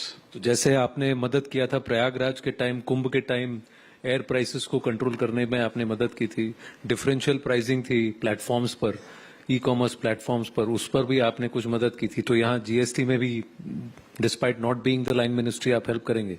ना, line ministry तो वो है, लेकिन मैंने कहा ना consumer is हमारा मंत्रालय का बेसिक काम है to take the interest and take the care of the consumers.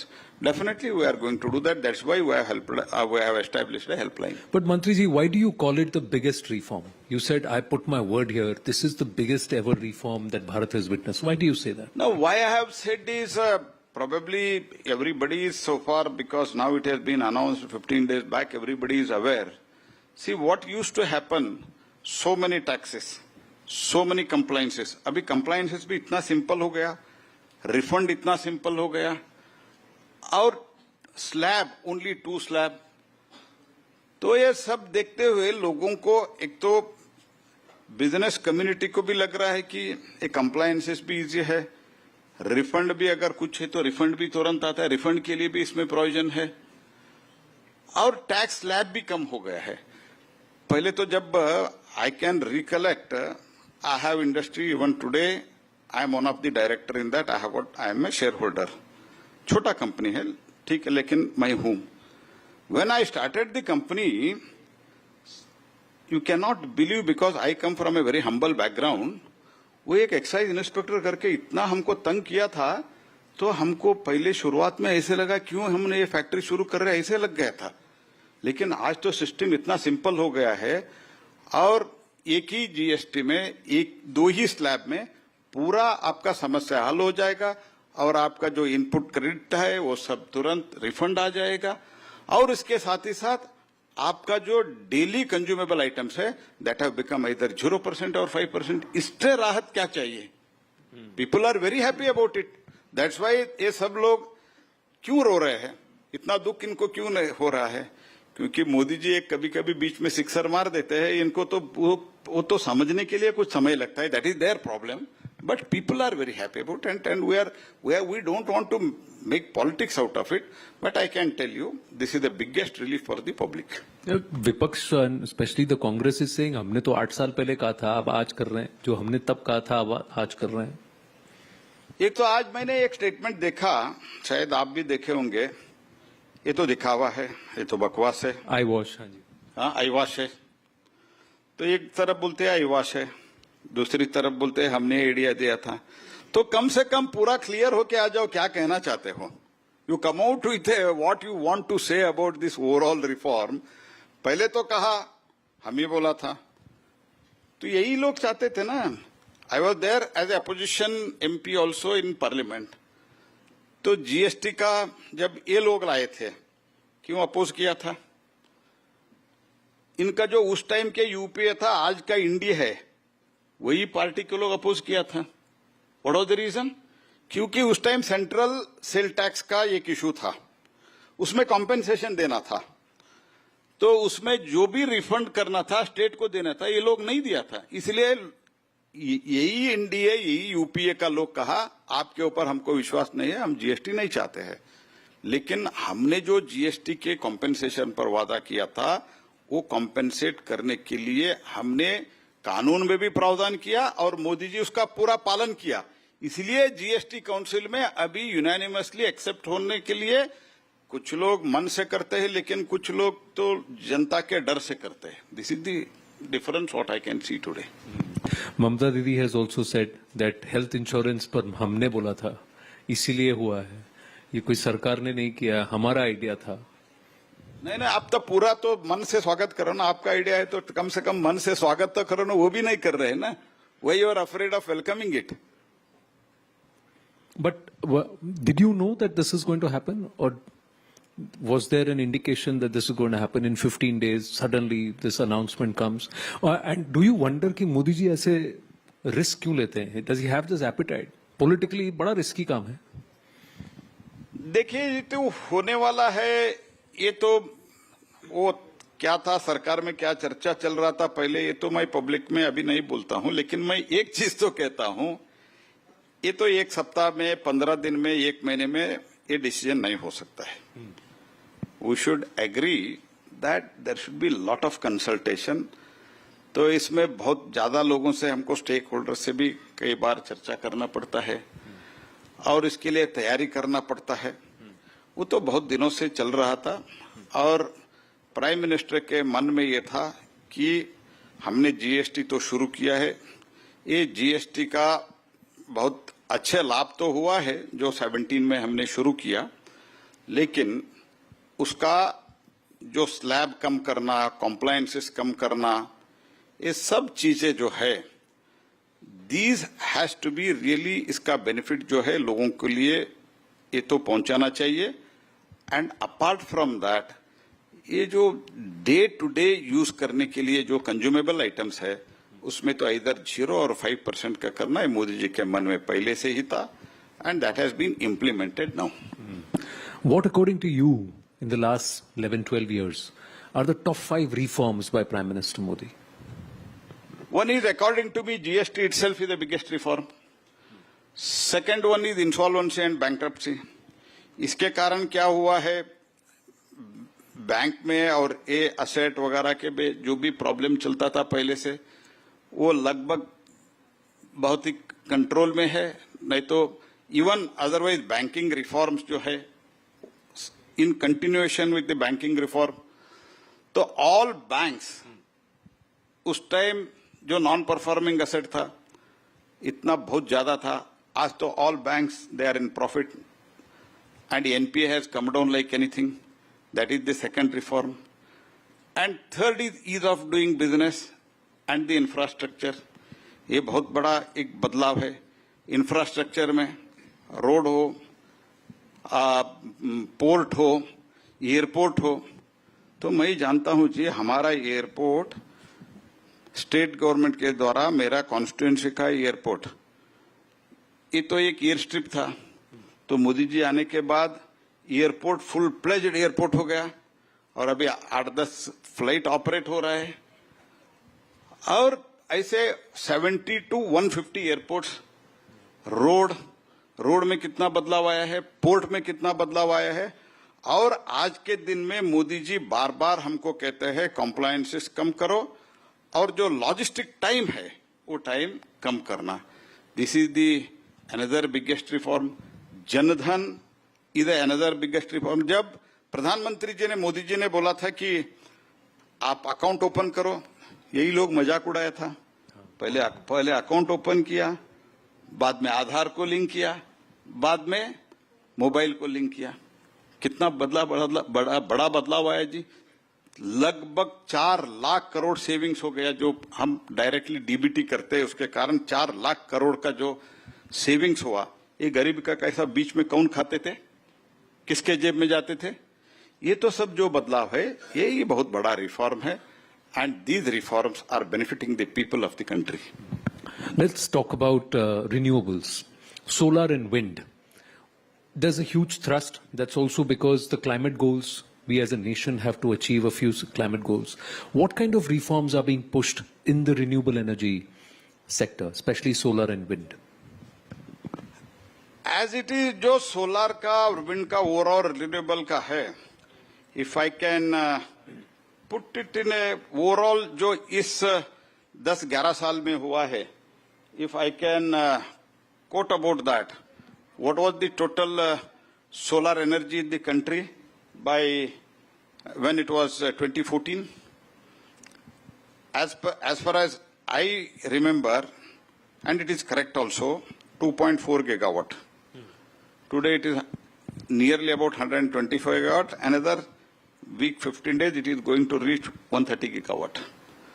So from 2.4 to 130. And 75 gigawatt of the total from the non-fossil fuel source. Today, it is 252. 50% of our target of 2030 is being achieved. And installed capacity, जो प्रधानमंत्री पंचामृत के द्वारा COP26 में announce किया था, by 2030 we are going to install 50% of our energy from the non-fossil sources. It is achieved 5 years in advance, that is 2025 we have done it. And EU का एक delegation आया था, पूरा आप देखे होंगे, पूरा कमिश्नर सब, all the commissioner सब आए थे. And Prime Minister told me to give a presentation to them. जब मैंने एक presentation दिया हमारा ऑफिस में, I had invited them to my office, they were stunned. 10 वर्ष में हो सकता है क्या? लेकिन तो बाकी तो मैं तो ऐसे क्या क्या हुआ है मैं आपको और डिटेल में बता सकता हूं, लेकिन ये तो from 2.4 to 130 it is the biggest achievement. Second thing is module. देश में स्वदेशी मॉड्यूल होता था क्या जी? अभी तो मॉड्यूल हो गया है. How much we have invested in that? 24,000 crores. ये मोदी जी के अलावा और कोई रिस्क ले ही नहीं सकते जी. We make it with viability gap funding. हमने पीएलआई में उनको दिया, और उसके साथ अभी सेल का 25 गीगावाट 28 गीगावाट का हमारा मैन्युफैक्चरिंग कैपेसिटी है, और हमने एएलएमएम लागू किया है. 28 तक इसका शुरू हो जाएगा. और स्वदेशी इनगॉट और स्वदेशी wafer, that we have already started. Trajectory is on, and I am quite confident we will come out with for that also with viability gap funding. And one more thing I want to tell you, wherever the viability gap funding that is in the form of PLI we have brought, that has brought down the per unit cost and overall investment by the cost of the unit has come down by 40%. This is the biggest achievement, and by that the cost of the electricity per unit when it comes down, overall हमारा जो production cost होता है ना, वो production cost कम होता है. So that is the biggest thing what has been done. I am very happy about it. And it is not only another thing, I am taking your little time.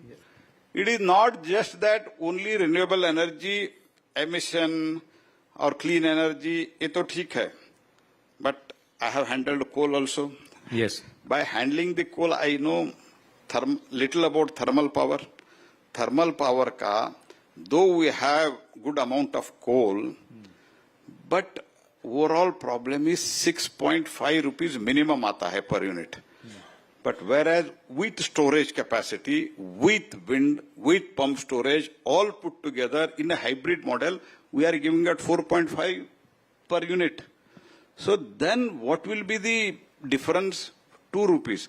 2 rupees difference is a big thing as far as manufacturing is concerned, because one of the major raw material in any manufacturing activities is the power.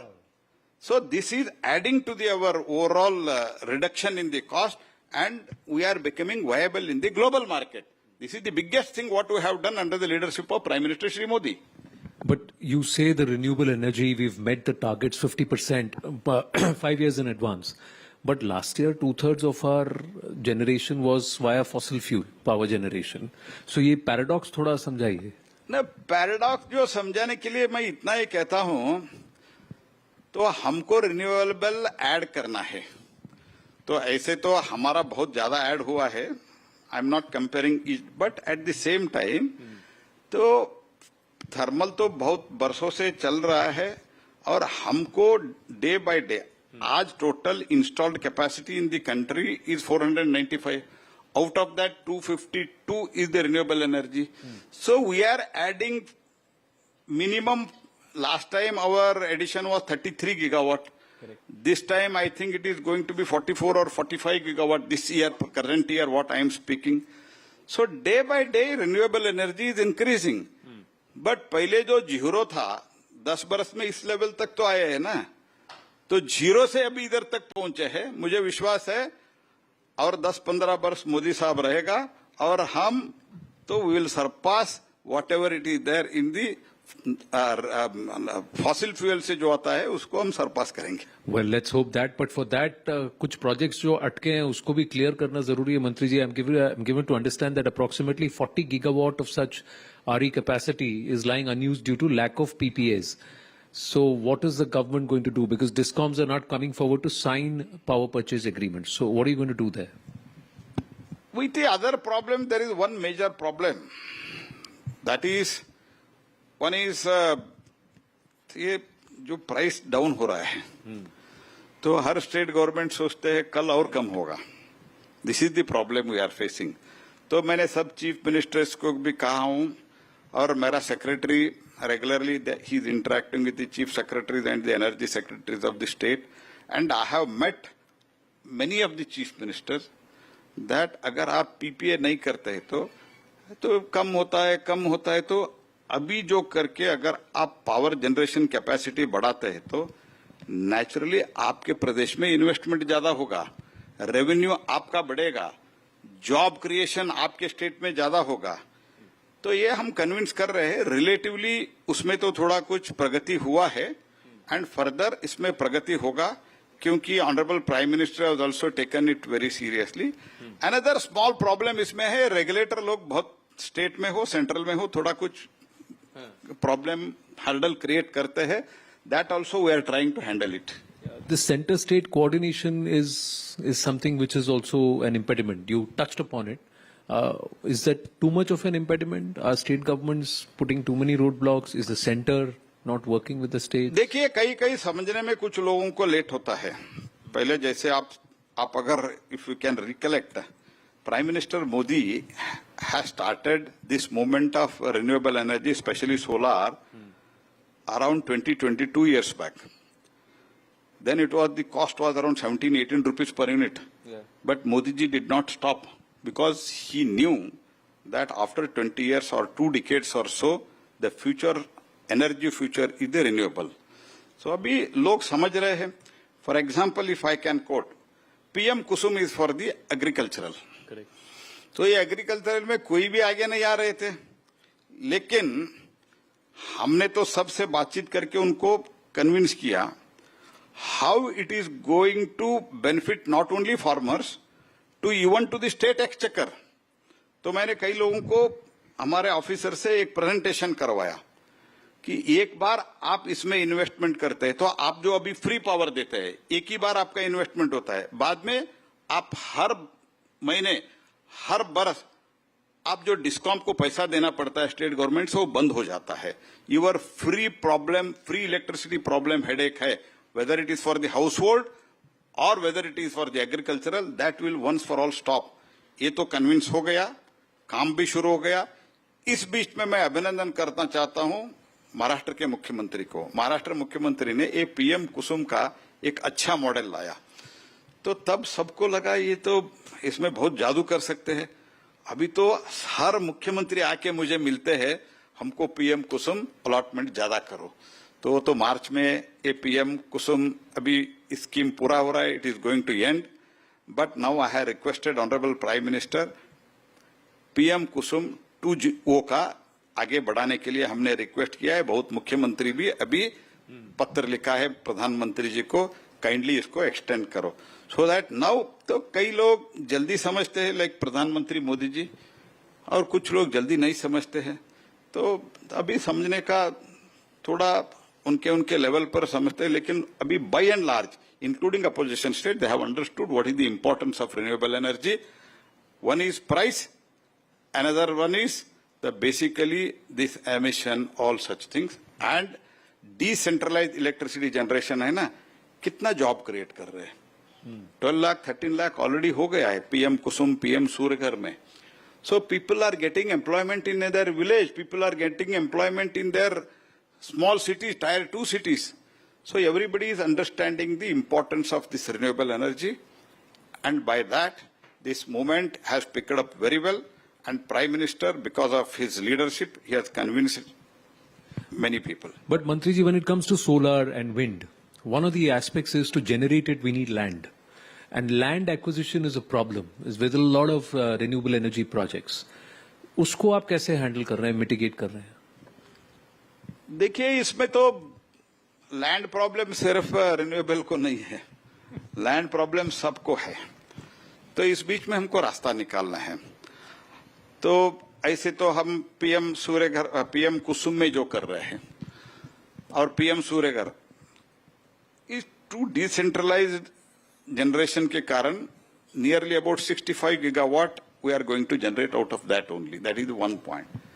Second point, PM Kusum में जहां भी अगर farmers का कुछ land है उसमें कुछ area में if they are not cultivating it, then we are requesting them to give it for the renewable energy, means solar energy. For that we are giving them rent. अभी मैं राजस्थान गया था. राजस्थान में मुझे फार्मर्स आके मिला, किसान लोग आके बोला, हम तो हमेशा मोदी जी के लिए हम बहुत ही we are always indebted to prime minister Modi. मैंने बोला क्यों? हमारा तो बैरन लैंड है जी, लैंड हमारे नाम पे है लेकिन हम कुछ नहीं करते. अभी 30,000 रुपए हमको मिल रहे हैं बाड़े पे. So these are the things, people are also coming forward. Even सामान्य नागरिक, इनका 1 एकड़ 2 एकड़ आधा एकड़ लैंड है, वो भी आगे आ रहा है. तो मुझे लगता है तो ये विन विन सिचुएशन है. That will be solve. Apart from all these things, whenever I am going for the meeting with Honorable Chief Minister, I am highlighting them that you have to work out with the farmers, with the public at large, and also wherever the government land is available, that you may kindly make it at least on lease basis, long lease basis for the private entrepreneurs, so that your energy problem and your energy cost and energy headache will be considerably reduced. This is, people are getting convinced now, that's why we are moving fast. This year we have, as I already told you, this year we have already added 23-24 gigawatt. Ji. And this is the ever highest in a single year. And another 20-25 we are going to add this year. Oh, fantastic. Now, you wear two hats. So, हमने रोशनी की बात की, अब थोड़ा ration की बात कर लेते हैं. 2-3 questions, sir. One is this one nation, one ration card. How is the implementation progressing, and especially with the migrant workforce and population? Is the implementation on track? Are you monitoring it? See, I can tell you one thing. One nation, one ration card. One nation, one grid. One nation, one subscription. ऐसे तो one nation जो मोदी साहब ने बोला है, ये सब one nation तो डर जाते हैं ये लोग. तो जब हम one nation one ration card जब इसका भी शुरू किया था तब भी इसका क्रिटिसिज्म हुआ था, लेकिन 187 crore transaction one nation one ration card में हुआ है। तो जो भी अगर समझो, मैं कर्नाटक से आता हूं, मैंने पहले भी जैसे कहा, बेंगलुरु में इतनी बड़ी मात्रा में अलग अलग राज्यों से लेबर्स है, they are all availing the free ration Pradhanmantri Garib कल्याण अन्न योजना में। तो हर व्यक्ति जो उधर आ रहा है, they are availing this facility of ration card, which is technologically driven, 100% ration card. ये डिजिटाइजेशन का जो मजाक उड़ाते थे ना, I am telling you today, 100% ration cards are digitized today. Wow. And 99% of the beneficiaries, they are Aadhaar linked and digitized. So things are changing, and that is the leadership of the Prime Minister Modi.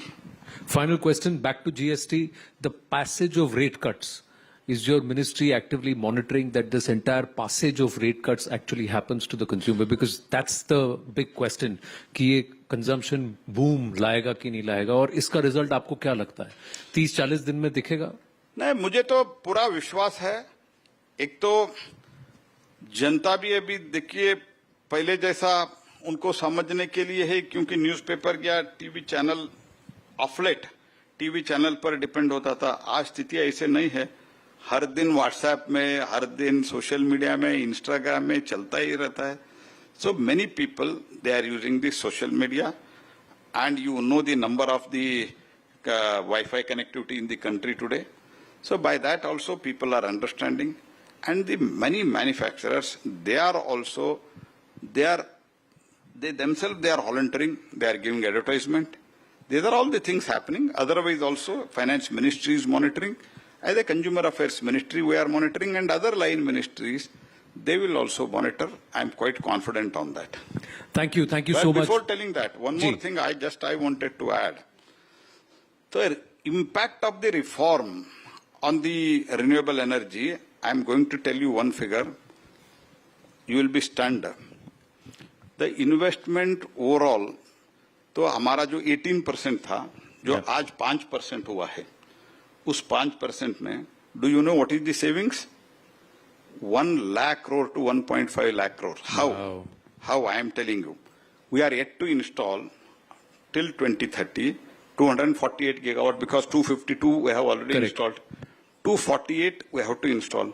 For that 248 gigawatt to install, the overall savings per megawatt will be nearly about 25 lakhs. Wow. So that will, overall it will bring down 1 lakh crore to 1.5 lakh crore in the country. So this is the Modi has given to the renewable energy and overall to the energy. तो जो आरी पे है उनका बिजली का bill कम होने वाला है, होगा? हाँ, per unit cost भी कम हो जाएगा जी. Per unit cost again it is going to be reduced. Fantastic. That is what Mr. Devendra Fadnavis was telling yesterday, that this year they are going to regulator to reduce the cost of the energy, not only for the consumers, even to the industries. तो GST से रोशनी के bill में भी बचत हो रही है। हाँ, रोशनी ज्यादा होगा और बचत भी ज्यादा होगा। Mantri ji, I just want to use this opportunity to also commit to you and to our viewers that here at Network 18 we are not stopping with this reforms reloaded. What we are trying to also say कि अब भारत की बारी है. So we are I would like to use your good office and your permission to also unveil a new campaign, a mission that we are also going to move on. And I'm going to request Rahul to just please come here as we play out the AV here. It's called India Ab Bharat Ki Bari, and with your permission I'd just like you to have a look at.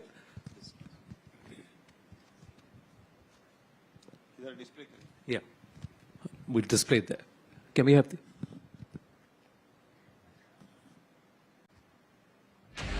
यही समय है, सही समय है, भारत का अनमोल समय है। कारोबार को और आसान बनाएंगे, निवेश को और आकर्षक बनाएंगे। असंख्य भुजाओं की शक्ति है, हर तरफ देश की भक्ति है। विकसित भारत के लक्ष्य तक पहुंचने के लिए हमें आत्मनिर्भरता के रास्ते पर चलना ही होगा। तुम उठो, तिरंगा लहरा दो, भारत के भाग्य को फहरा दो। जो हम देश में ही बना सकते हैं, वो हमें देश में ही बनाना चाहिए। गर्व से कहो, ये स्वदेशी है, तो आत्मनिर्भर भारत का सपना पूरा होगा। इंडिया, अब भारत की बारी। यही। Thank you, sir. Thank you so much. Thank you.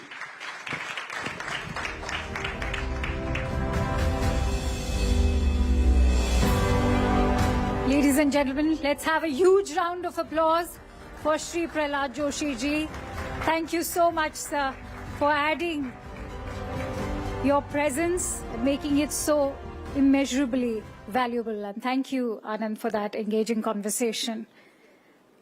Going to request everybody to please remain seated. We have more conversations, engaging one, riveting ones for you. And we will also have the Union Finance Minister grace the event in just a bit. So as GST 2.0 reshapes India's tax landscape, the focus now is on the next wave of reforms that can drive growth, of course, investment and global competitiveness as well. To explore what comes next, let's also welcome Shireen Bhan on stage once again. And joining her for this discussion is the visionary strategist behind India's G20 agenda and former CEO of Niti Aayog, Shri Amitabh Kant. Thank you so much for gracing the event. Let's have a huge round of applause, ladies and gentlemen.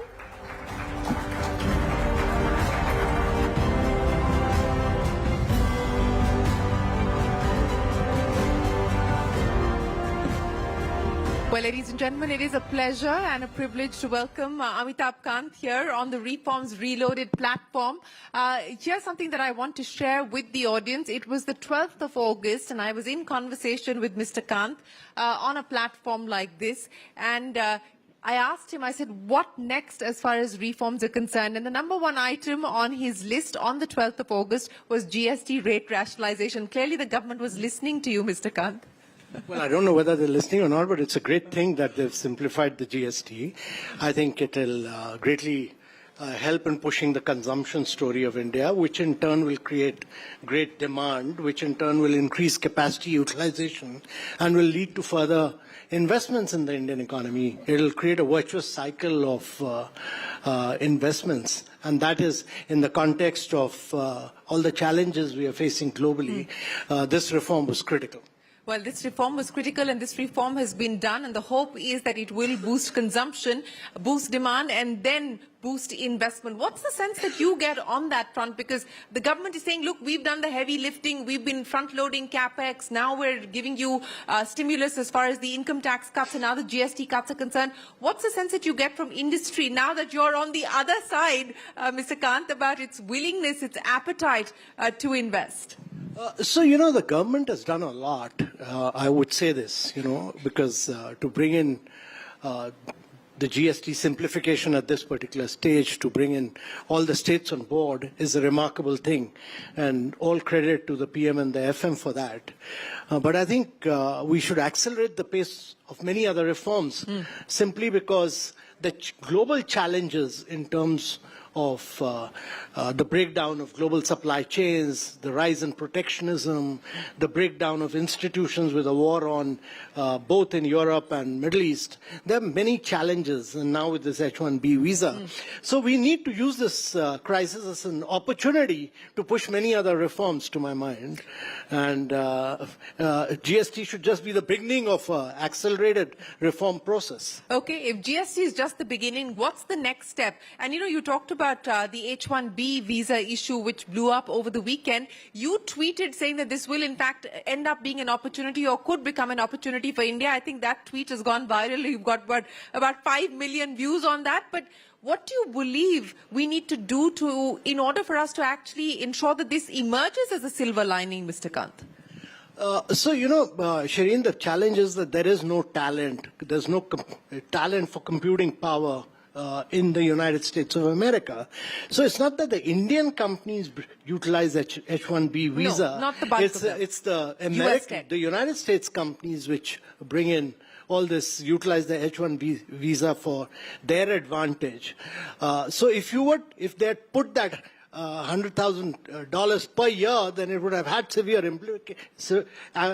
huge implications. But now that they've clearly announced, backtracked and said that it's only in the initial period and not for students studying in the United States, I think my analysis is that this will, over a period of 6 years, it'll work out to a very marginal component, which will then get passed on to the consumer. But it opens up the opportunity for a lot of American companies, because there's lack of predictability and consistency of policies. It gives you an opportunity to open many more GCCs, and it also lead to a much more level of outsourcing for these companies, because simply there is no talent available, and you need talent to be able to do this. So India should be a beneficiary of this. My view is that India will benefit out of this. You do think that India will benefit from this, but since we're talking about the next steps, Mr. Kant, quality control orders, I think that has been one of the issues that industry has been talking about as a constraint. In your view, is there a need for a big review or a dismantling even of quality control orders in the way that they're being implemented at this point in time? So quality control orders, we've had an excess dosage of them. We've had about QCOs imposed on over 760 odd items. If you're doing it on the end product, I'll understand. But you're putting quality control orders on inputs and components, and you're making it difficult for medium and small industries to do production, and it is having severe implication on their livelihood, their survival. And I think all QCOs need to be reviewed, and at least all QCOs on inputs need to be eliminated, because it'll make it very difficult for India to be competitive. It'll make it very difficult for India to export, and therefore my view is very strong review of QCOs. It is licensing by the back door. And it is a very, all QCOs have been brought in under pressure by industry lobby groups, which is doing huge damage to India. Okay, so a quick review and a big elimination review. on all inputs. On all inputs. Yeah, because you're making the end product very expensive then. Okay. And you're basically making your country non-competitive in the global economy. So from that perspective, if we are talking about making India more competitive as well as integrating India into the global supply chain, GST done, QCOs you believe work in progress or needs to be work in progress with a certain degree of urgency, what else? So first and foremost, let's look at what all government has already announced for quick implementation. First and foremost, I think the labor laws, because they're already passed by Parliament, over 22 states have already approved them. So just implement the labor laws, which will enable you to do size and scale of manufacturing. That's critical. Number two, the government had some time back announced, 2 budgets back announced that it will remain in only 4 strategic areas, and also said that it will disinvest 2 banks, 1 insurance companies. We need to get disinvestment and asset monetization back central stage. And that's important because I believe that India can grow over a long period, 3-decade period, at 9 to 10% per annum, which is what our ambition is of the Prime Minister to create a Viksit Bharat. It's a very ambitious task, so you need to bring free enterprise center stage. That's critical. So push for that. Thirdly, I think in the context of H-1B visa, you need to create good, really smart urbanization in India. And the budget this year had announced a 1 lakh crore for urban renewable fund. Now, that needs to be implemented ASAP so that you clean up your cities, the garbage. There should be a massive competition among cities after cities, and at least create 25 cities in India which are, on par with the best in the world. This can be spurred through this 1 lakh crore. Government has already announced intention in the budget. Push for implementation. The fourth is the government has announced in the budget itself the clean tech mission. Now, India is importing 85% of its solar, 75% of its electric components, 80% of its batteries. So get that clean tech mission announced, because then you will start working on batteries, EVs, solar, wind, all that is critical. And the last I would say is that you need to also push for the government needs to push in a very, very big way right now skill development, because your demographics are in your favor.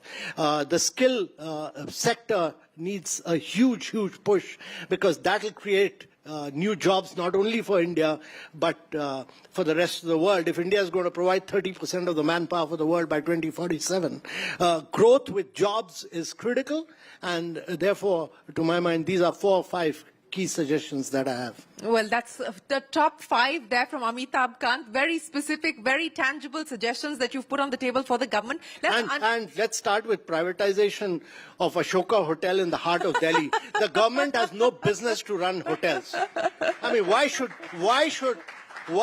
the government of India run the Ashoka Hotel is the basic point. But you've been in government, sir. Why is it that we haven't been able to disinvest Ashoka Hotel? We had at that point of time privatized 18 hotels. Ashoka was also put out.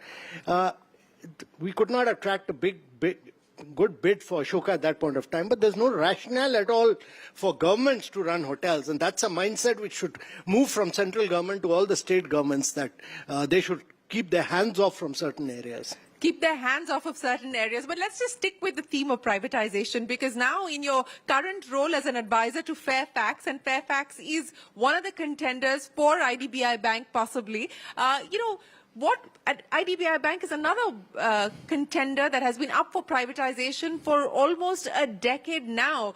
So do you feel the government is hoping that it will get done this financial year? Are you feeling confident that it will get done this financial year? I'm optimistic about it, and I hope it happens early, because we should not allow fatigue to set in. These things happen at a particular moment of time, and the earlier you do it, the better it is for the government, better it is for India.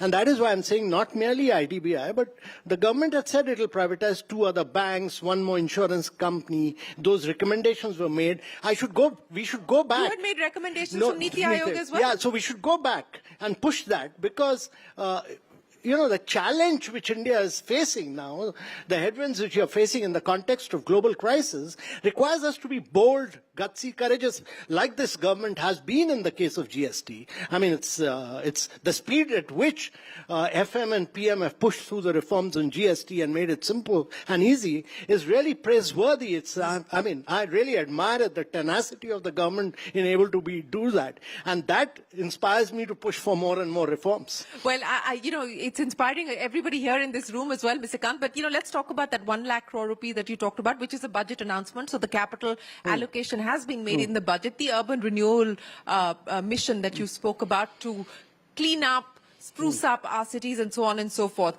I mean, we're talking about cities like Gurugram, and every day there are people tweeting about the problems there in terms of the garbage and so on and so forth. I mean, what will it finally take to get to execution? Forget the capital allocation. Well, how do we execute these projects? How do we execute these missions? I agree it's important, but what will it take to get it done?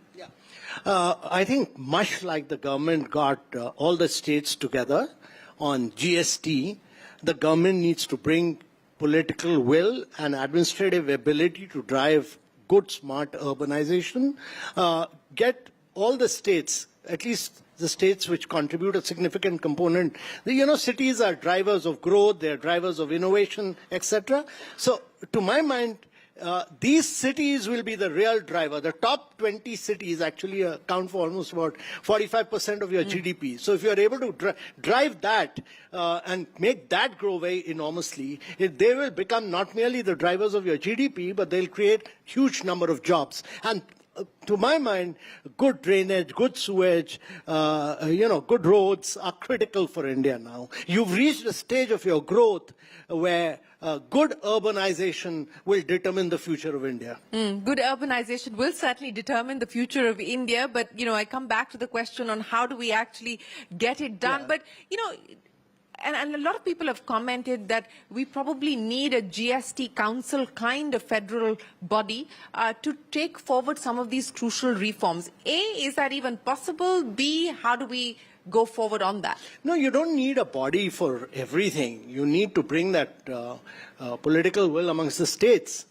Because India is a very large country, so the chief ministers also need to take responsibility, much like the chief minister of Maharashtra or the chief minister of UP. They've really improved the quality of infrastructure in a very, very big way. You see the transformation in Mumbai, or you see the transformation in Pune, or you see the transformation in Nagpur, or you see the transformation in Uttar Pradesh. The roads, the expressway, the highways, the shape of Lucknow has changed. So all this should inspire many more states to push for it, and definitely Gurgaon needs to be cleaned up totally, improved radically. But one more point, Shireen, on the, since we were talking about many things in the coming days, one critical thing I think is the announcement in the budget which was made for deep fund of funds. Yeah. Because research and innovation. So the fund of funds is critical for India.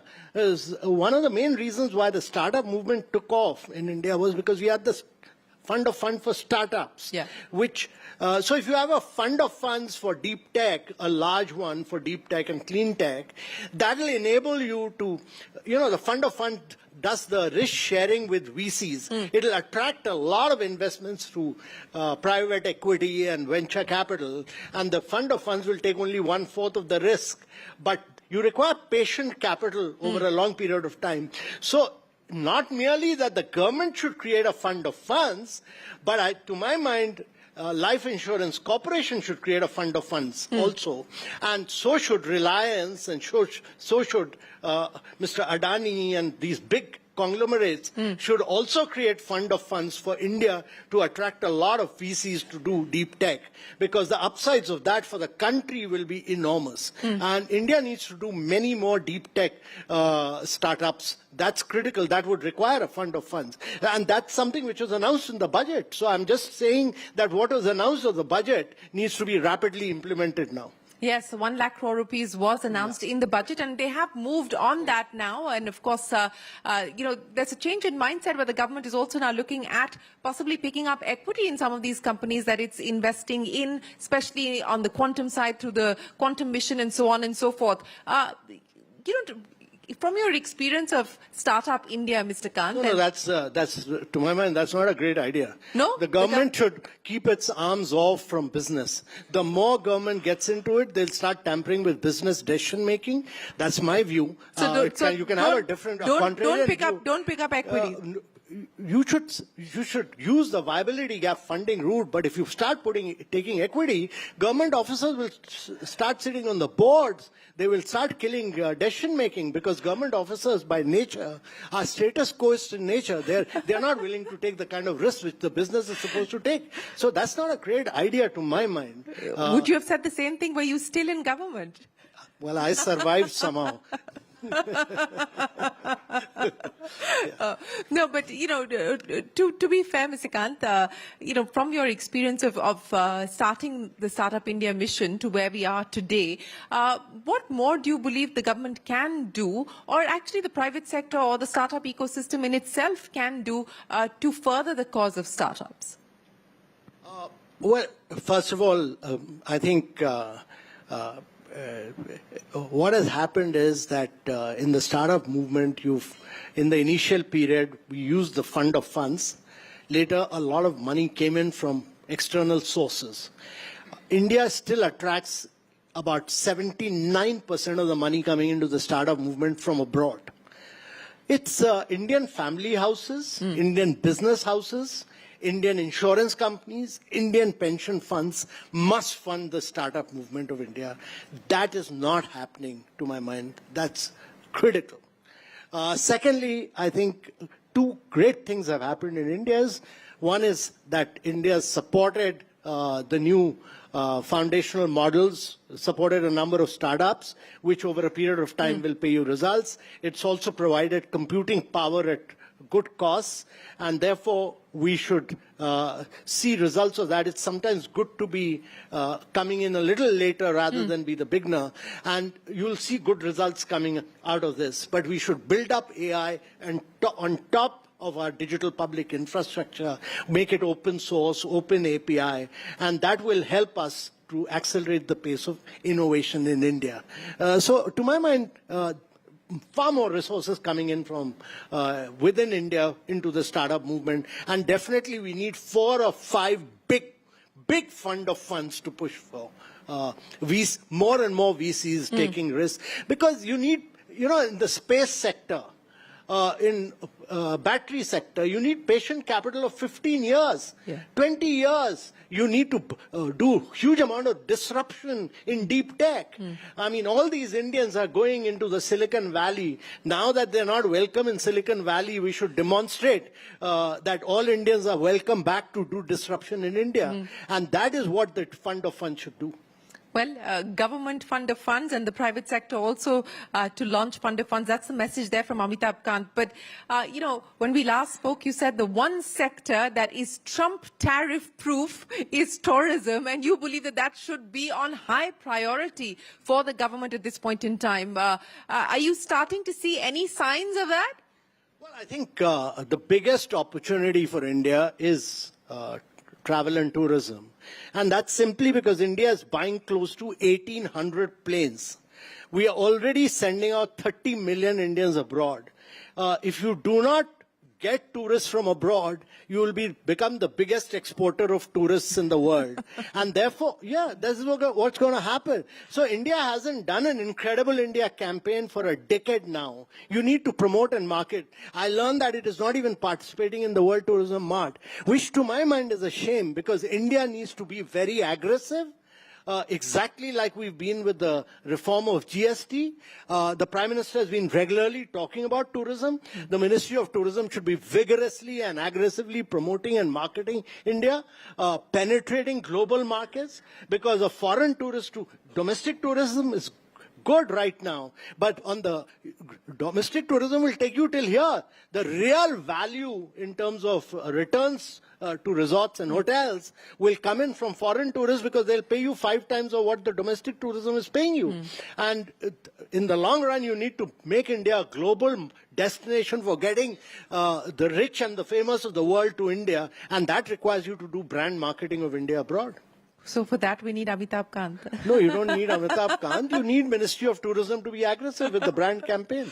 Yes, most certainly. But, now that you're on the private side, sir, and you're dealing with the private sector, you talked about bureaucrats and the fact that many, I wouldn't generalize, but many, as you point out, have a status quo mindset. How different is the private sector? Well, the private sector's job is to create wealth. I think that spirit of enterprise and the spirit of making, the Prime Minister set a great ambition. $4 trillion to a $30+ trillion economy by the time in 22 years. I mean, that requires you to do scorching pace of growth. Very few countries in the world have been able to do it. Japan, Korea, China, that's all. 108 countries caught in the middle income trap right now.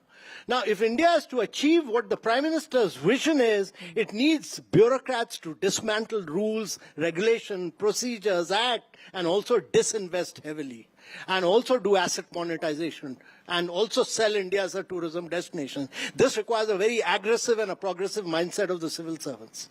You know, Mr. Kant, you're talking about an aggressive mindset of civil servants to take some of those decisions that have been long pending that you spoke of. But as we look at the global environment, and you know, one of the things that we spoke about, and again, that's something that we've seen positive action on. You said that India must re-engage economically with China, and we've seen both sides take tangible steps to do that. What do you make of this thaw in the economic relationship as well as measures on both sides to re-engage? Well, you know, my view on this is very simply this, that we import about 130 billion worth of goods from China. We import. We are by doing that, we are creating jobs in China. We should get Chinese companies to do joint ventures with Indian companies. Don't give them more than 49%, but you need Chinese companies, especially to manufacture in India. I'm saying this simply because the world had lost its art of manufacturing. If you look at the top 20 American companies, all of them are manufacturing 95% in China. Read this book, Apple in China, you'll realize this. So they are all creating jobs in China. Now you want to do component manufacturing, you want to do machinery manufacturing, you want to do input manufacturing, you'll have to get these Chinese manufacturers to manufacture in India, create jobs in India. That's important to my mind. And China, even at the worst of relationship with Taiwan, got the Taiwanese to invest in China, got Japanese to invest in China, in the worst of relationship. So to my mind, instead of importing, manufacturing in India is critical. And get the Chinese companies to ensure that technology is passed on to Indian companies, and that's why get them to do JVs with Indian companies. So what would Swadeshi mean in a contemporary India? What is the Swadeshi model that India should prioritize today? Well, Swadeshi to my mind would mean that you make in India, you do startup in India, but be a part of integral value chain. You penetrate global markets. You can't be selling only in India. You have to sell to the world. You'll get 10 times more prices. You have to be a very, very integral part of the value chain, despite the protectionism which Trump is preaching to the rest of the world.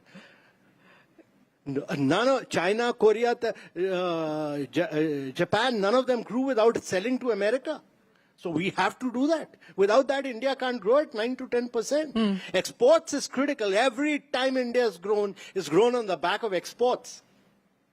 But it's becoming an increasingly challenging environment as far as exports are concerned. There are many challenges. We'll have to face those challenges head on and become productively efficient. That's why when I talk about free enterprise, when I talk about disinvestment, when I talk about privatization or asset monetization, I'm saying this because the productivity levels of India have to improve. Trump has given you this opportunity to become far more competitive. He's given you the opportunity to become far more productive.